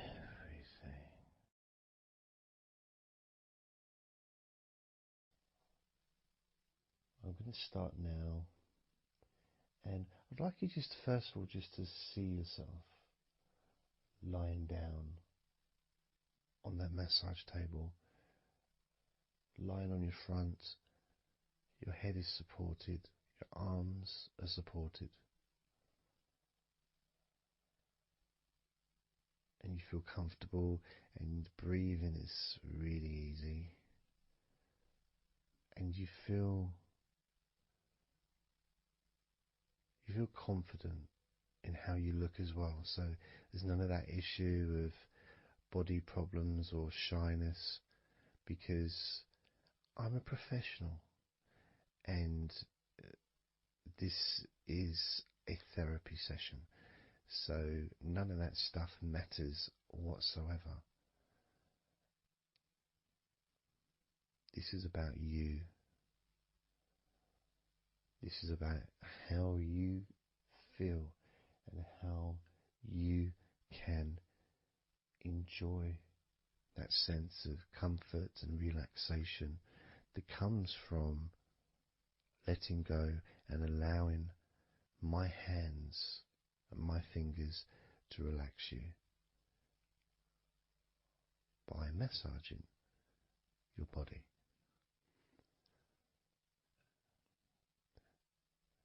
So I want to start off just by placing my hands on the back of your head, just gently, just so you can feel what my hands feel like really on you. So you can maybe feel the warmth of my hands on the back of your head. And I'll move my hands to the side of your head. Not pressing, but just holding them there very gently. Maybe over your ears and a little bit on your face. Just so you can feel my hands.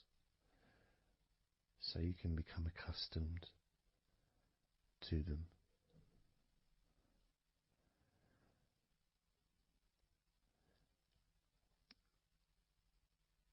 And now put my hands on the back of your head again and gently let them slide down onto the back of your neck.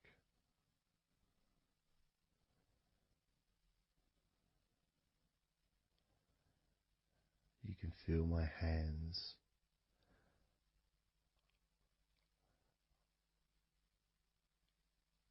gently stroking the back of your neck to start with. Just so you can get used to the feeling of my hands on your skin. Get accustomed to it. Realize that you're safe and it's all good. It's all fine.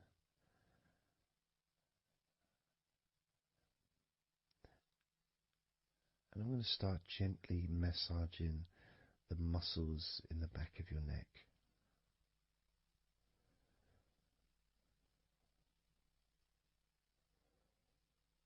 With both hands.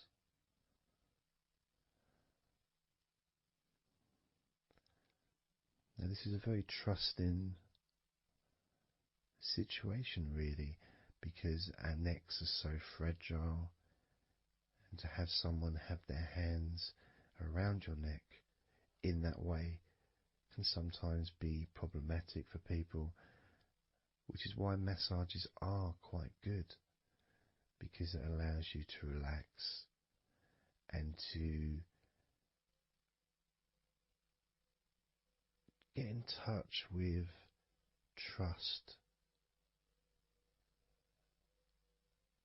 to feel peaceful and calm.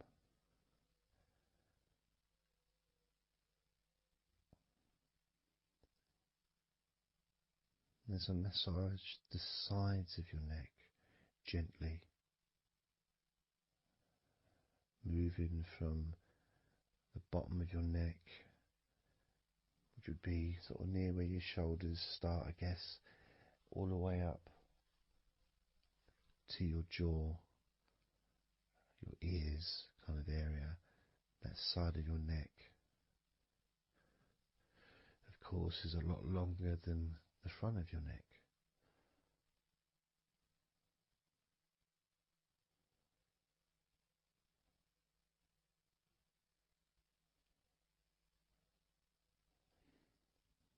And then massaging the back of your neck, especially that area where perhaps we hold tension.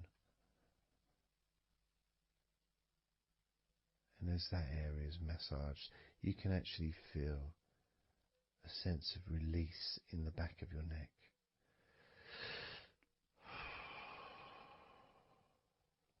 And maybe you can breathe it out as well.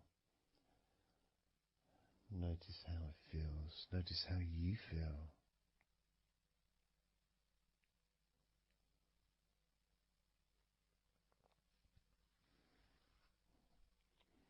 Then moving down to that area between your neck and your shoulders, that muscly area, starting to massage that area on both sides. I mean, this would be the area that a lot of people would massage if they were going to give you like a shoulder massage. Even that's not technically the shoulders, but it's all the muscles that lead to the shoulders, from the neck.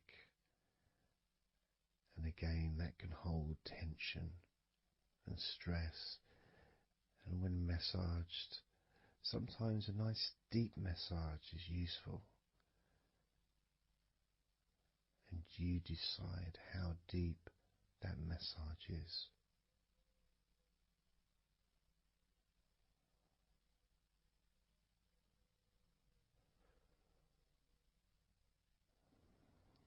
And just allow my knuckles just to dig in to get to those muscles and to really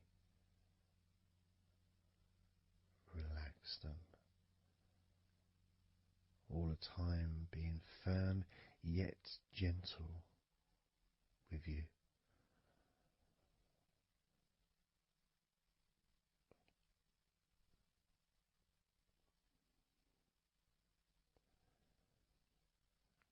And just stroking down that area to your actual shoulders, moving to the muscles of your shoulders.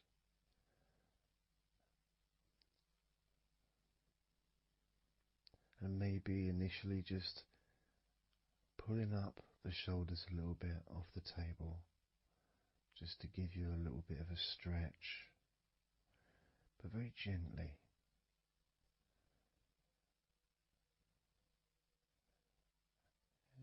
And you've got the muscles at the front of your shoulders, the sides and the back.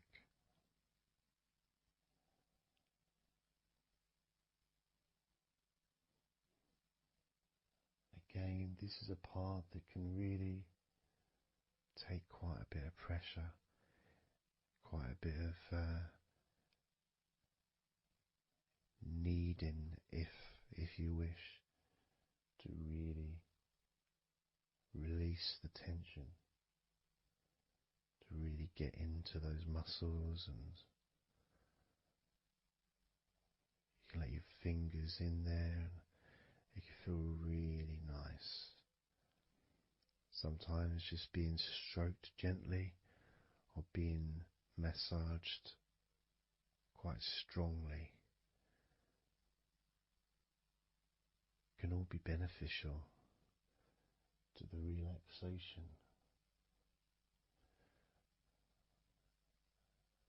of the muscles in your shoulders.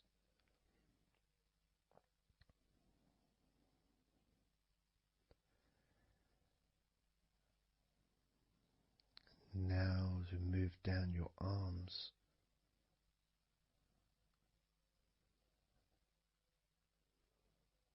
we'll do one arm at a time, starting with your right arm.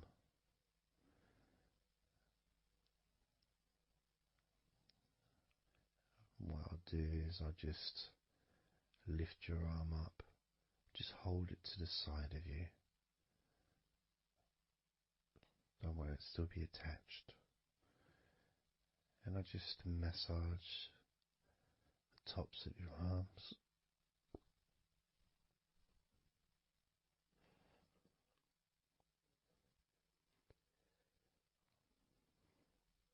All the way down to your forearms,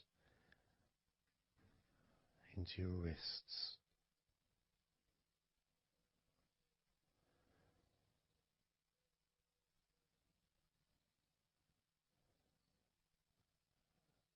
Gently massaging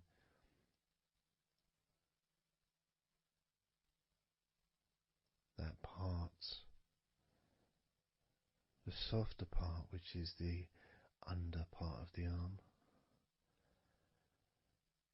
which leads to the crease in your elbow, the inside. It's much more sensitive skin.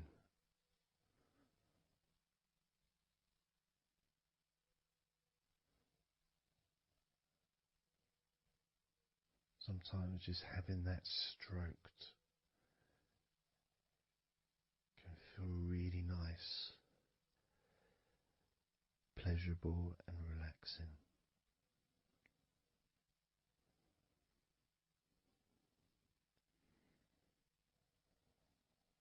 Now moving down to your right hand.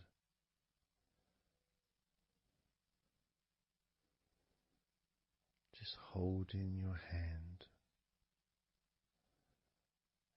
both of my hands.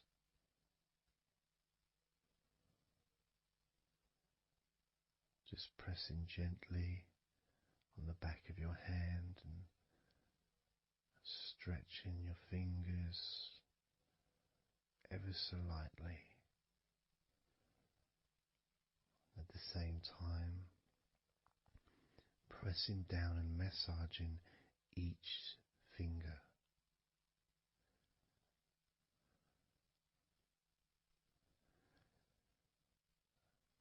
And then starting to massage the palms of your hand.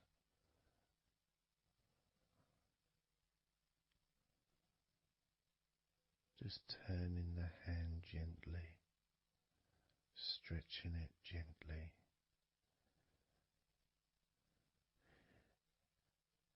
And actually having your hand held can really be an emotional experience sometimes, even if it is with a stranger, someone you don't know very well, like a massage person or a therapist maybe, because it's intimate.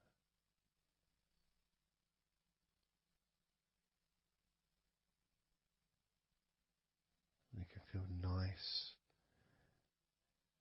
and you can feel safe.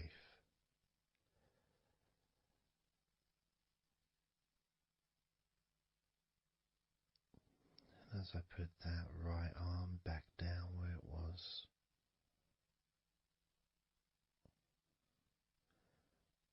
we're going to do the same with your left arm. Exactly the same. Massaging the muscles in your arm all the way down to your wrist. Stroking the inside of your arm.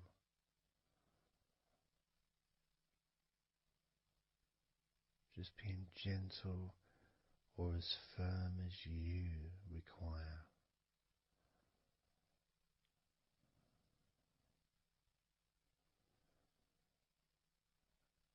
And then massaging your left hand.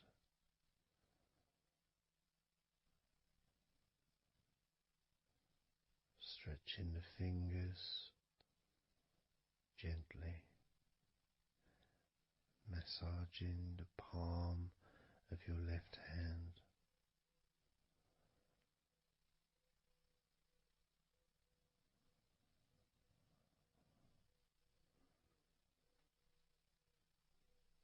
You can feel so relaxing.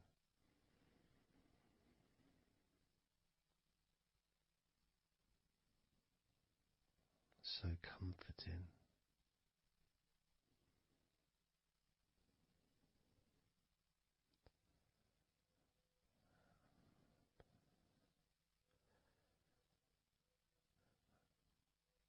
Now just rest your left arm back down.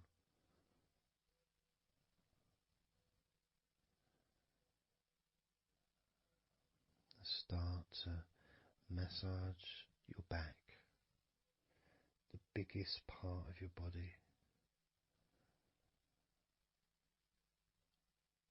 Starting at the top,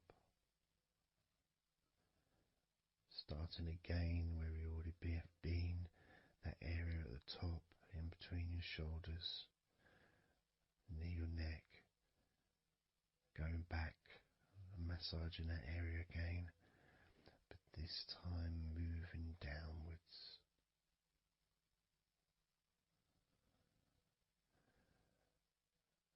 Making a downward stroke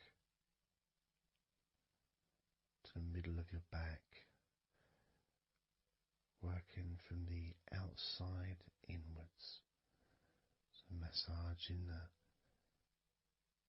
your back, but the outsides of your back. The parts where your arms would maybe rest against.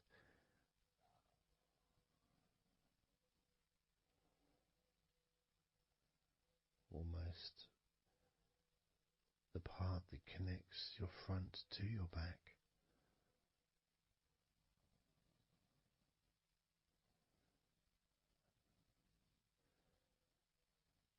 And just massaging down firmly but gently, as firm as you want. Moving down and then moving across a little bit and moving all the way down again. Being very gentle, yet firm as you choose.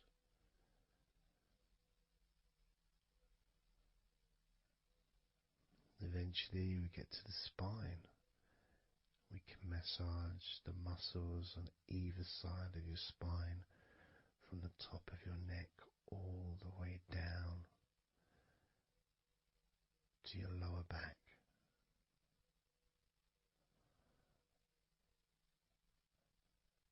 We can do that a few times. Sometimes people use the knuckle or the, two fingers and just go either side of the spine and almost just push down and go all the way down to the bottom of the spine. Each time releasing tension and opening up the body, stretching your body so that you feel more relaxed, but at the same time rejuvenated.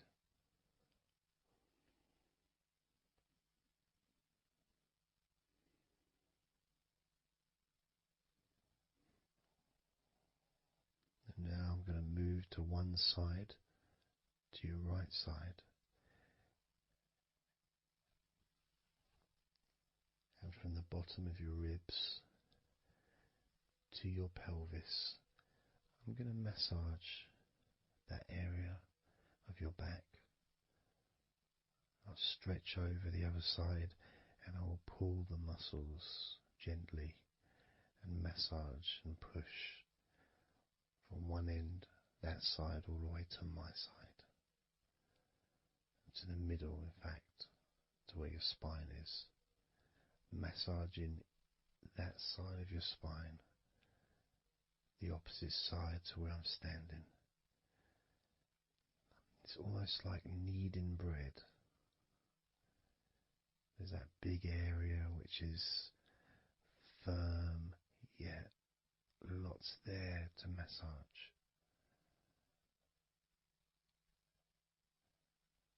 Potentially one of the most important places to actually have a massage, because you really feel it. You really feel the release and the pleasure of having your lower back massaged. It releases so much from your body that's not useful, starting a healing process which will continue long after this recording is over.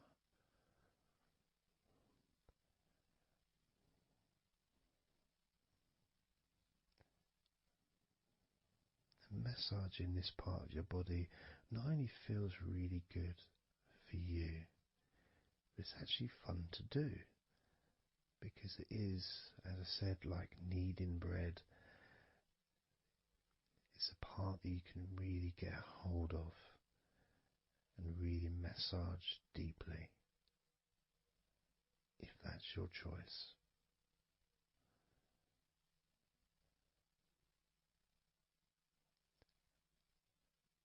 Then I'm going to move over to the other side of your body and do the same with the opposite part of your lower back, kneading and massaging from your sides all the way to the middle of your back where your spine is. pressing and kneading,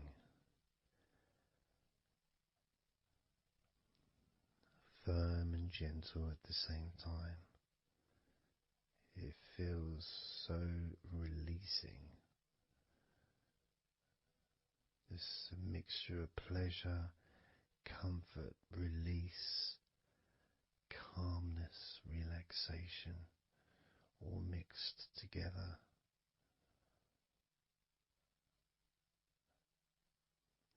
Plus there's that feeling from your stomach as it's being stretched. Even though you're on your stomach now, you can feel it being stretched because that whole area is connected to your stomach.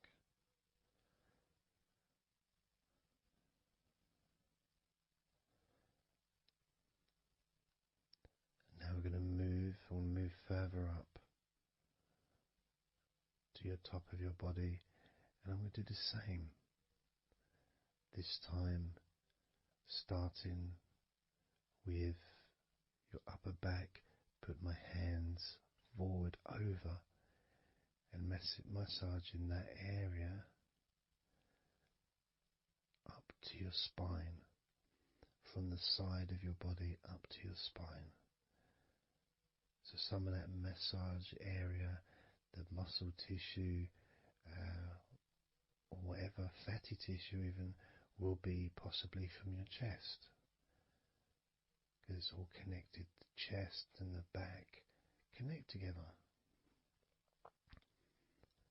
I'm going to be massaging and just pulling some of that skin from your side up and massaging that area of your upper back all the way to your spine. And then I'll move down a bit and I'll continue with the middle of your back, doing exactly the same thing. As gentle or as deep as you choose.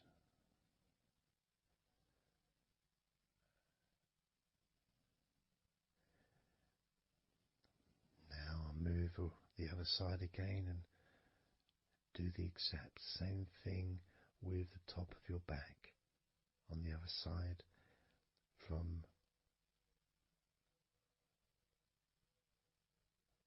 pretty much underneath your arm area really,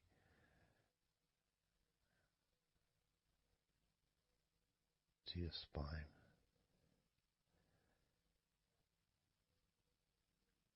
And then continuing that all the way down, including your middle of your back.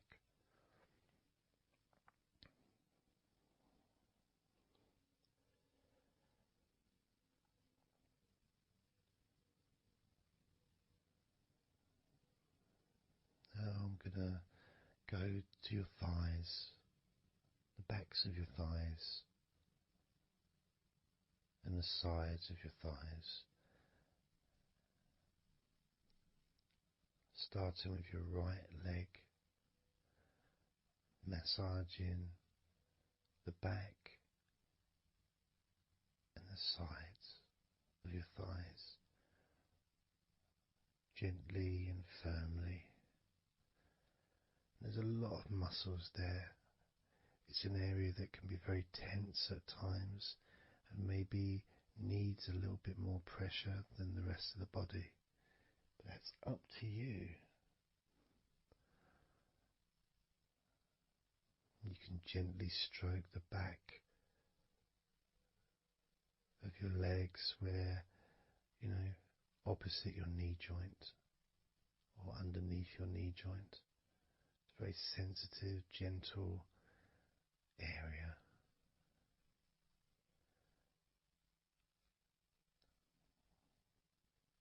And working down to your calf muscles, massaging your calf muscles thoroughly and deeply if you choose, using both hands and fingers, digging deep.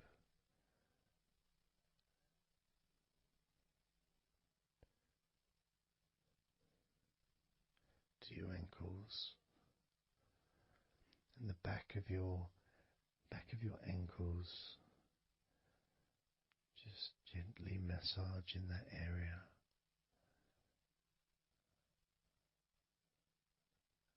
Maybe lifting the leg and stretching it a little bit.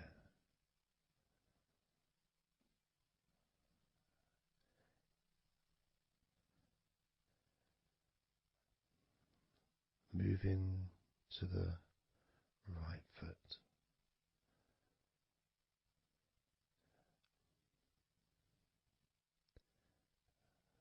Massaging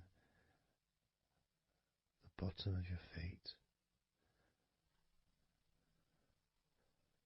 and the sides of your feet.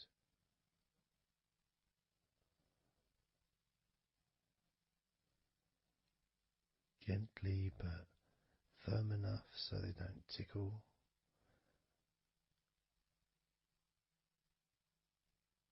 And just allow the pleasure that you get from having your feet massaged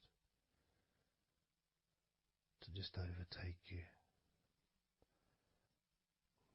As I continue to massage your feet, the bottoms of your feet, the sides, your arches, your heel. You can put a lot of pressure into your heel and it feels amazing. Yet the arches need to be a bit more gentle. Stretching your toes gently and massaging the bottoms of your toes with my fingers, each one individually.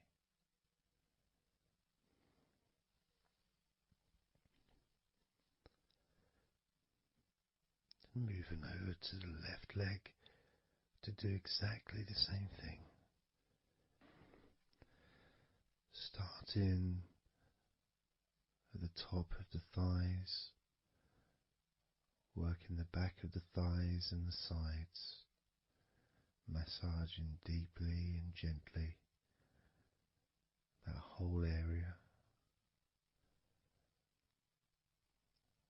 working all the way down.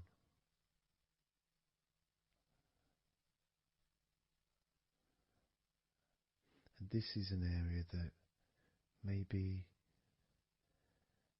you could like to spend more time relaxing and massaging.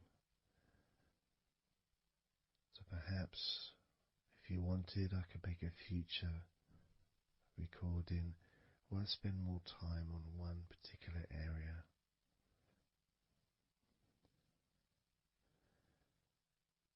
As you move down to your calf muscles,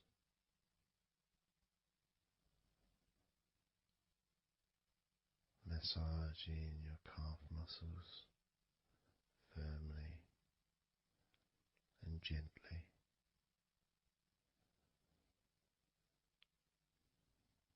Moving down your ankle and to your feet, massaging the backs of your feet, the bottoms of your feet, stretching your toes and massaging each toe individually. And that feeling of pleasure and release that you experience when you're having your feet massaged feels really good.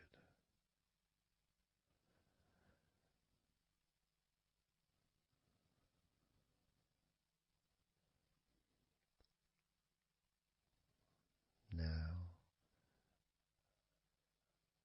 as you turn over in your mind, laying on your back,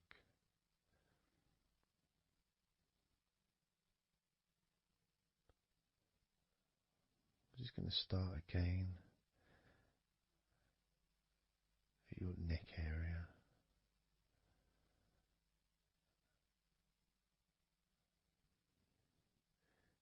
shoulders,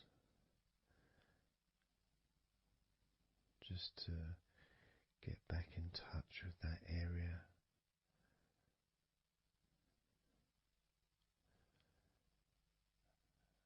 And as we move up,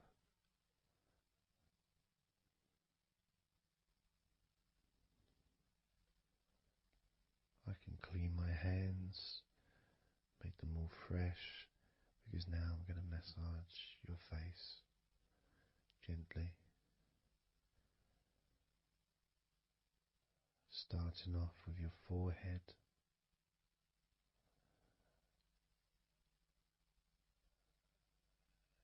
your eyes are closed, and I can just stretch your eyes a little bit, pushing up on your eyebrows.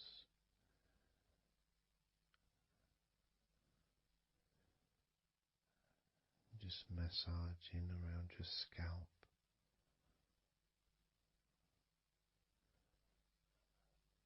Massaging down your cheeks, around your ears, into your jaw, gently.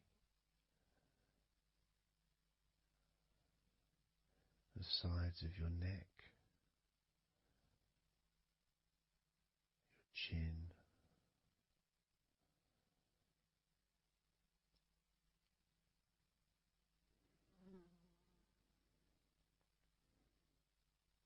then just moving down from your neck down to your chest, starting by massaging the very top of your chest, where the collarbone is, either side of the collarbone.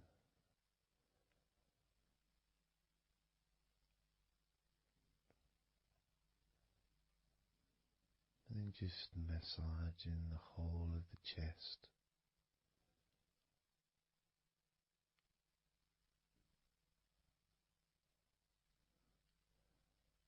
Moving the chest around.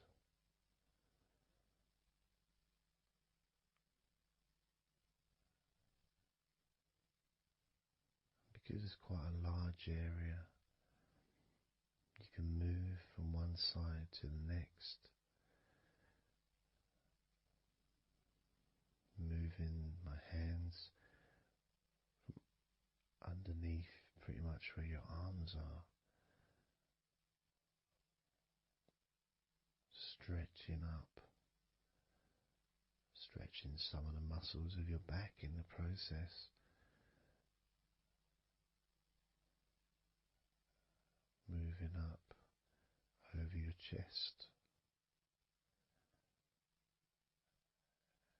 and then moving down again.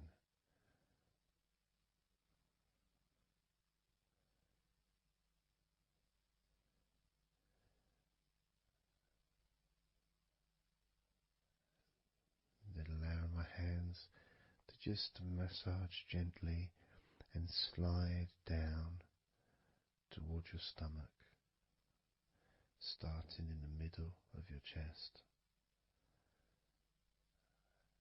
And then gradually my hands moving apart and massaging and sliding at the same time, moving down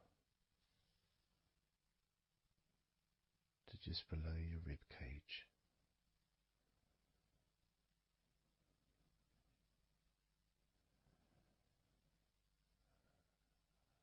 Moving down, then massaging up again, giving your chest all the attention that it needs to feel completely relaxed.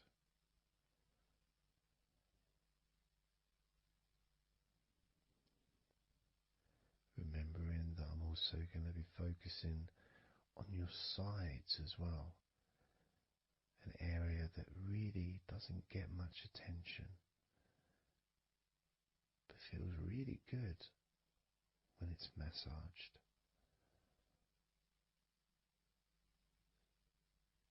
stroking my hands down the sides of your body, just below your arms, all the way down to your hips.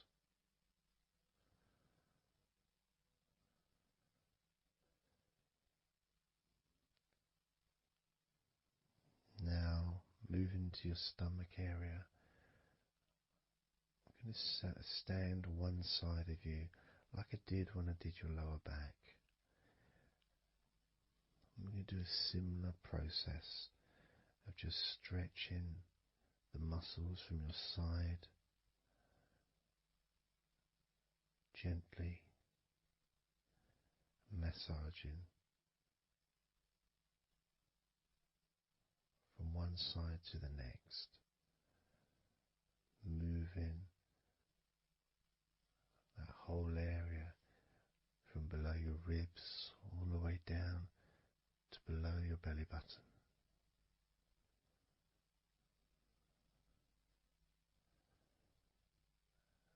And then I move round to the other side of you and repeat that.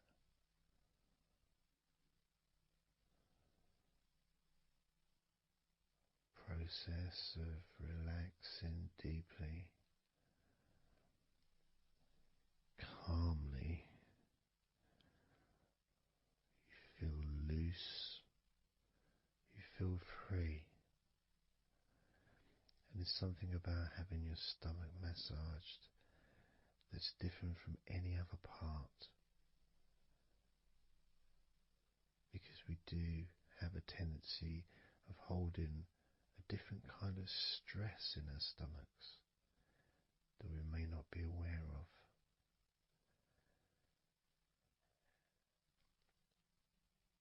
As I now massage your stomach, the front of your stomach, making circles around your belly button,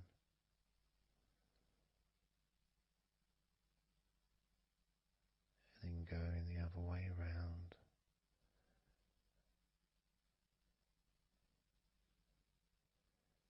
There's a gentleness and a freedom that comes from feeling how you're feeling.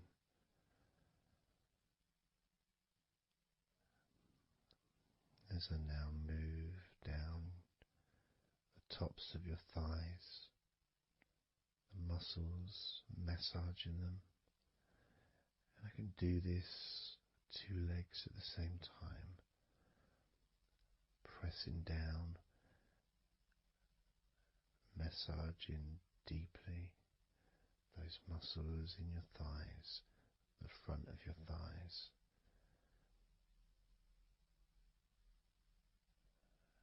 And moving down to your knees, gently massaging your knees. Sliding down your shins, putting pressure on either side of your shin, gently, softly but firmly. Moving down to your ankles, stroking the tops of your feet.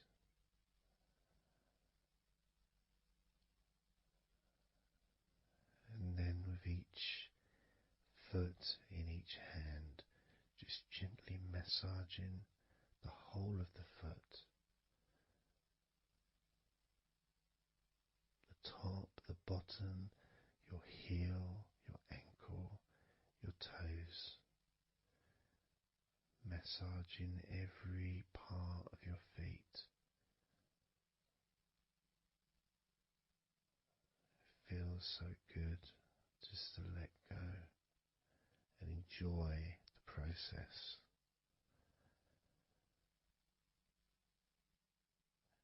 Enjoy feeling so deeply relaxed.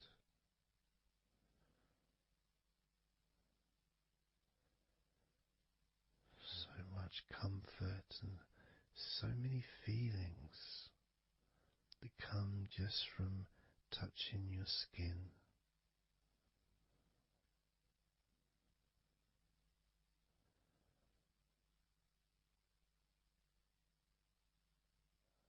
And you can just lie there for as long as you choose, enjoying the feeling of deep comfort from being massaged by me.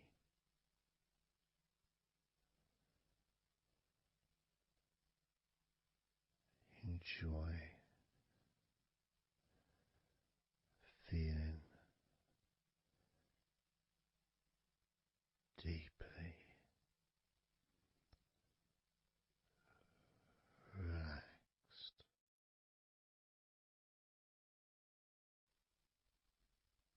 And all we're going to do is blow out some candles in your mind.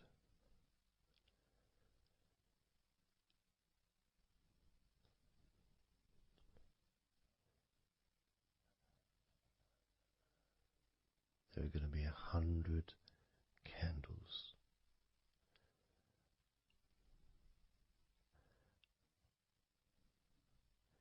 And you're going to blow each one out individually, one by one, starting at 100 as I count down,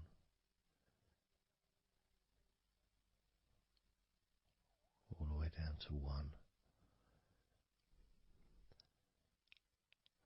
And each time I say a number,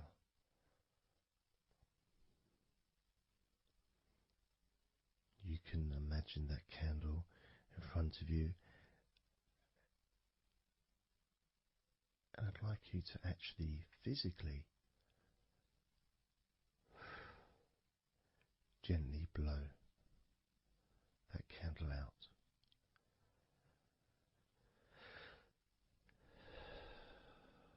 Just so it's not a big blow, it's just a gentle, and that candle will extinguish. And then I'll say the next number as we move down, and you can just blow that one out as well.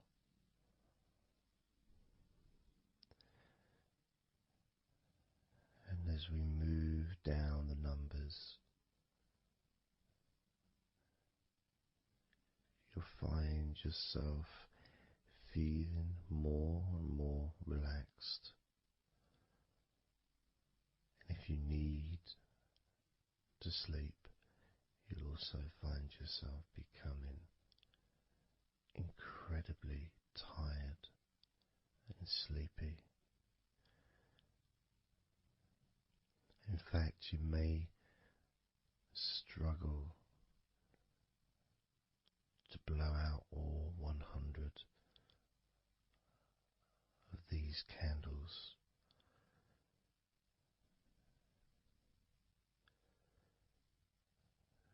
As you feel more and more deeply relaxed,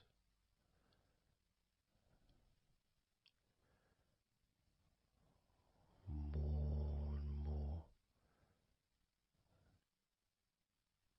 deeply tired, and the further you go down, the more your mind starts to drift.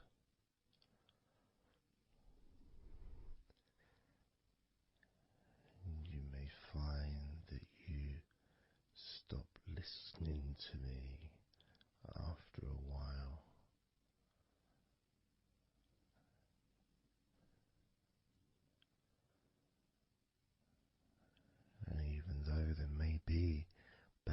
sounds where you are. You'll be aware of those sounds at the moment.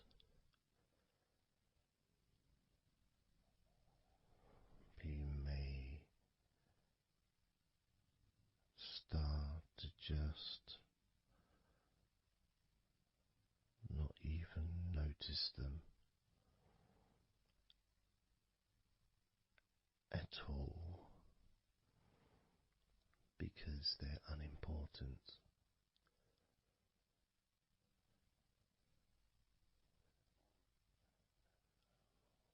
Where I am, I've got the sounds of the birds. There's Horace the pigeon, who likes to say hello sometimes. And there's the odd plane that goes by. Maybe traffic and trains in the distance.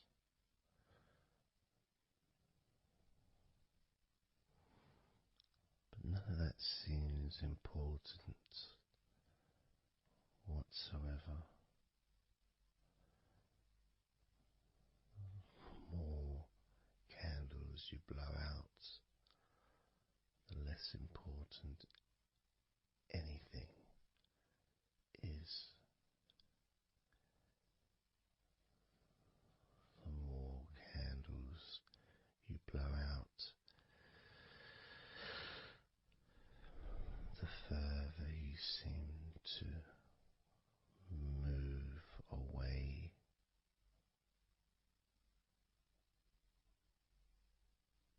from sounds and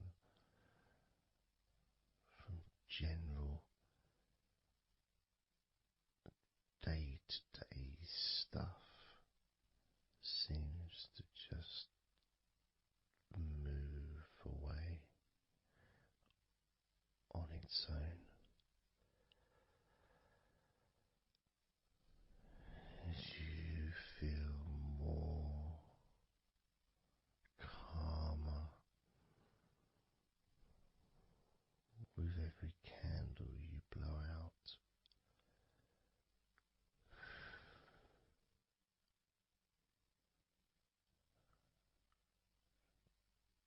Guiding you to the next number that you hear me say,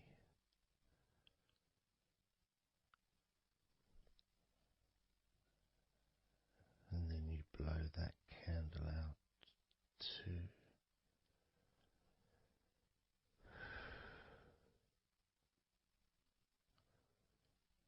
So easy, so simple.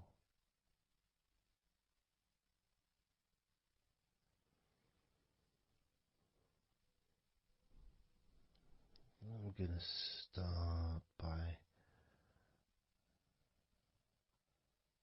introducing the first candle, which is 100. The first candle, which is 100. When you blow that candle out,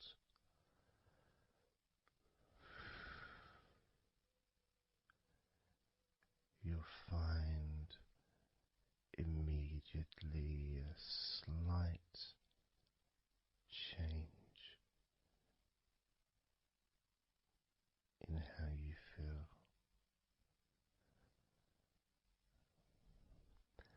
As well as a real sense of positivity growing within you.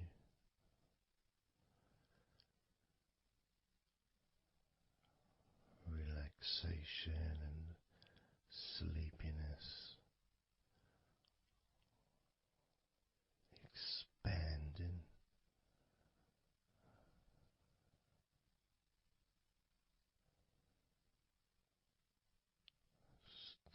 with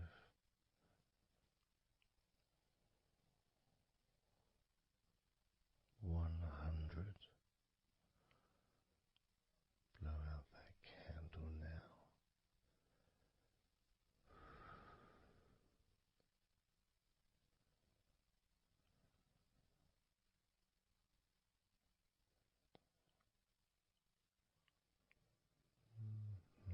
99.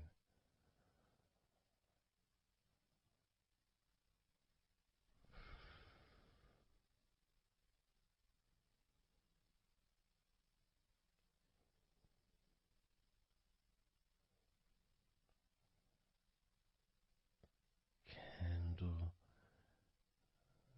98.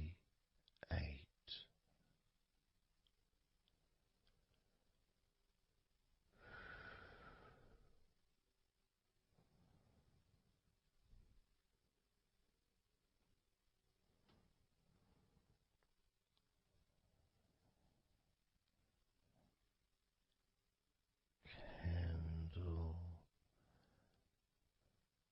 97.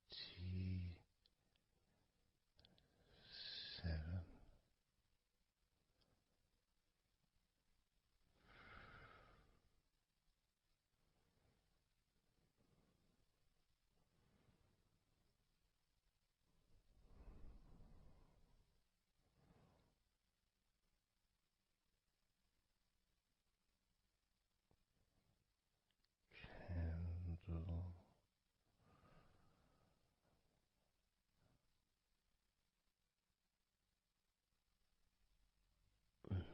96.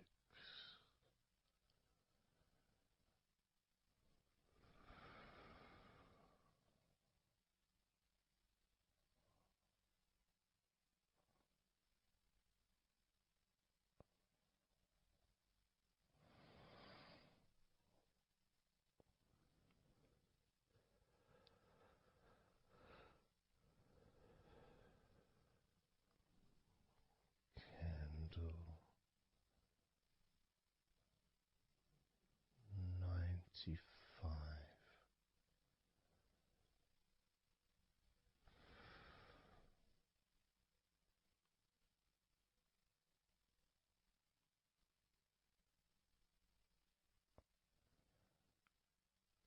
Candle 94.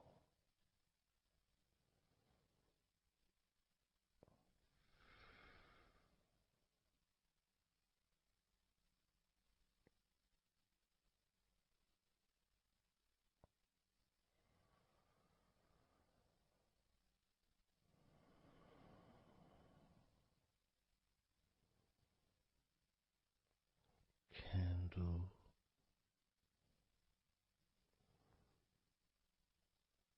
93.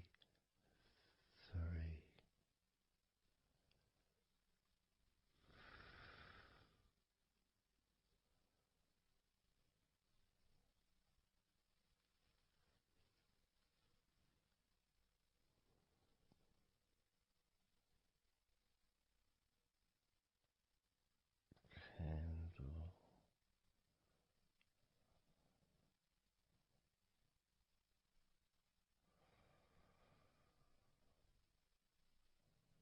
92.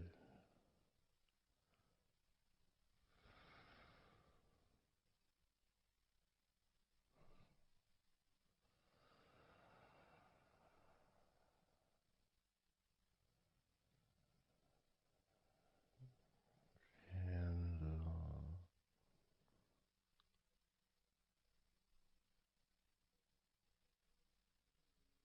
91.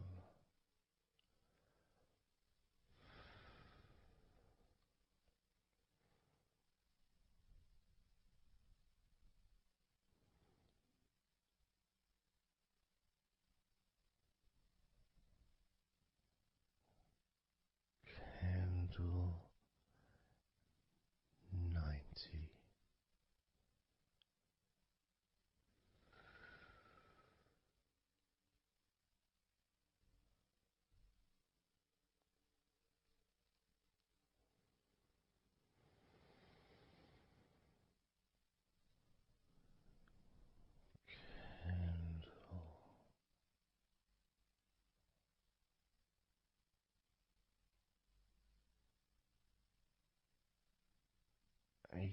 89.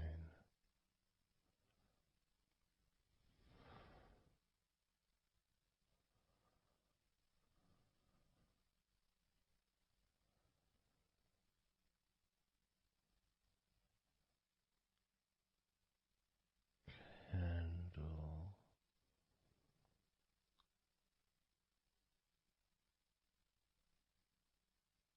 88.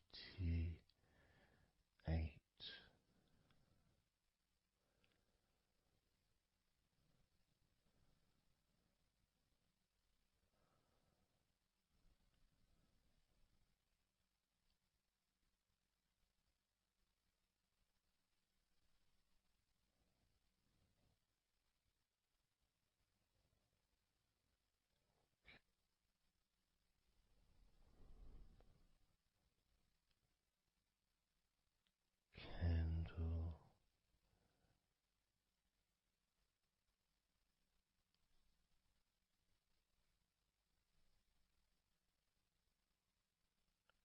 87.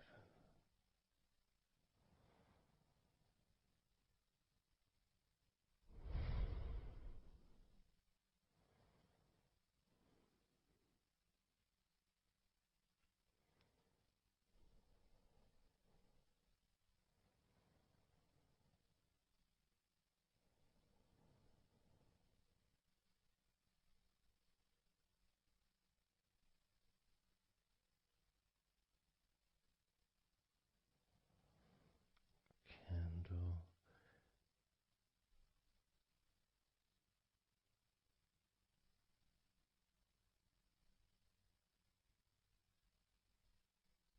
86.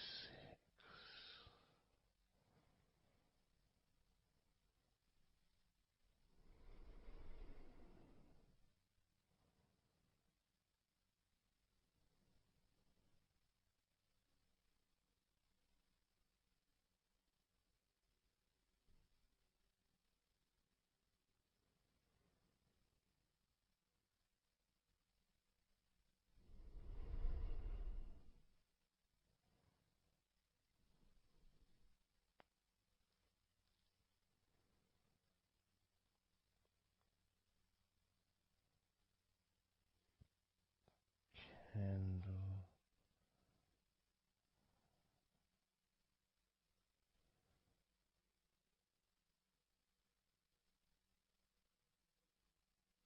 85.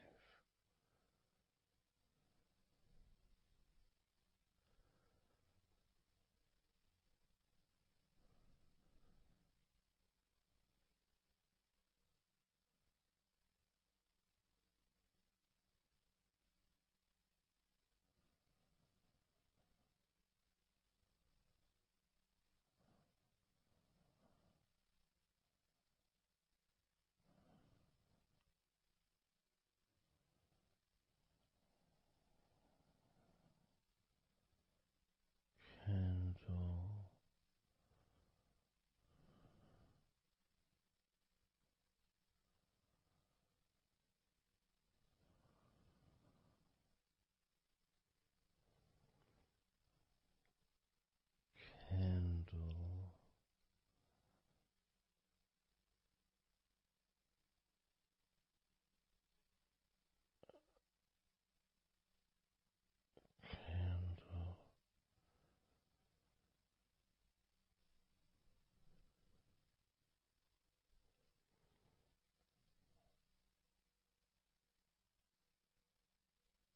82.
78.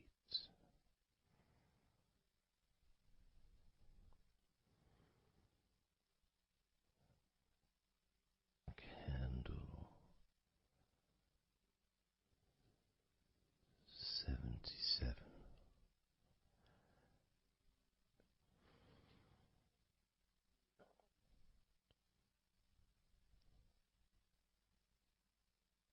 Candle 76.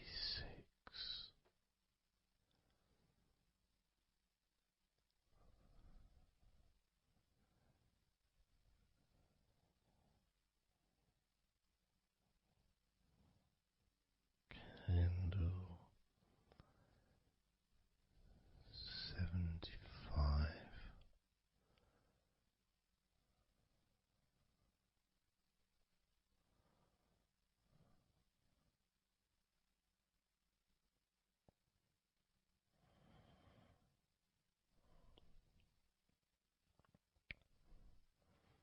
Candle 74.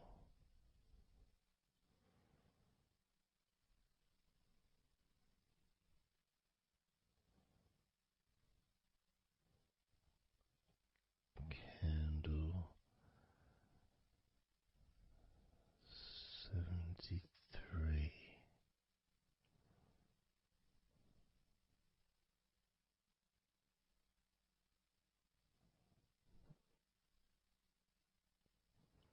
Candle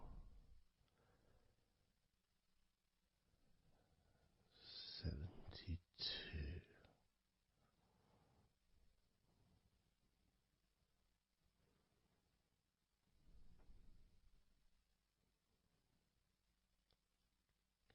Candle 71.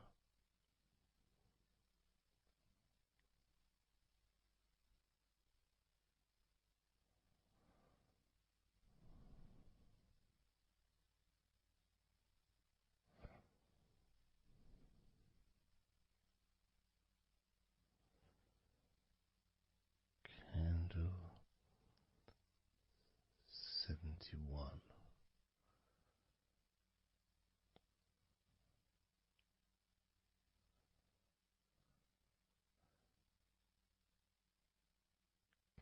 Candle 70.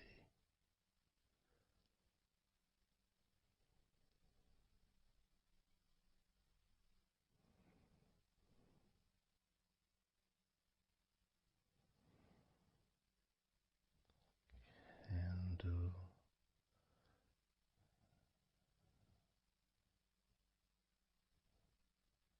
69.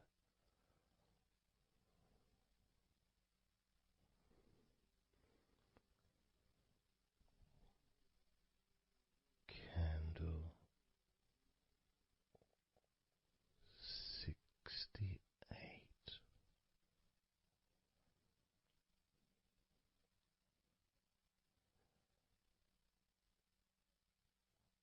Candle 67.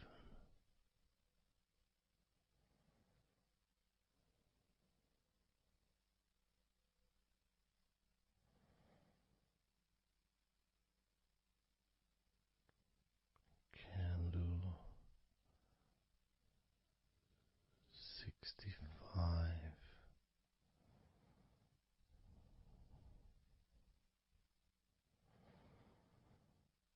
Candle 64.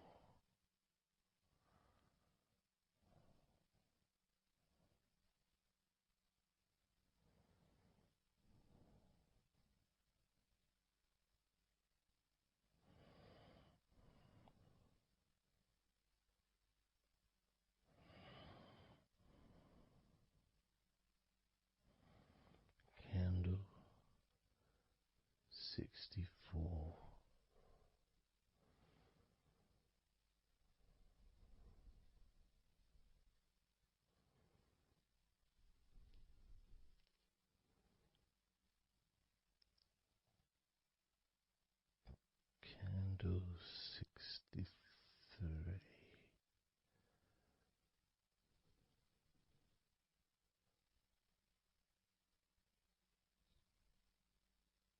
Candle 62.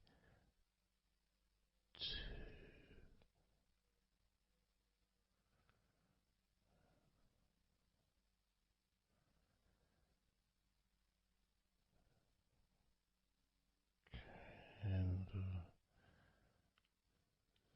61.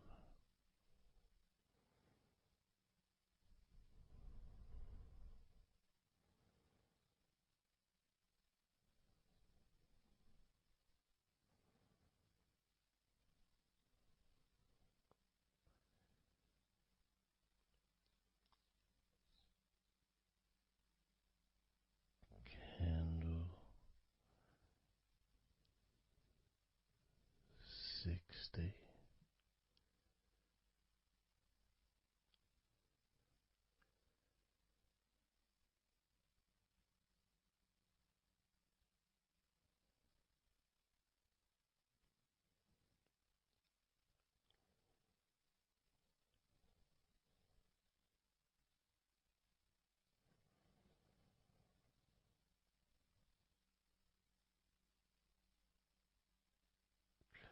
Candle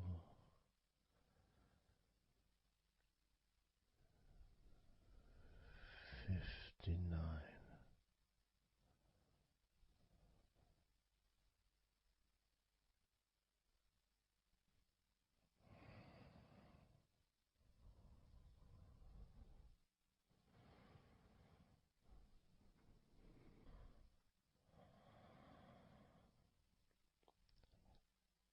Candle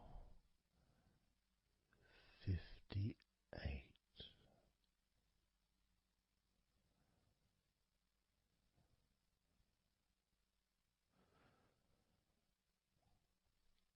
Candle 57.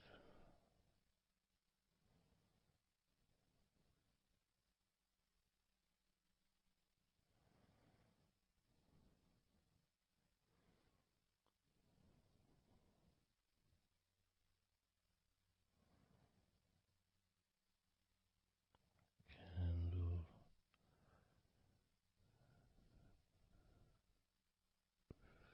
56.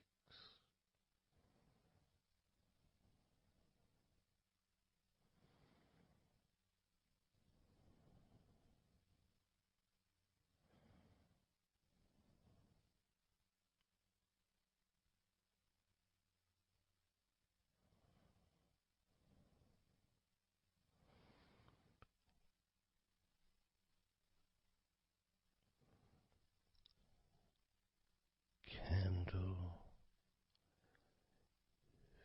55.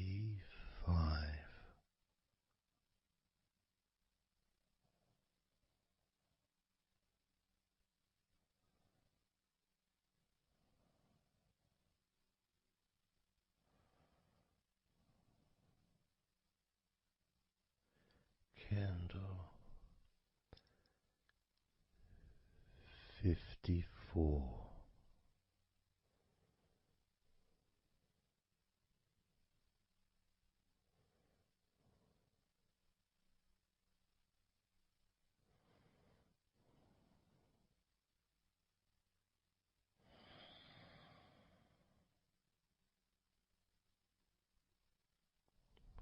Candle 53.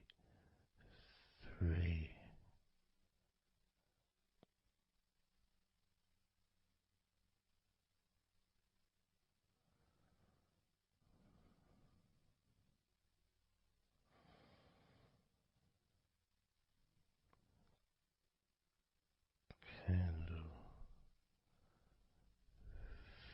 52.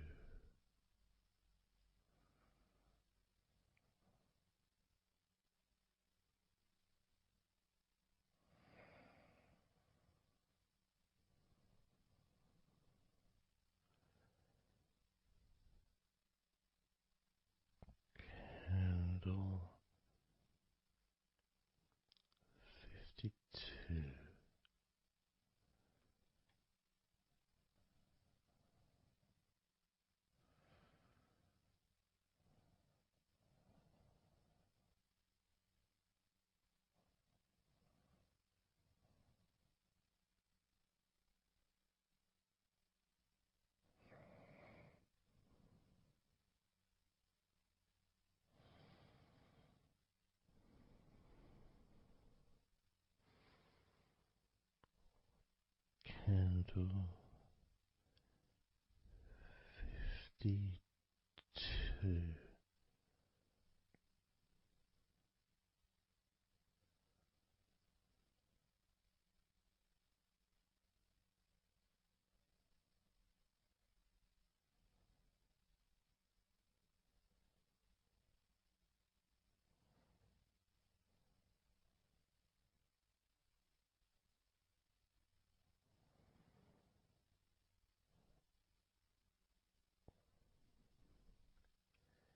Candle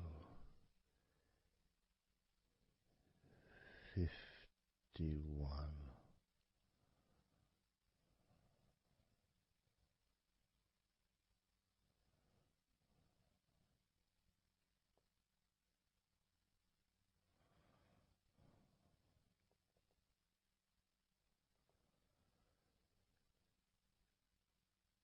Candle 50.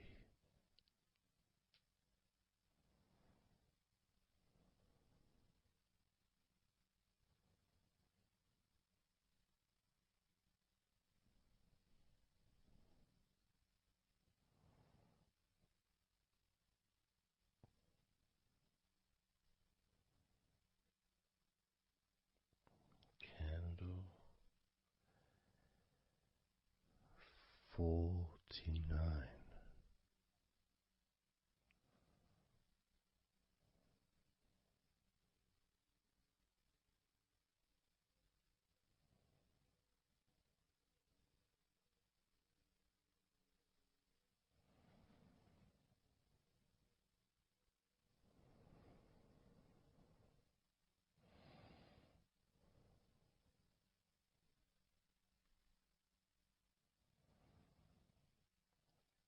Candle 48.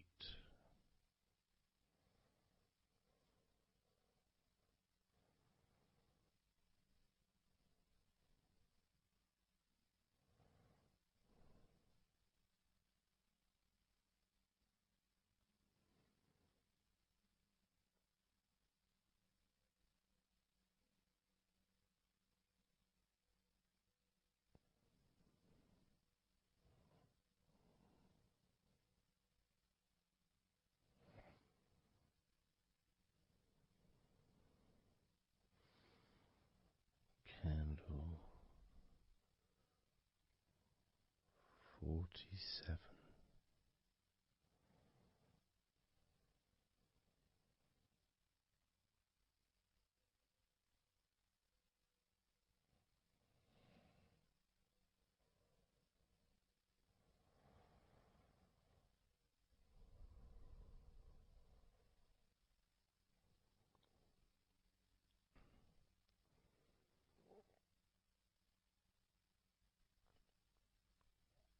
Candle 46.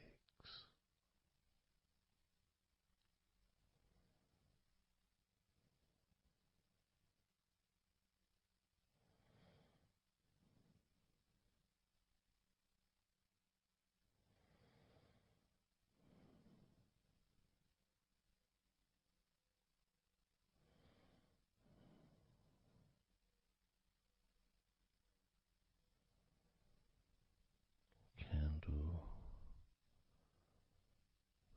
45.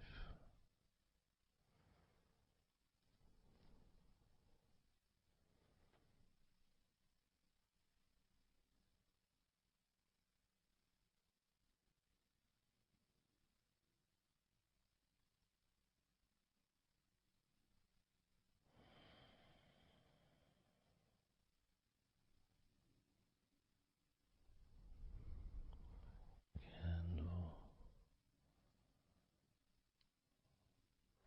42.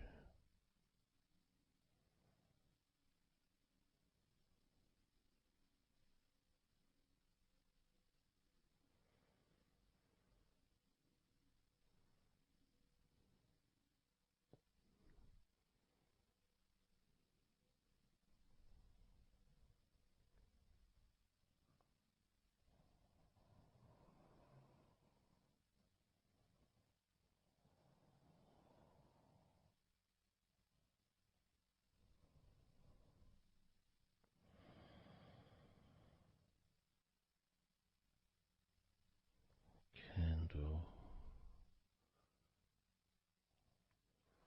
41.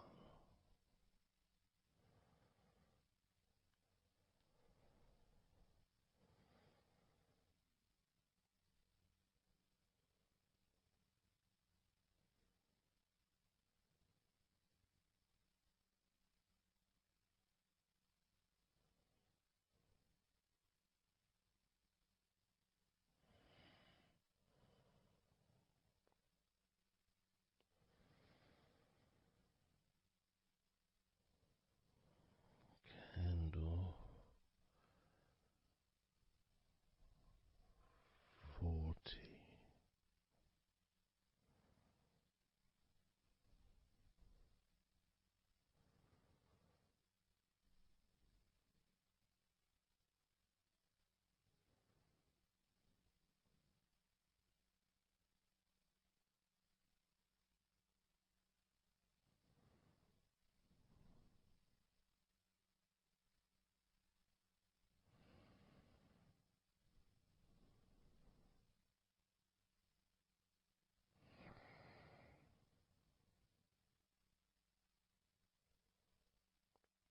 Candle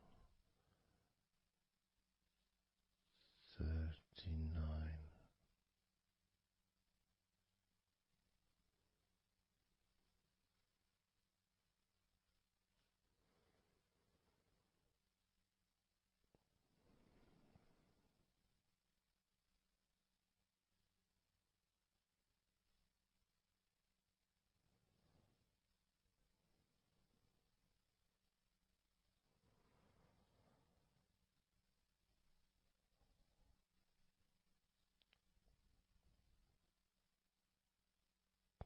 Candle 38.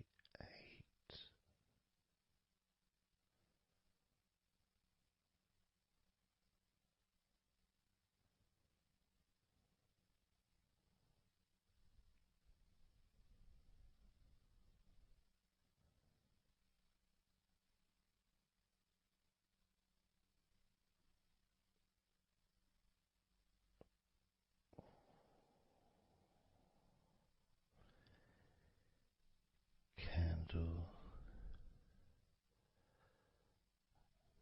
37.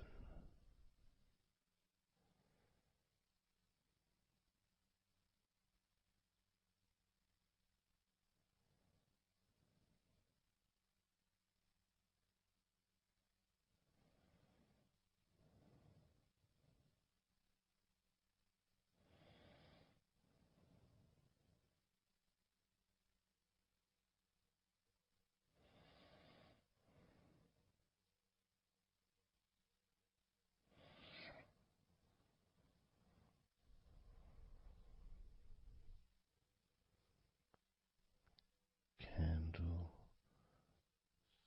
35.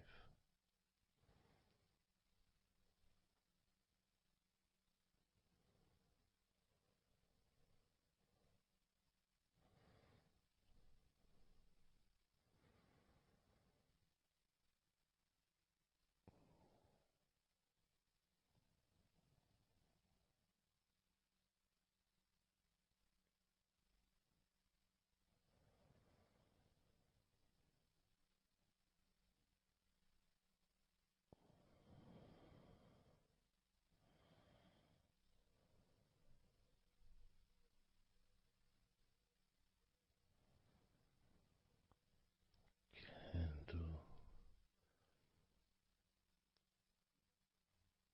34.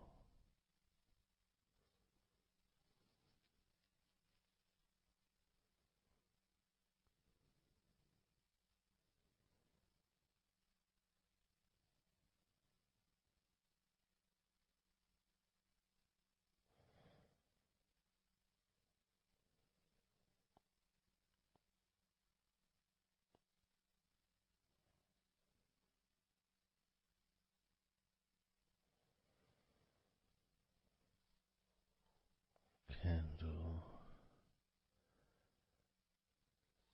33.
29.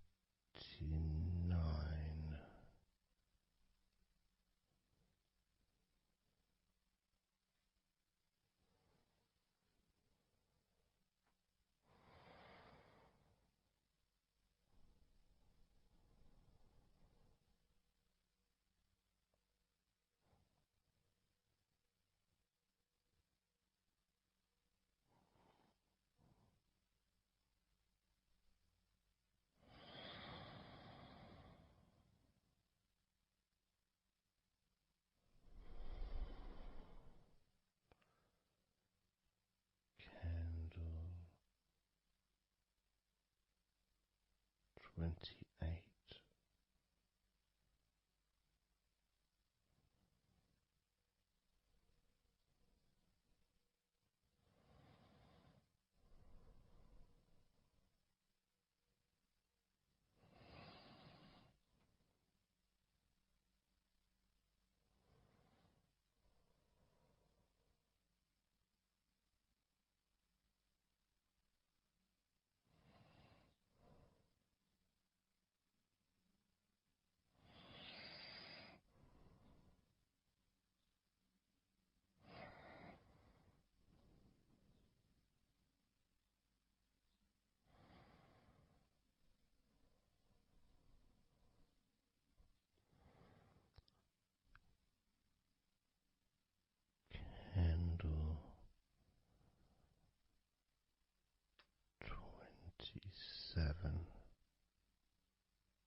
10.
let go of all of those thoughts, worries, concerns about the past, thoughts about the future, and even things you've been thinking about today. Just let it all go, because none of it is useful in this moment. This is your opportunity to just focus on feeling relaxed,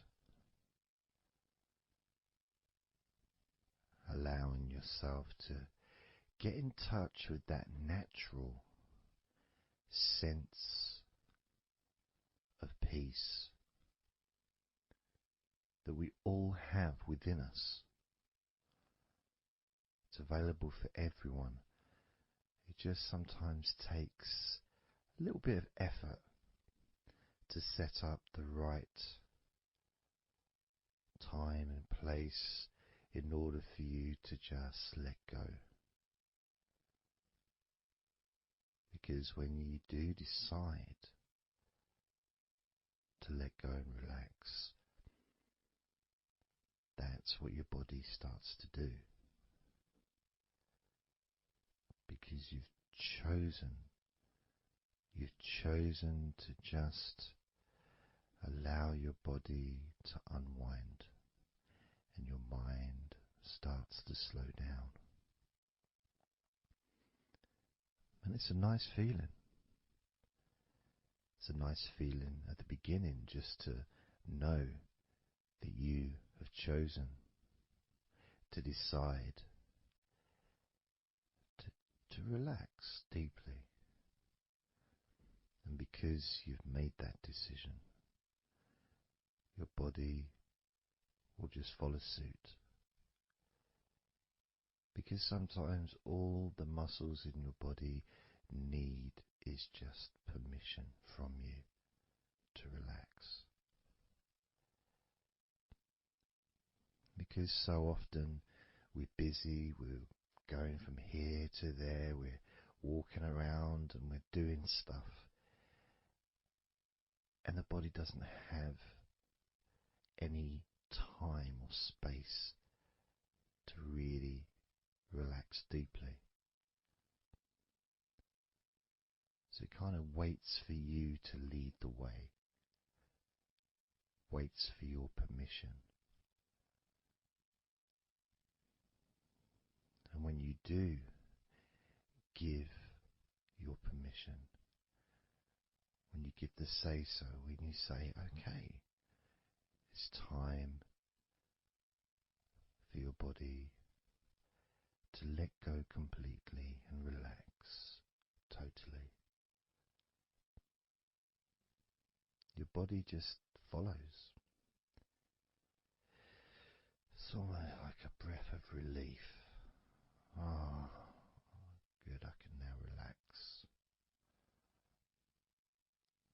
That feeling at the end of a day, of a very physical day that you may experience in the past, where you get home and you just sit down on a chair, maybe you kick your shoes off and feels so nice.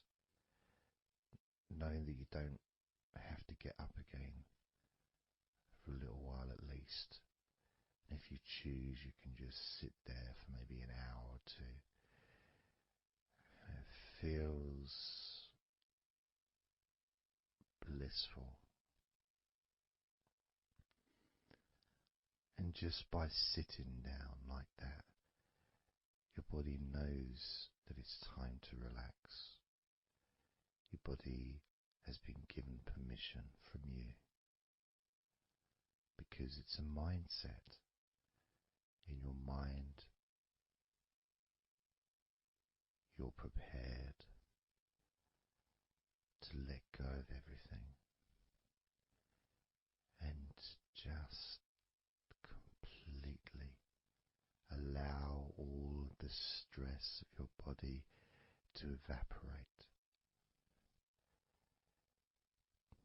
tensions can just gradually vanish.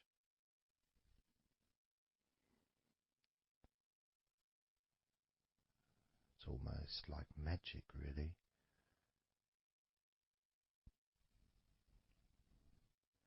because that sense of relaxation in your body is a very natural state.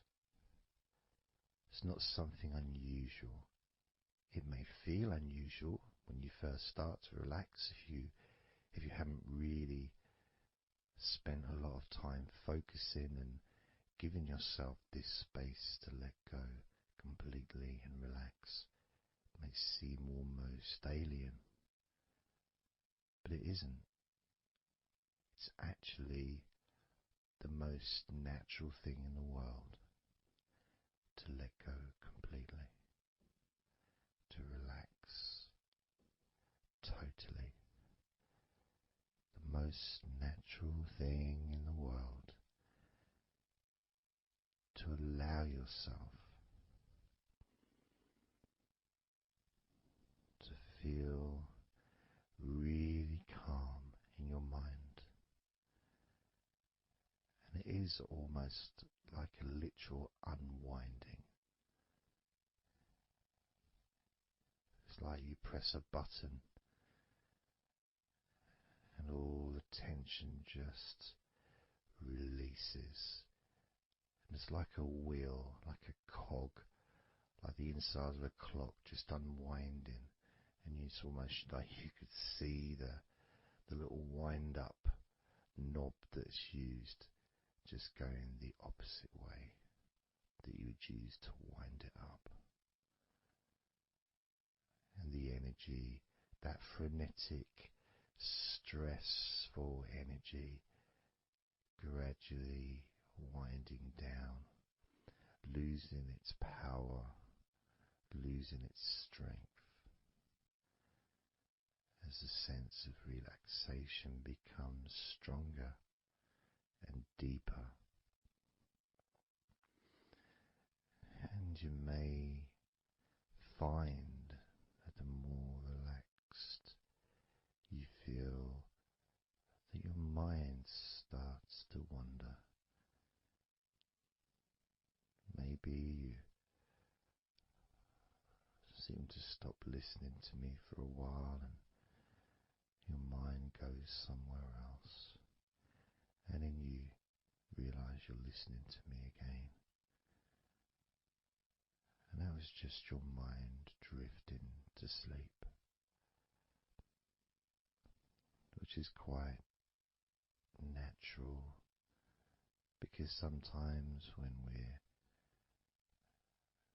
stressed and tense, we may not actually be aware of what we need, what we physically or emotionally need in this moment.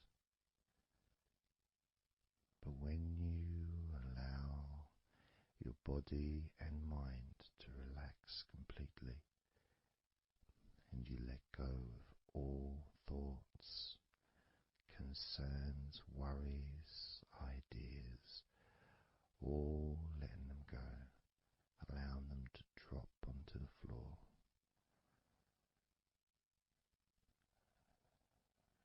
you start to get in touch with the feelings of such relaxation. It feels so nice to be in touch with the calmness of the different body parts as they become looser and looser. Even your breathing seems easier and more natural, effortless, as that cool air enters through your mouth or nose into your lungs, breathing in comfort and relaxation, just breathing out any excess remaining tension or stress from every part of your body and mind. As you start to focus on your mind, maybe you notice that things have come to a standstill, or maybe just much, much slower than before, because your mind is not really needed when listening to my voice, which allows your mind to relax just as deeply as your body. And that synchronicity between the relaxation of your body and relaxation of your mind lets you know that feeling completely calm, loose and relaxed really is a great healing experience for you, and has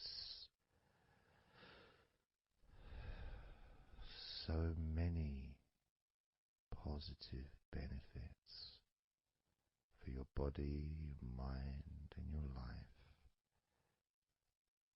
to be able to let go of everything and to relax completely in all parts of your body and mind. Even your bones are relaxed.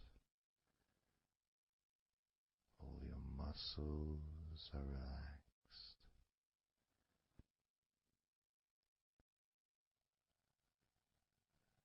Even the skin that covers your body is relaxed. Every hair that you have is also deeply relaxed.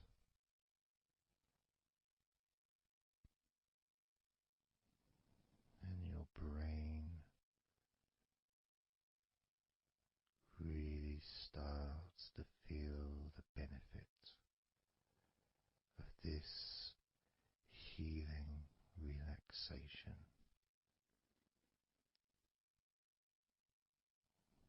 And as you focus on the inside of your scalp where your brain is, you can start to realize and notice the benefits of your brain relaxing deeply. And as your brain continues to relax, it sends those messages to the rest of your body and your mind to really relax even more deeply, relaxing even more completely, letting go of any remaining thoughts or concerns. Allow them just to drop onto the floor, because they're no longer necessary in this moment, this moment of deep relaxation and calmness, filling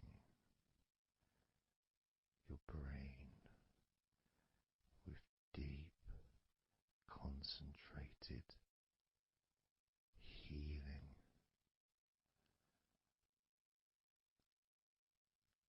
calming, relaxing every part of your brain, feeling so loose and comfortable, so relaxed and peaceful.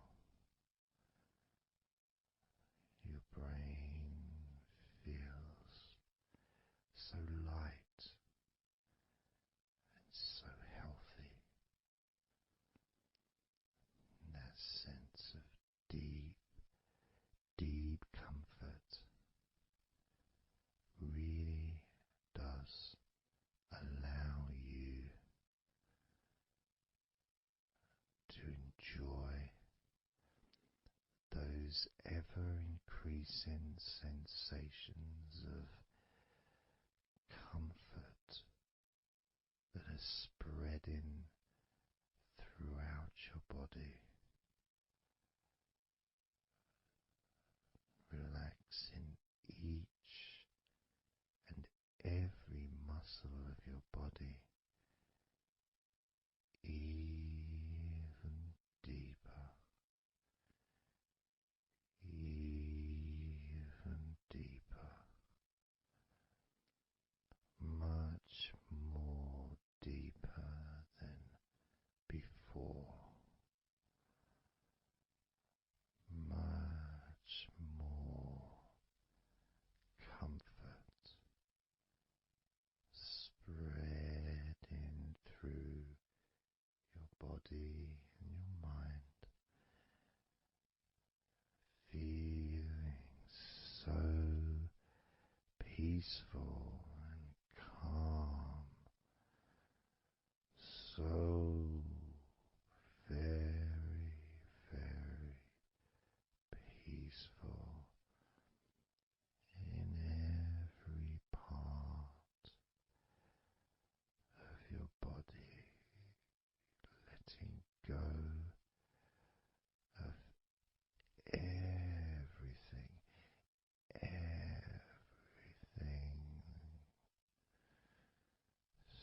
so peaceful and calm, so relaxed.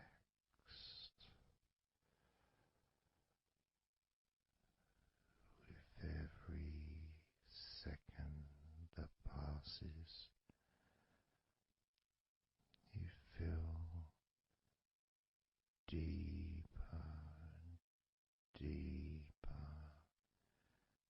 relaxed, deeper and deeper relaxed, calm, so calm, peaceful, so very peaceful, from your head down to your toes, such peace and comfort growing all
do a body scan, focusing on firstly how you feel in your body, not trying to change how you feel, not trying to relax, not trying to move away from any discomfort or stress or tension, but just accepting, observing and accepting how you feel in the different parts of your body.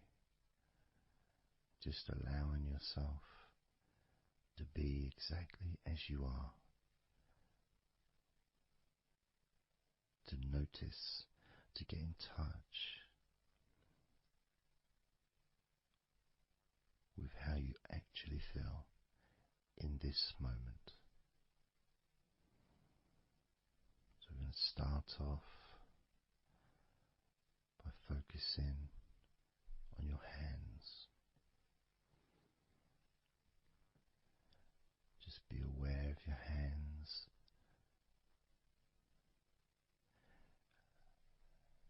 I'd like you to move your hands around. Just maybe move your fingers a little bit, open and closing your hands very gently, just so that you can get in touch with how your hands and your fingers feel, with very, very slow movements.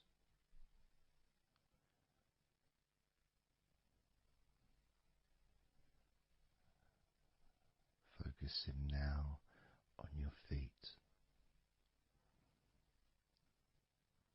And if you can, just do kind of an equivalent with your feet as you've just done with your hands. Maybe turning your ankles, moving your feet around, moving your toes gently, but only very gently and very slowly, noticing how your feet feel in this moment.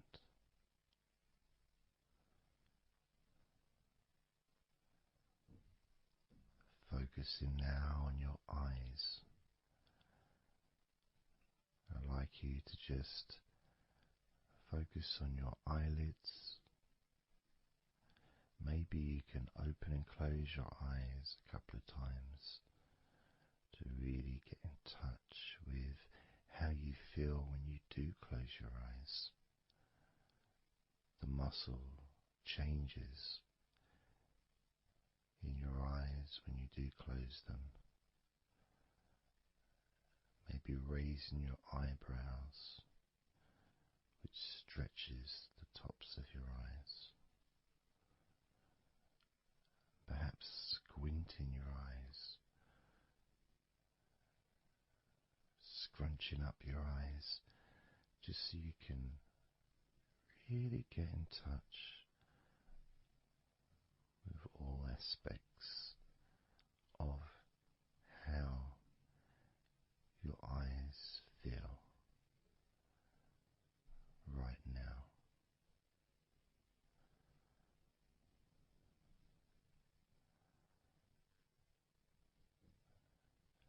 Now focusing on your thighs, and I'm going to just ask you to gently tense your thighs, just very, very gently, just enough so you can become more attuned to the physical sensation of your upper legs, the front of your thighs and the backs of your thighs. Noticing and observing how your thighs feel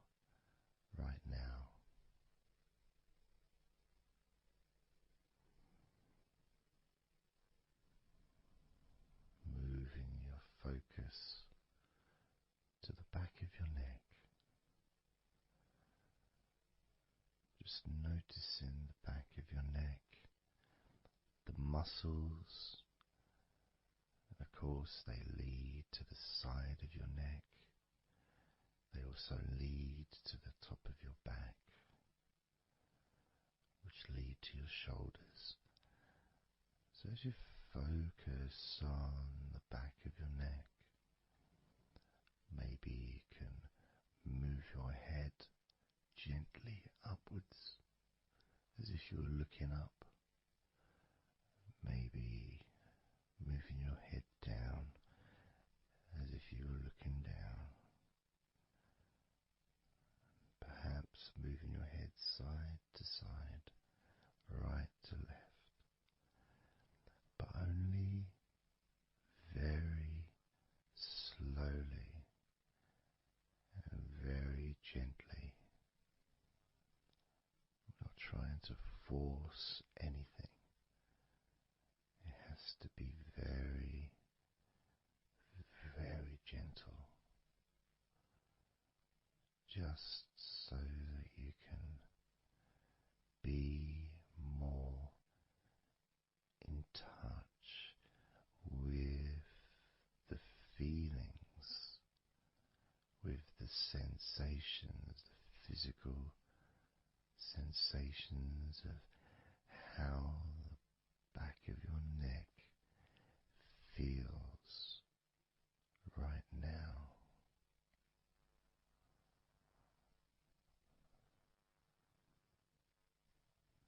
As we now focus on the tops of your arms, the parts where your biceps and your triceps are, between your elbow and your shoulders. As you focus on those parts, the tops of your arms, you may like to just tense them, but very, very gently and slowly, so you're not straining or putting any pressure whatsoever on your arms. It's just so that you can gain more of a sense of how your upper arms are feeling in this moment. And just noticing as you gently, very gently and slowly tighten the muscles and then let go. Notice how the tops of your arms feel right now.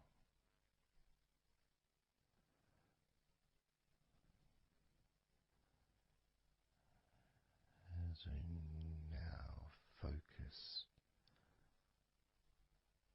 on your stomach, the area, the lower abdomen area below your belly button, moving all the way down to your hips, just above your groin.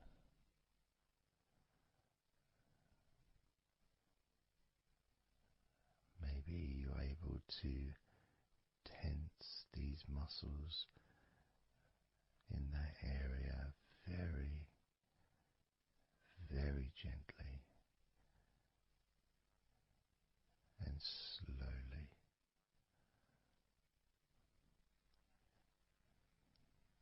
If that is a difficult thing to do, then maybe you can just move your body,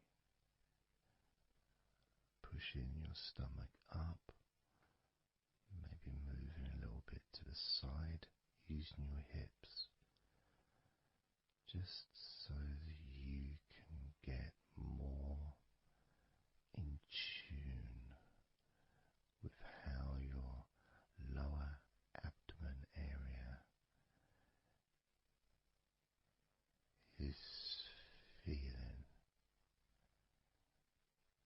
this moment.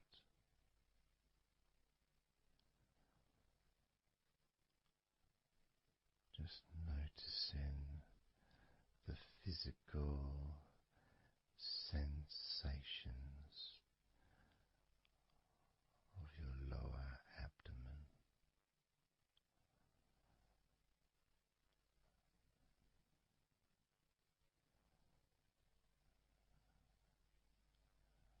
As we move your attention to your mouth,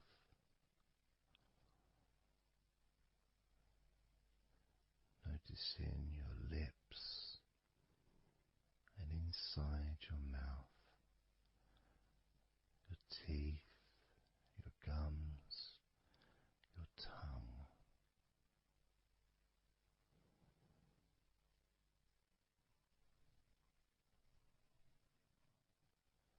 Just noticing how your tongue and your mouth feels, and it may help by moving your tongue around your mouth, moving it to your left, maybe pressing it gently against the side of your mouth, and then to the right, gently to the side of your mouth, perhaps pressing up against the top of your mouth, and then down gently against the bottom of your mouth. Always very slowly and very, very gentle, so that you can be aware of how you feel in your mouth area.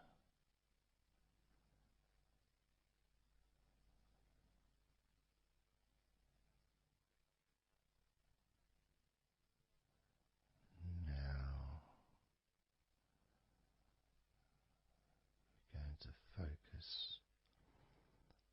on your wrists.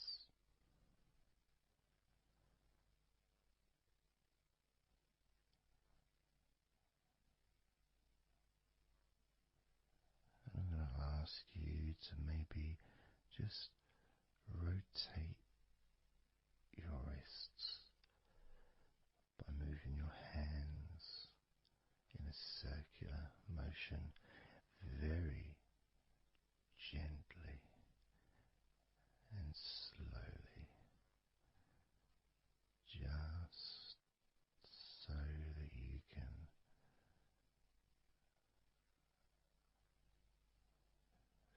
feel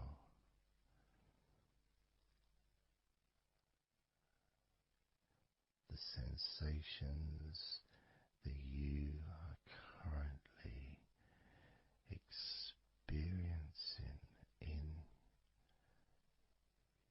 your wrists. Perhaps moving your hands up and down, again very, very gently,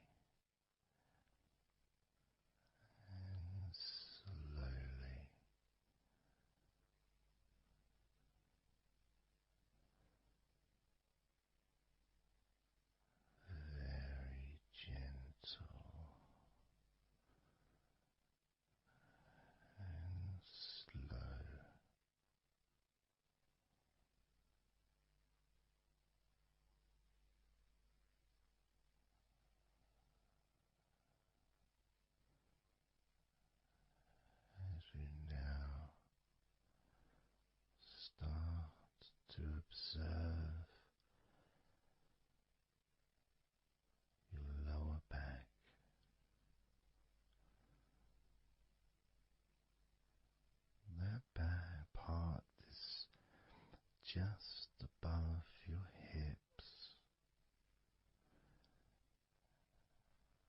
where your coccyx are,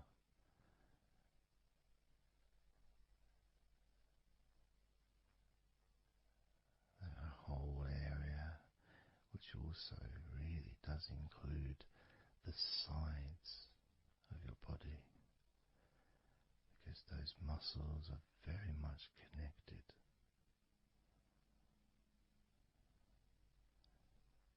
As those muscles also move into your hip area, connecting to your buttocks, the sides of your hips,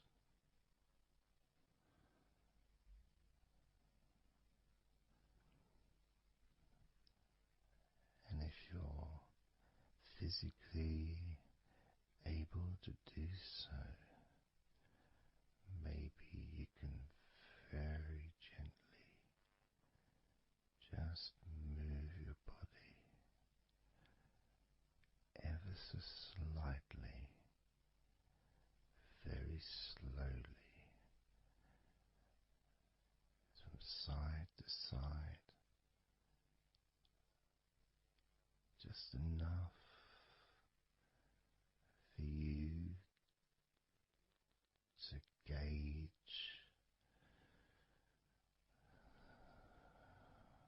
how you feel in your lower back.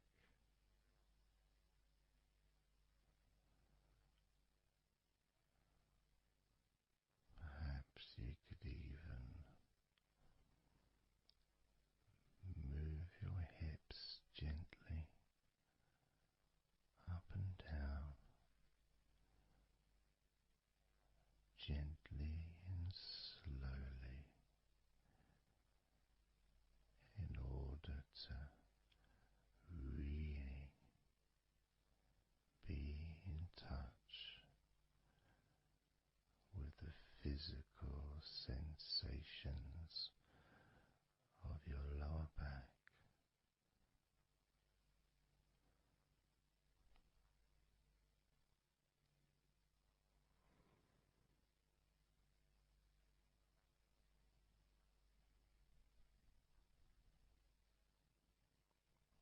As we now move your attention to your jaw, that area from your chin all the way up to near where your ears are, the whole of your jaw.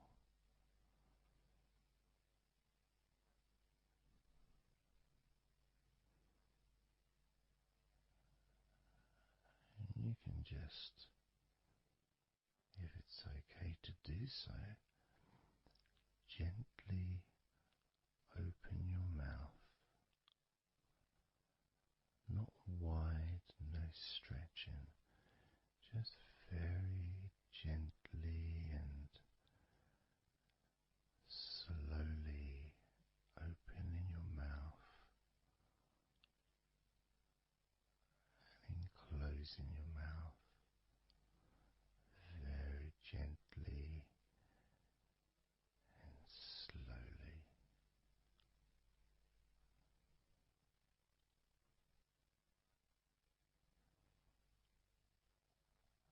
So you can be in touch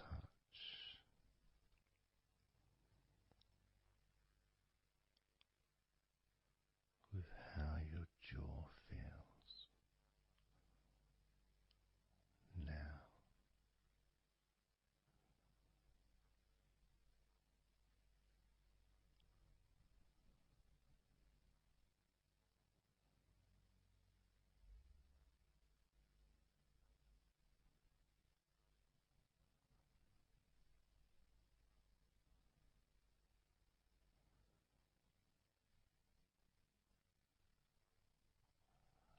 Noticing now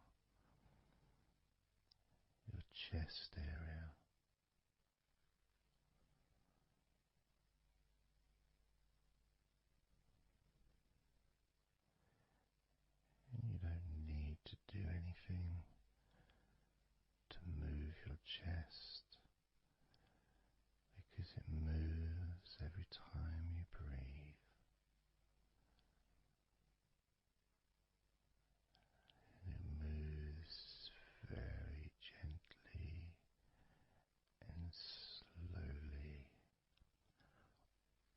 automatically with each breath you take.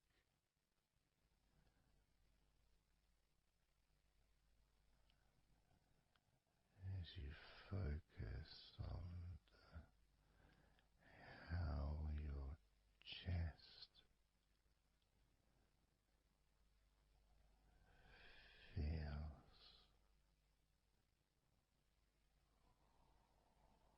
when you breathe.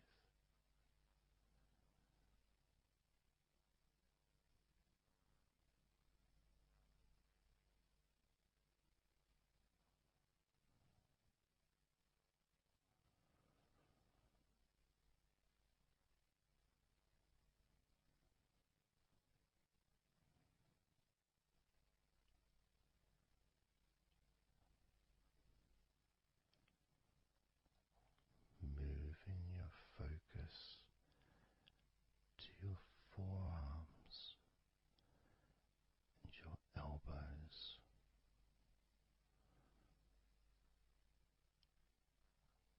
Maybe you're able to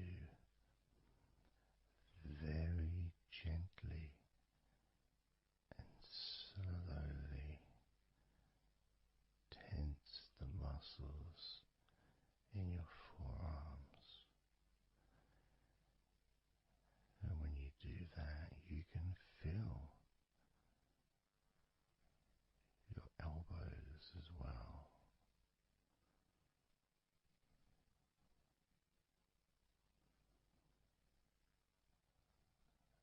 Very gently and slowly.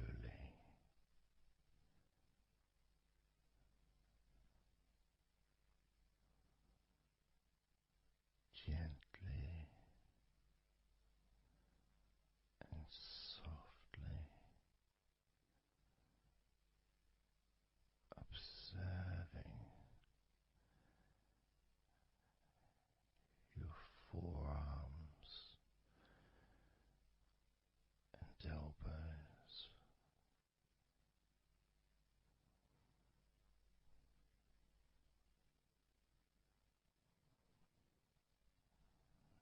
Now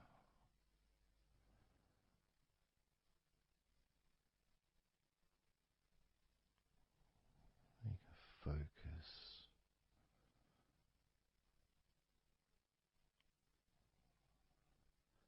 on the rest of your back, your upper back, and the middle of your back.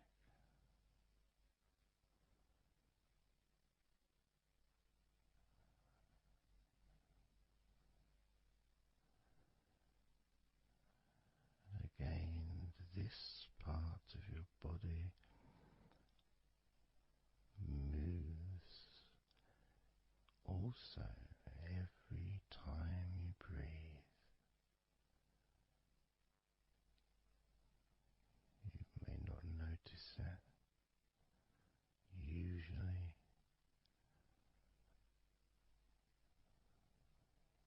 but as you observe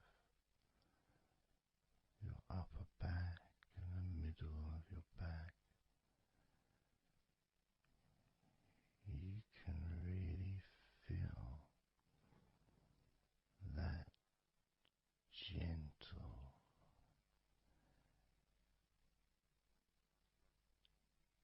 and slow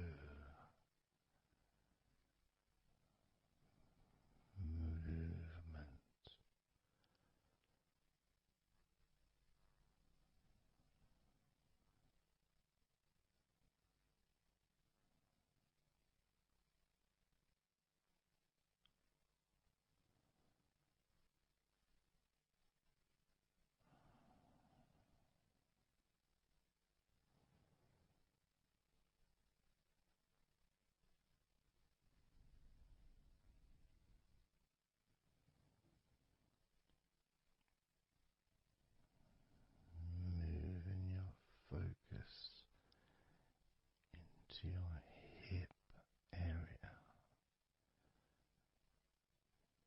buttocks,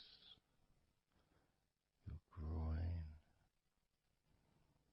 those muscles and those bones in your midsection.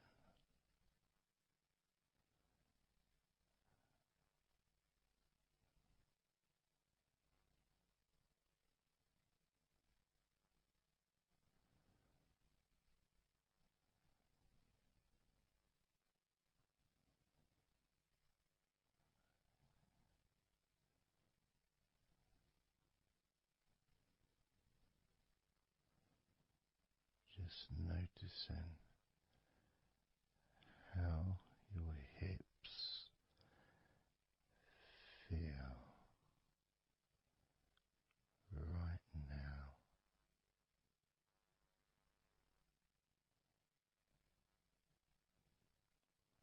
You can very, very gently move your hips,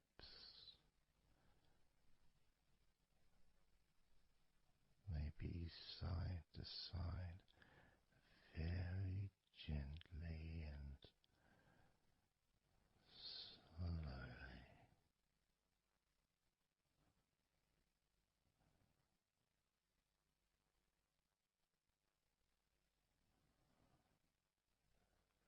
Very, very gently,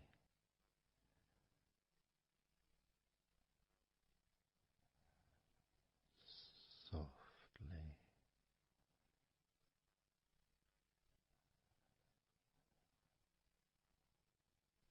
and slowly.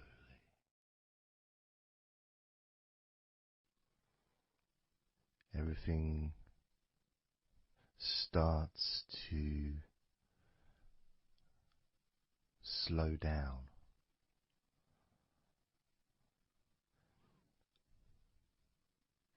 including the thoughts in your mind, and your mind itself just starts to gradually, it doesn't have to be instant, but just gradually starting to, it's almost like time is stretching.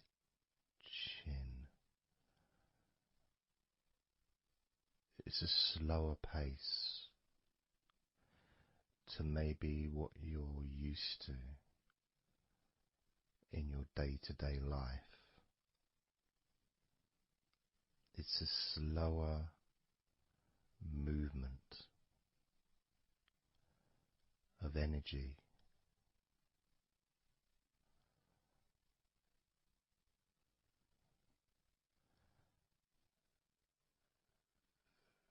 Very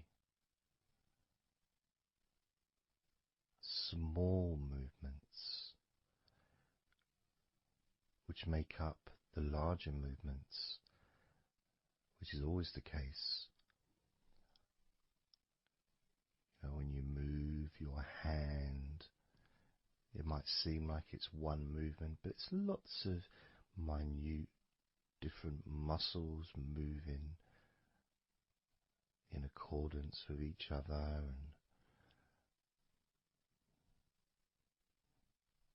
what happens in this space that we're sharing is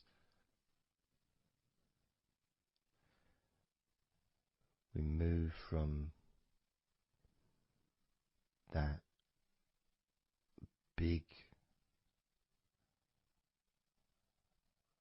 movement into those smaller movements.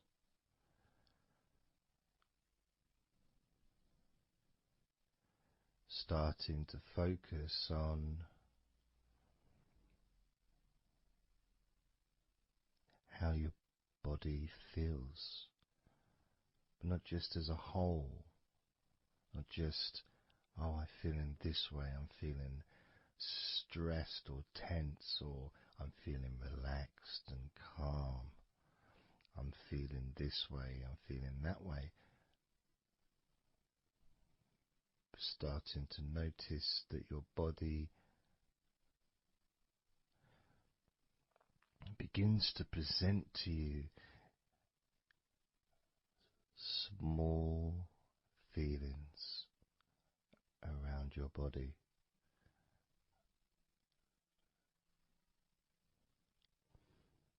Small physical sensations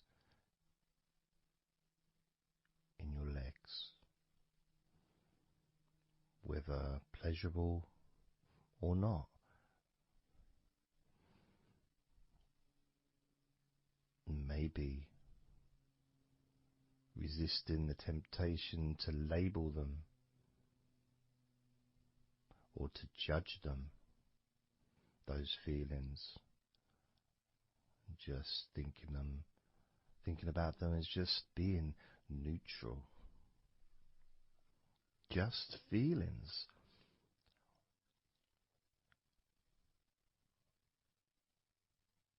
Not being particularly concerned, but just noticing what your body is telling you.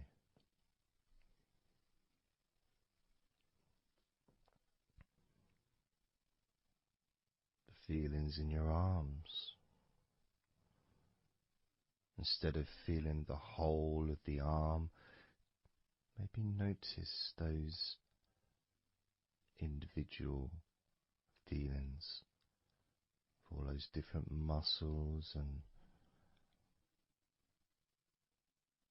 the skin, the hairs of your arms, all the internal parts of your arms, the veins,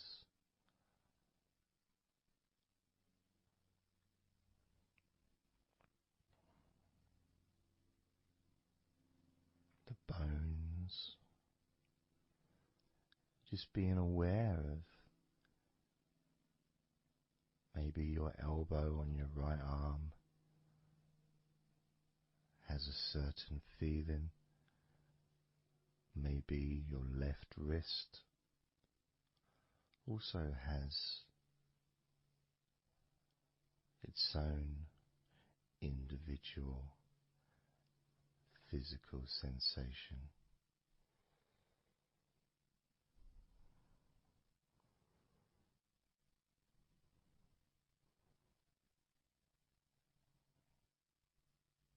What about your forearm on your right arm? Your right forearm.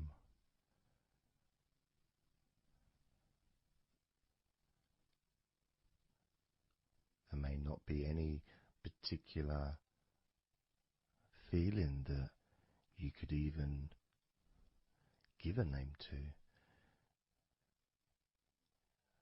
May not feel like anything other than just a feeling.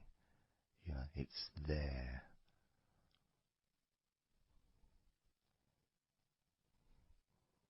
The feelings in your shoulders. Perhaps your shoulders, when you think about them, kind of almost like they're the same, you know, the same feeling. Almost like both of your shoulders are just one thing. But of course they're not.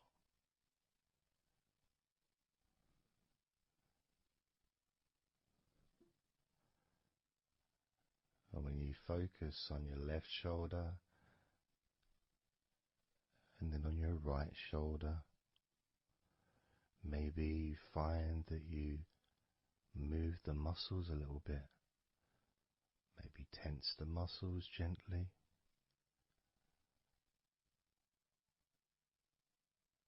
Noticing the difference in each shoulder.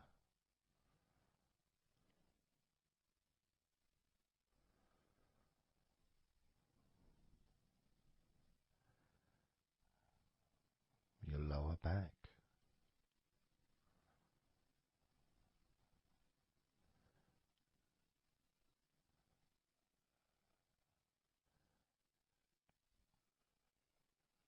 The left left side of your lower back and the right side of your lower back.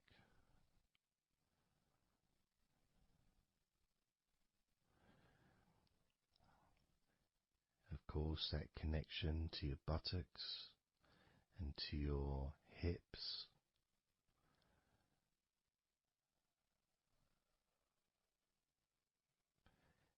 and also moving up into the middle of your back.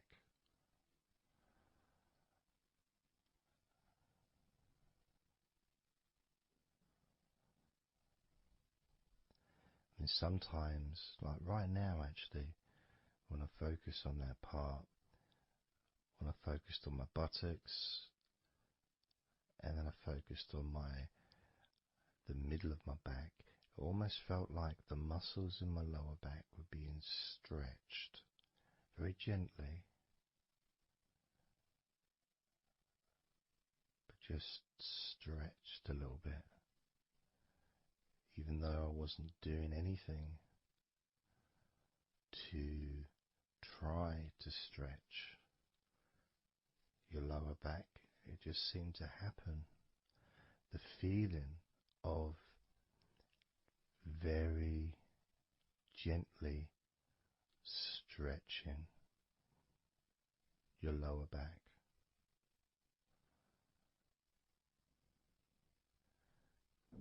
Comes along, that feeling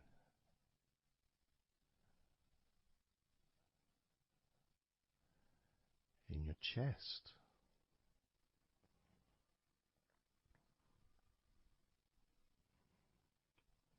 Just noticing what sensations you are experiencing in your chest right now.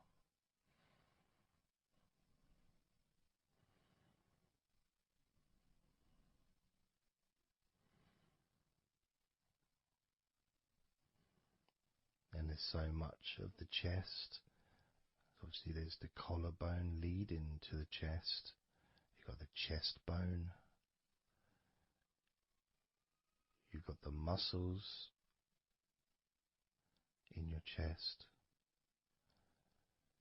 And of course, if you're female, there's possibly the breasts. If you're male, you've got the different, well, mine aren't that different these days, but there may be more muscles at the top of the chest, but at the side, underneath, it's pretty much the same. Whether you're a man or a woman, there's muscles there, muscles that stretch out to your back, as well as breast tissue which stretches and moves into your back. So just being aware of your chest,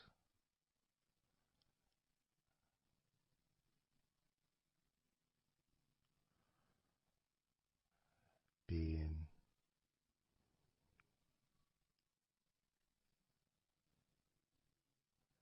with whatever feeling there is in your chest.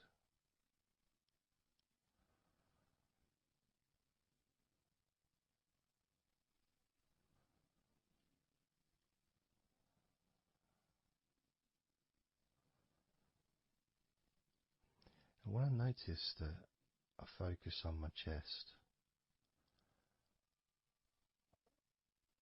I feel it in my back, my upper back. I mean, I guess the obvious reason would be because, I breathe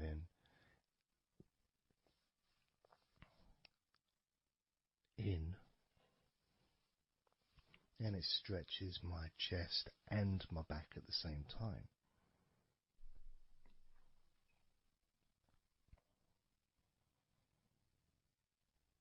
Yeah, it feels okay.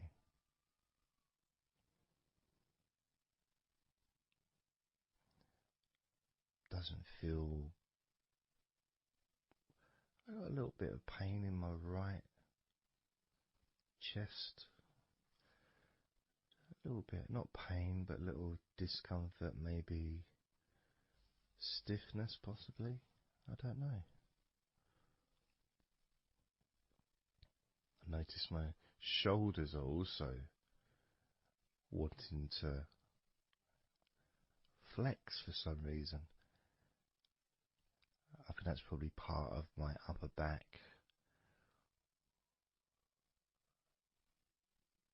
That connection between my shoulders and my upper back.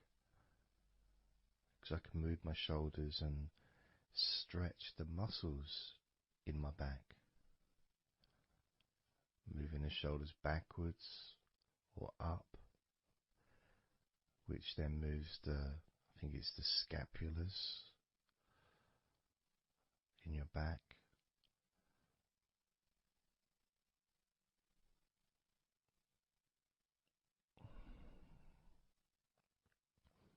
It feels quite nice actually.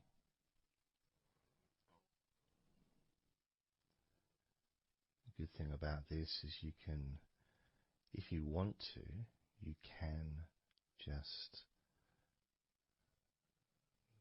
flex or stimulate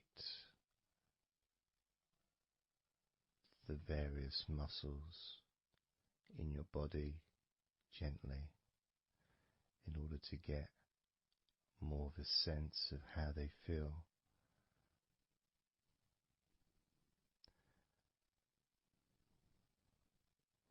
And when you're relaxing,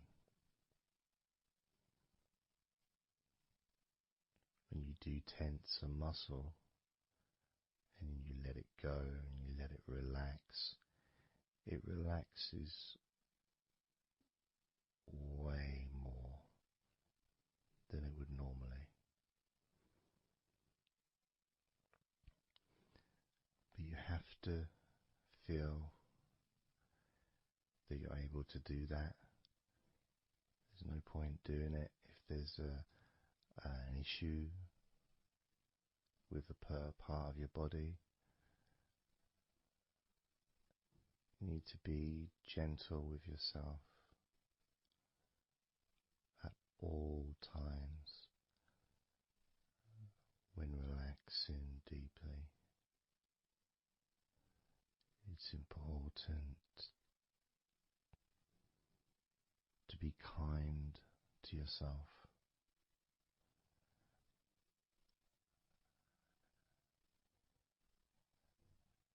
As you notice your mind, how much has your mind slowed down since we started this recording?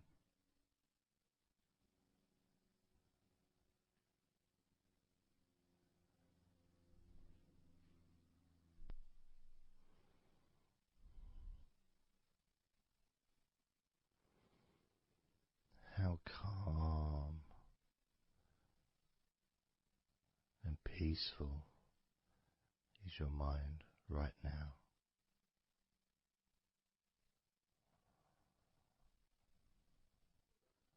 With nothing to think about and just my voice to listen to, because you know the intention behind this recording is relaxation.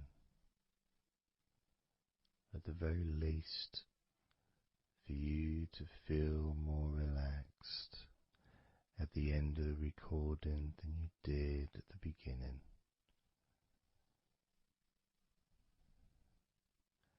At the very least,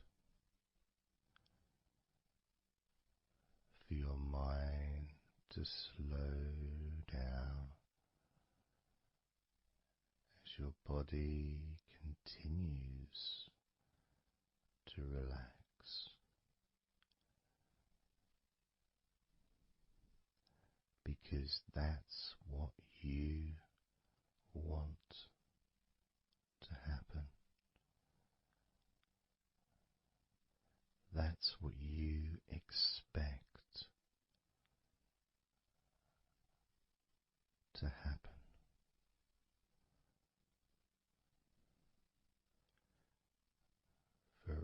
relaxation, to feel your body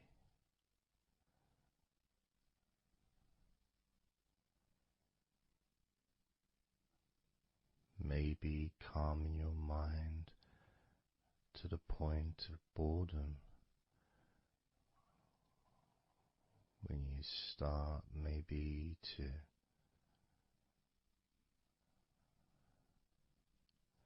drift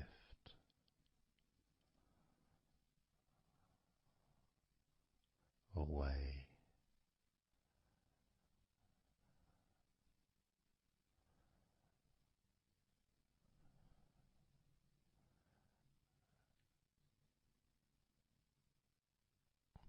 Drifting.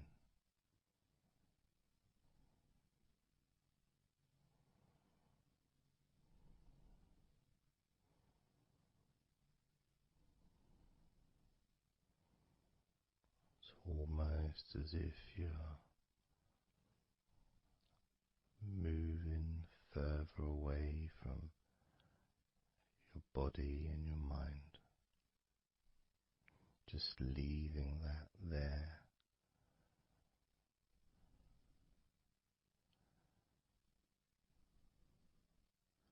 Kind of like in an escape pod in a spaceship, a movie, a space movie, when they get into that little pod and it sends them far away from the spaceship.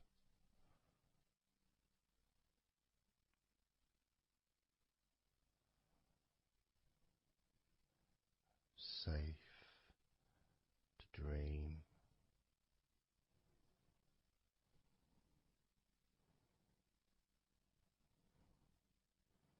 And continue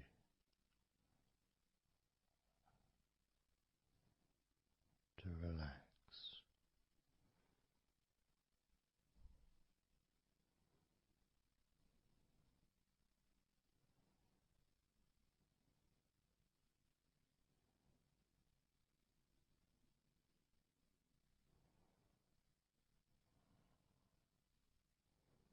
Drifting.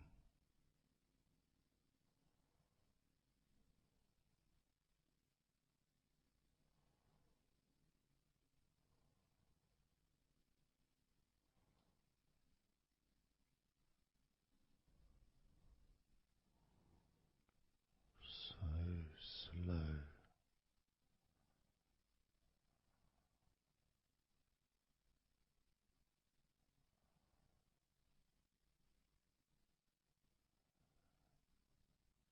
And peaceful.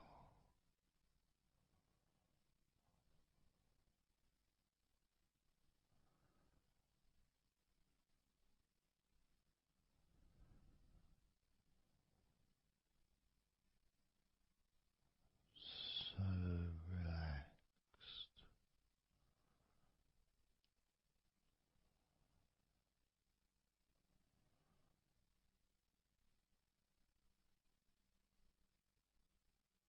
And peaceful.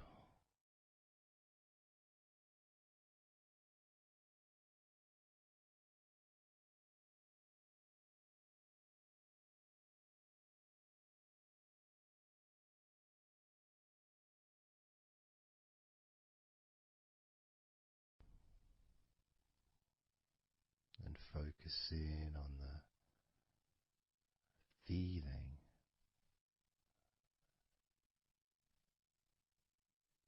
of those individual parts of your body that are relaxing one by one.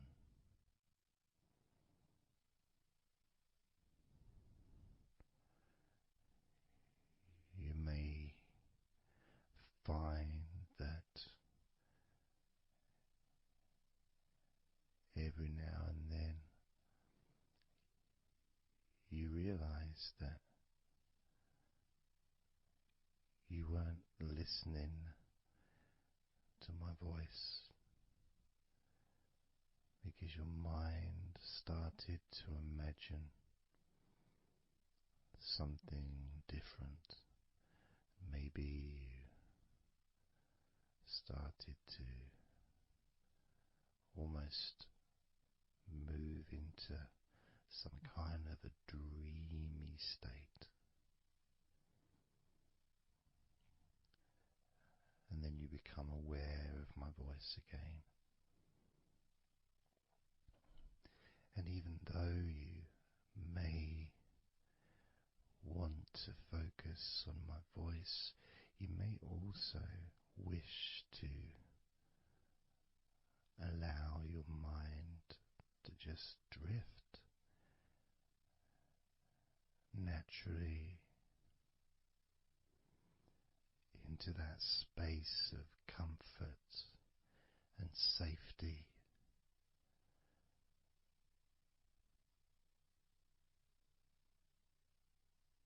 As you feel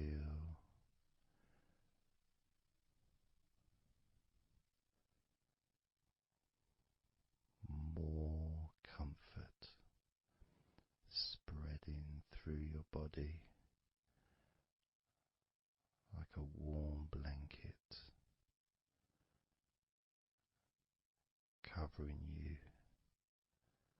gently, keeping your body at just the perfect temperature.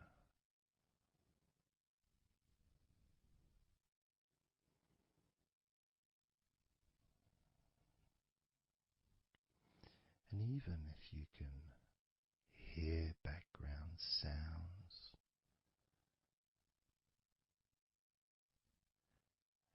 they just don't seem to matter anymore.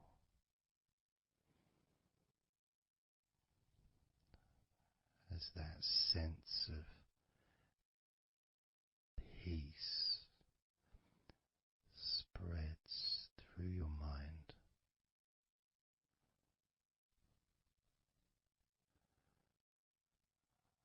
like a gentle breeze, yet strong enough to blow away all negativity,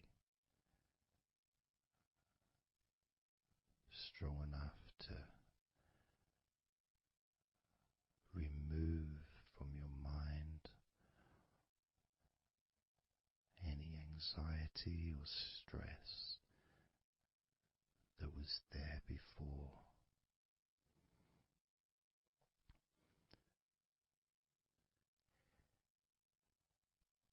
And blow away any other thoughts or feelings that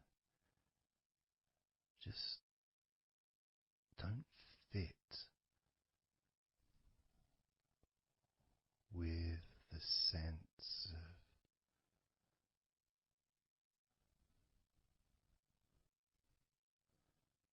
relaxation that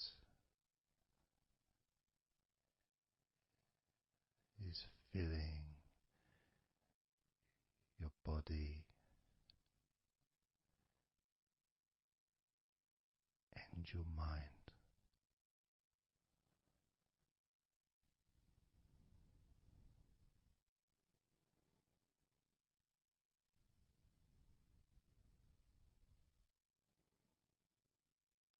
And as you focus on your mind, I'm going to count down from 10 down to 1. And with each number you hear, your mind will become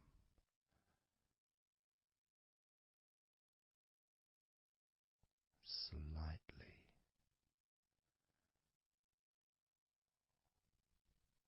more relaxed. Just slightly. So from 10 down to 9, just a slight movement. From 9 down to 8, just another small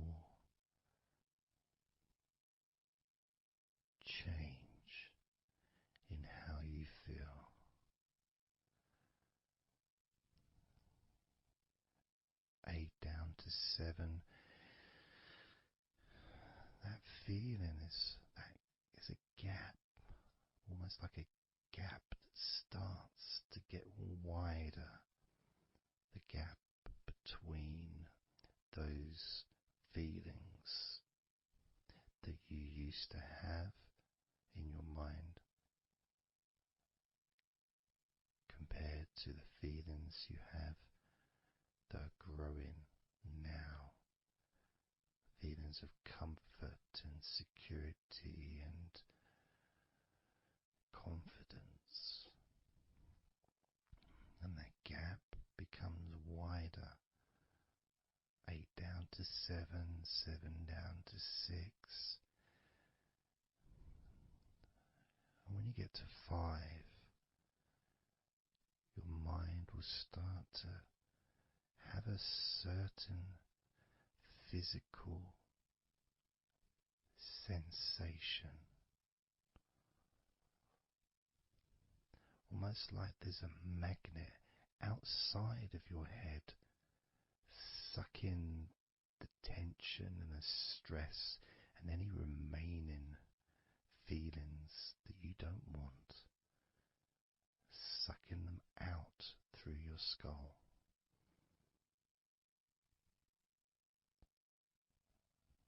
And then down to 4, you can start to really experience that sense of not just emptiness but space. A place full of fresh air.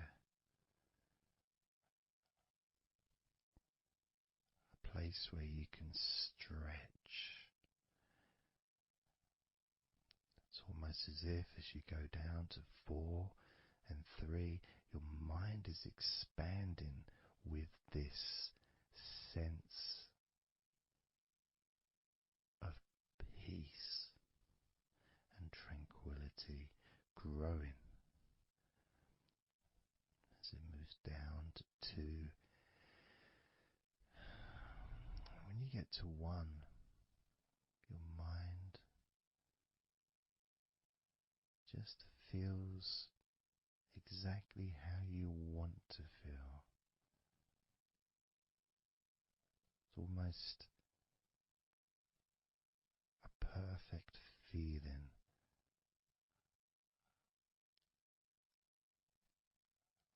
Maybe a sensation that you'd like to keep. A place that's safe where nothing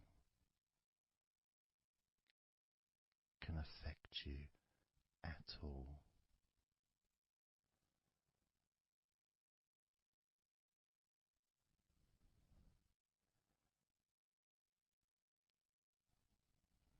And you can stay in that space of comfort and confidence. Confident in your own ability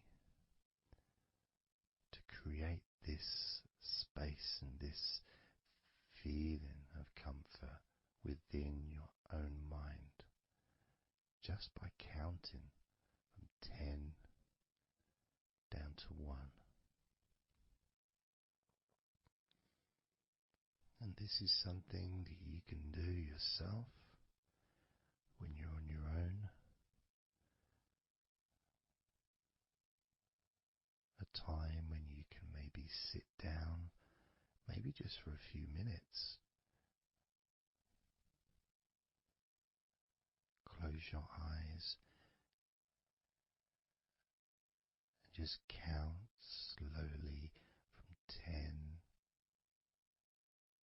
down to 1. And re-experience these feelings in your mind.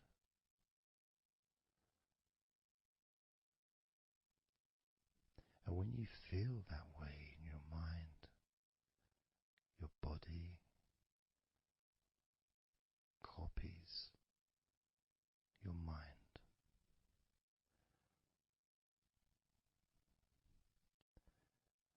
feeling is spread through your spine and your nervous system into every part of your body. It travels through your bloodstream,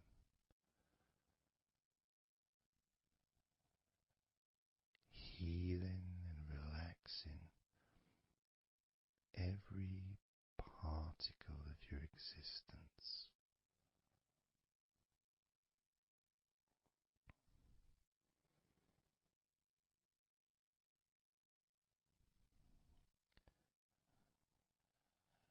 And we can practice this a few times before the end of the recording, and then you can practice on your own. And each time you count from 10 down to 1, the feelings of comfort, calmness, and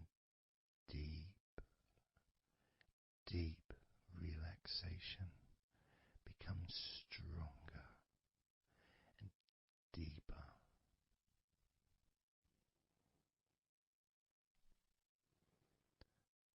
Filling your mind and your brain with these positive chemicals that spread throughout your body, relaxing you so quickly, relaxing your whole body and mind so very, very easily, just by counting from 10 down to 1.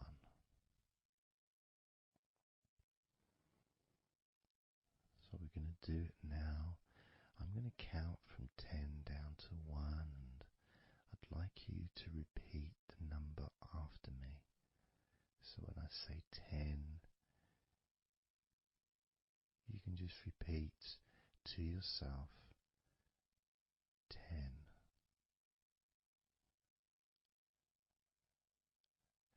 Just notice, be aware of how you feel in your mind and your body. Then when I say 9,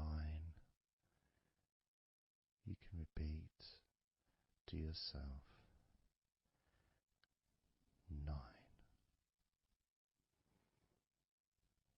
Again, noticing the increase in comfort and calmness in your mind and in your body.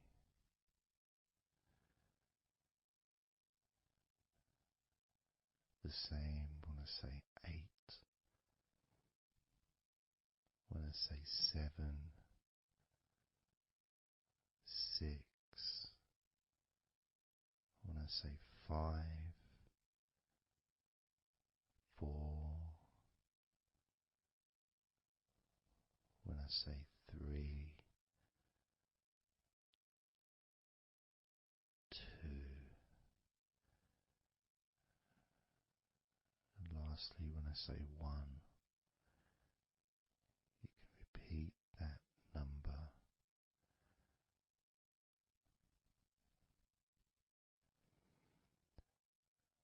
Now, of course, when you do this on your own, without listening to me, you can say the numbers at whatever speed that you feel is necessary for you, so you can adapt.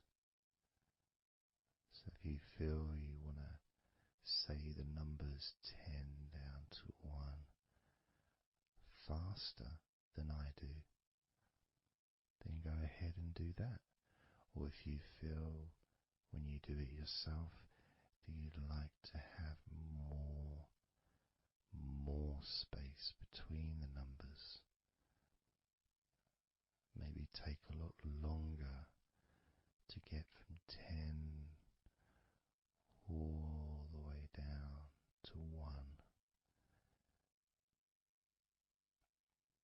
That's your choice also to do.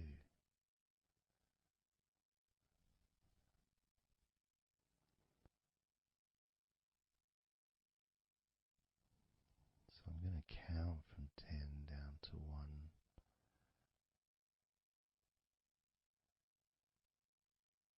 And when I get to 1, that will be the end of this recording. Unless, of course, you're listening with music, then the music will continue.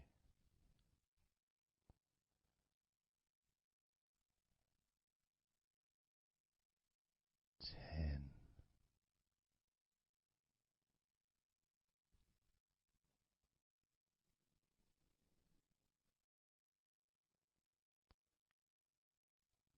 9.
20,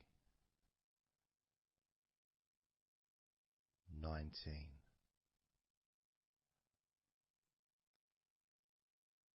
18, 17, 16, 15, 14, 13,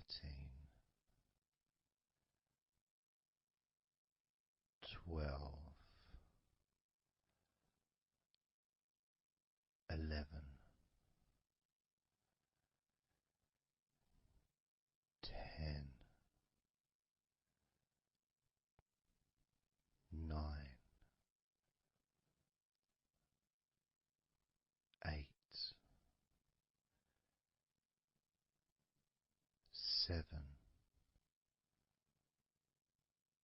6,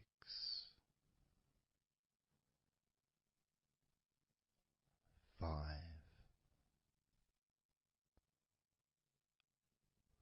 4,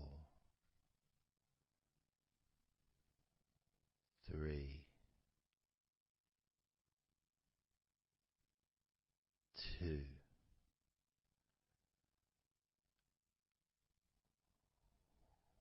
1.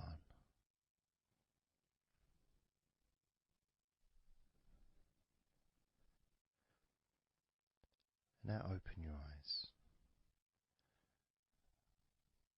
noticing how you physically feel, having counted down from 20 to 1, allowing stress and tension to leave through your fingertips and your toes. And as you focus on your fingertips, maybe they feel a little bit tingly, which is, I suppose, quite understanding considering the tension has been exiting your body through your fingertips.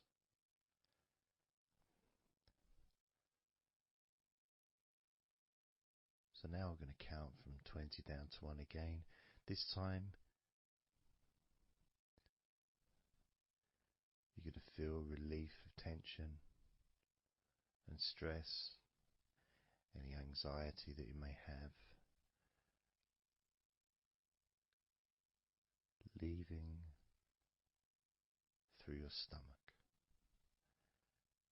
Just leaving through your stomach, almost as if it's just releasing the whole of your stomach, from your navel to just above your chest, or below your chest rather.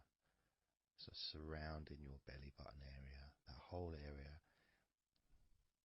you can feel the tension of your body, whatever's left, just releasing from that area. And you may notice that your stomach will become very relaxed as I count down from 20 down to 1. Now, 20, 19,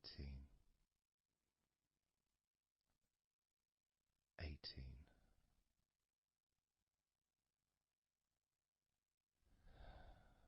17,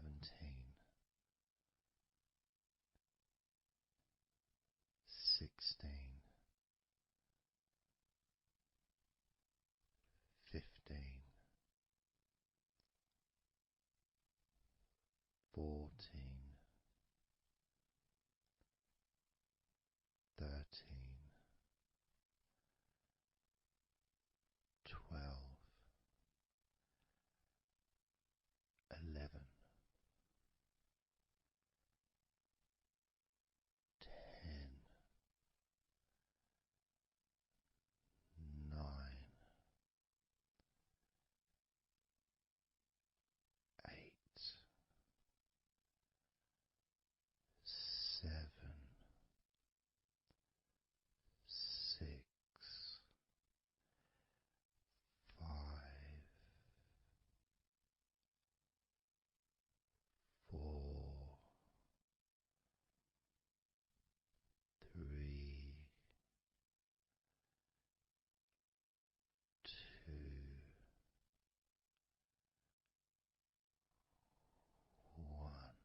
eyes again if you choose, or you can just keep them closed because it feels relaxing. Just notice how your stomach feels.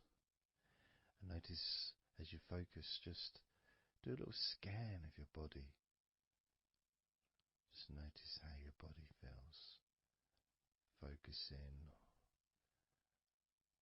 on your upper body, your back, chest, stomach, legs, arms, hands, feet. Just noticing.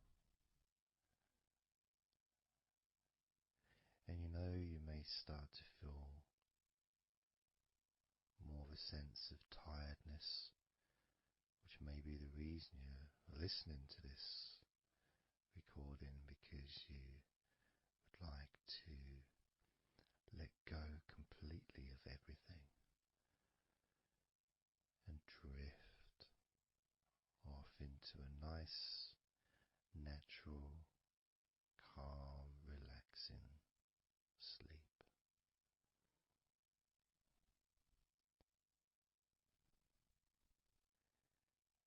So now we're going to focus on your forehead. And if you choose, you can incorporate your eyes in this focus as well. So your forehead and your eyes. Just that whole area, basically. Almost as if you were wearing a mask, like a, I don't know, Batman mask or something. Or, I'm trying to think, Zorro or something. The kind of mask that covers your eyes, but also covers quite a lot of the forehead. And focusing on that area, because that's the area that we're now going to release tension and stress from your mind, from your brain and from your mind, and any tension that you may have remaining in your face, in your neck, in your jaw, in your eyes, your forehead, or your scalp. So basically any tension within your head area, including your mind and your brain. And that's going to be released through your forehead and your eyes. As I count down again from 20 down to 1. Now, 20, 19, 18,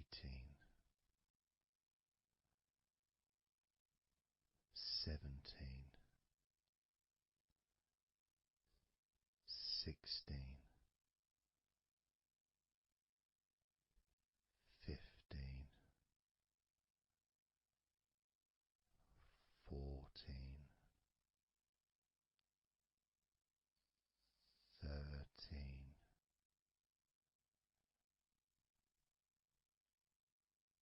12, 11,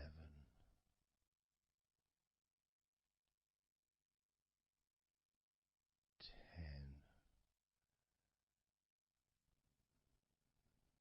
9,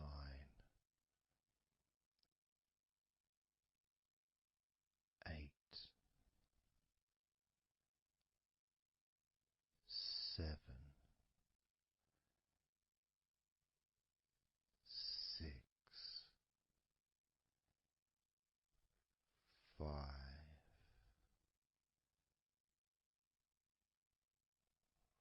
4, 3,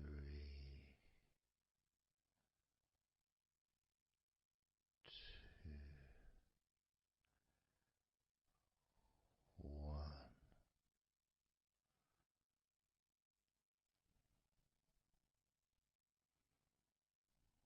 Noticing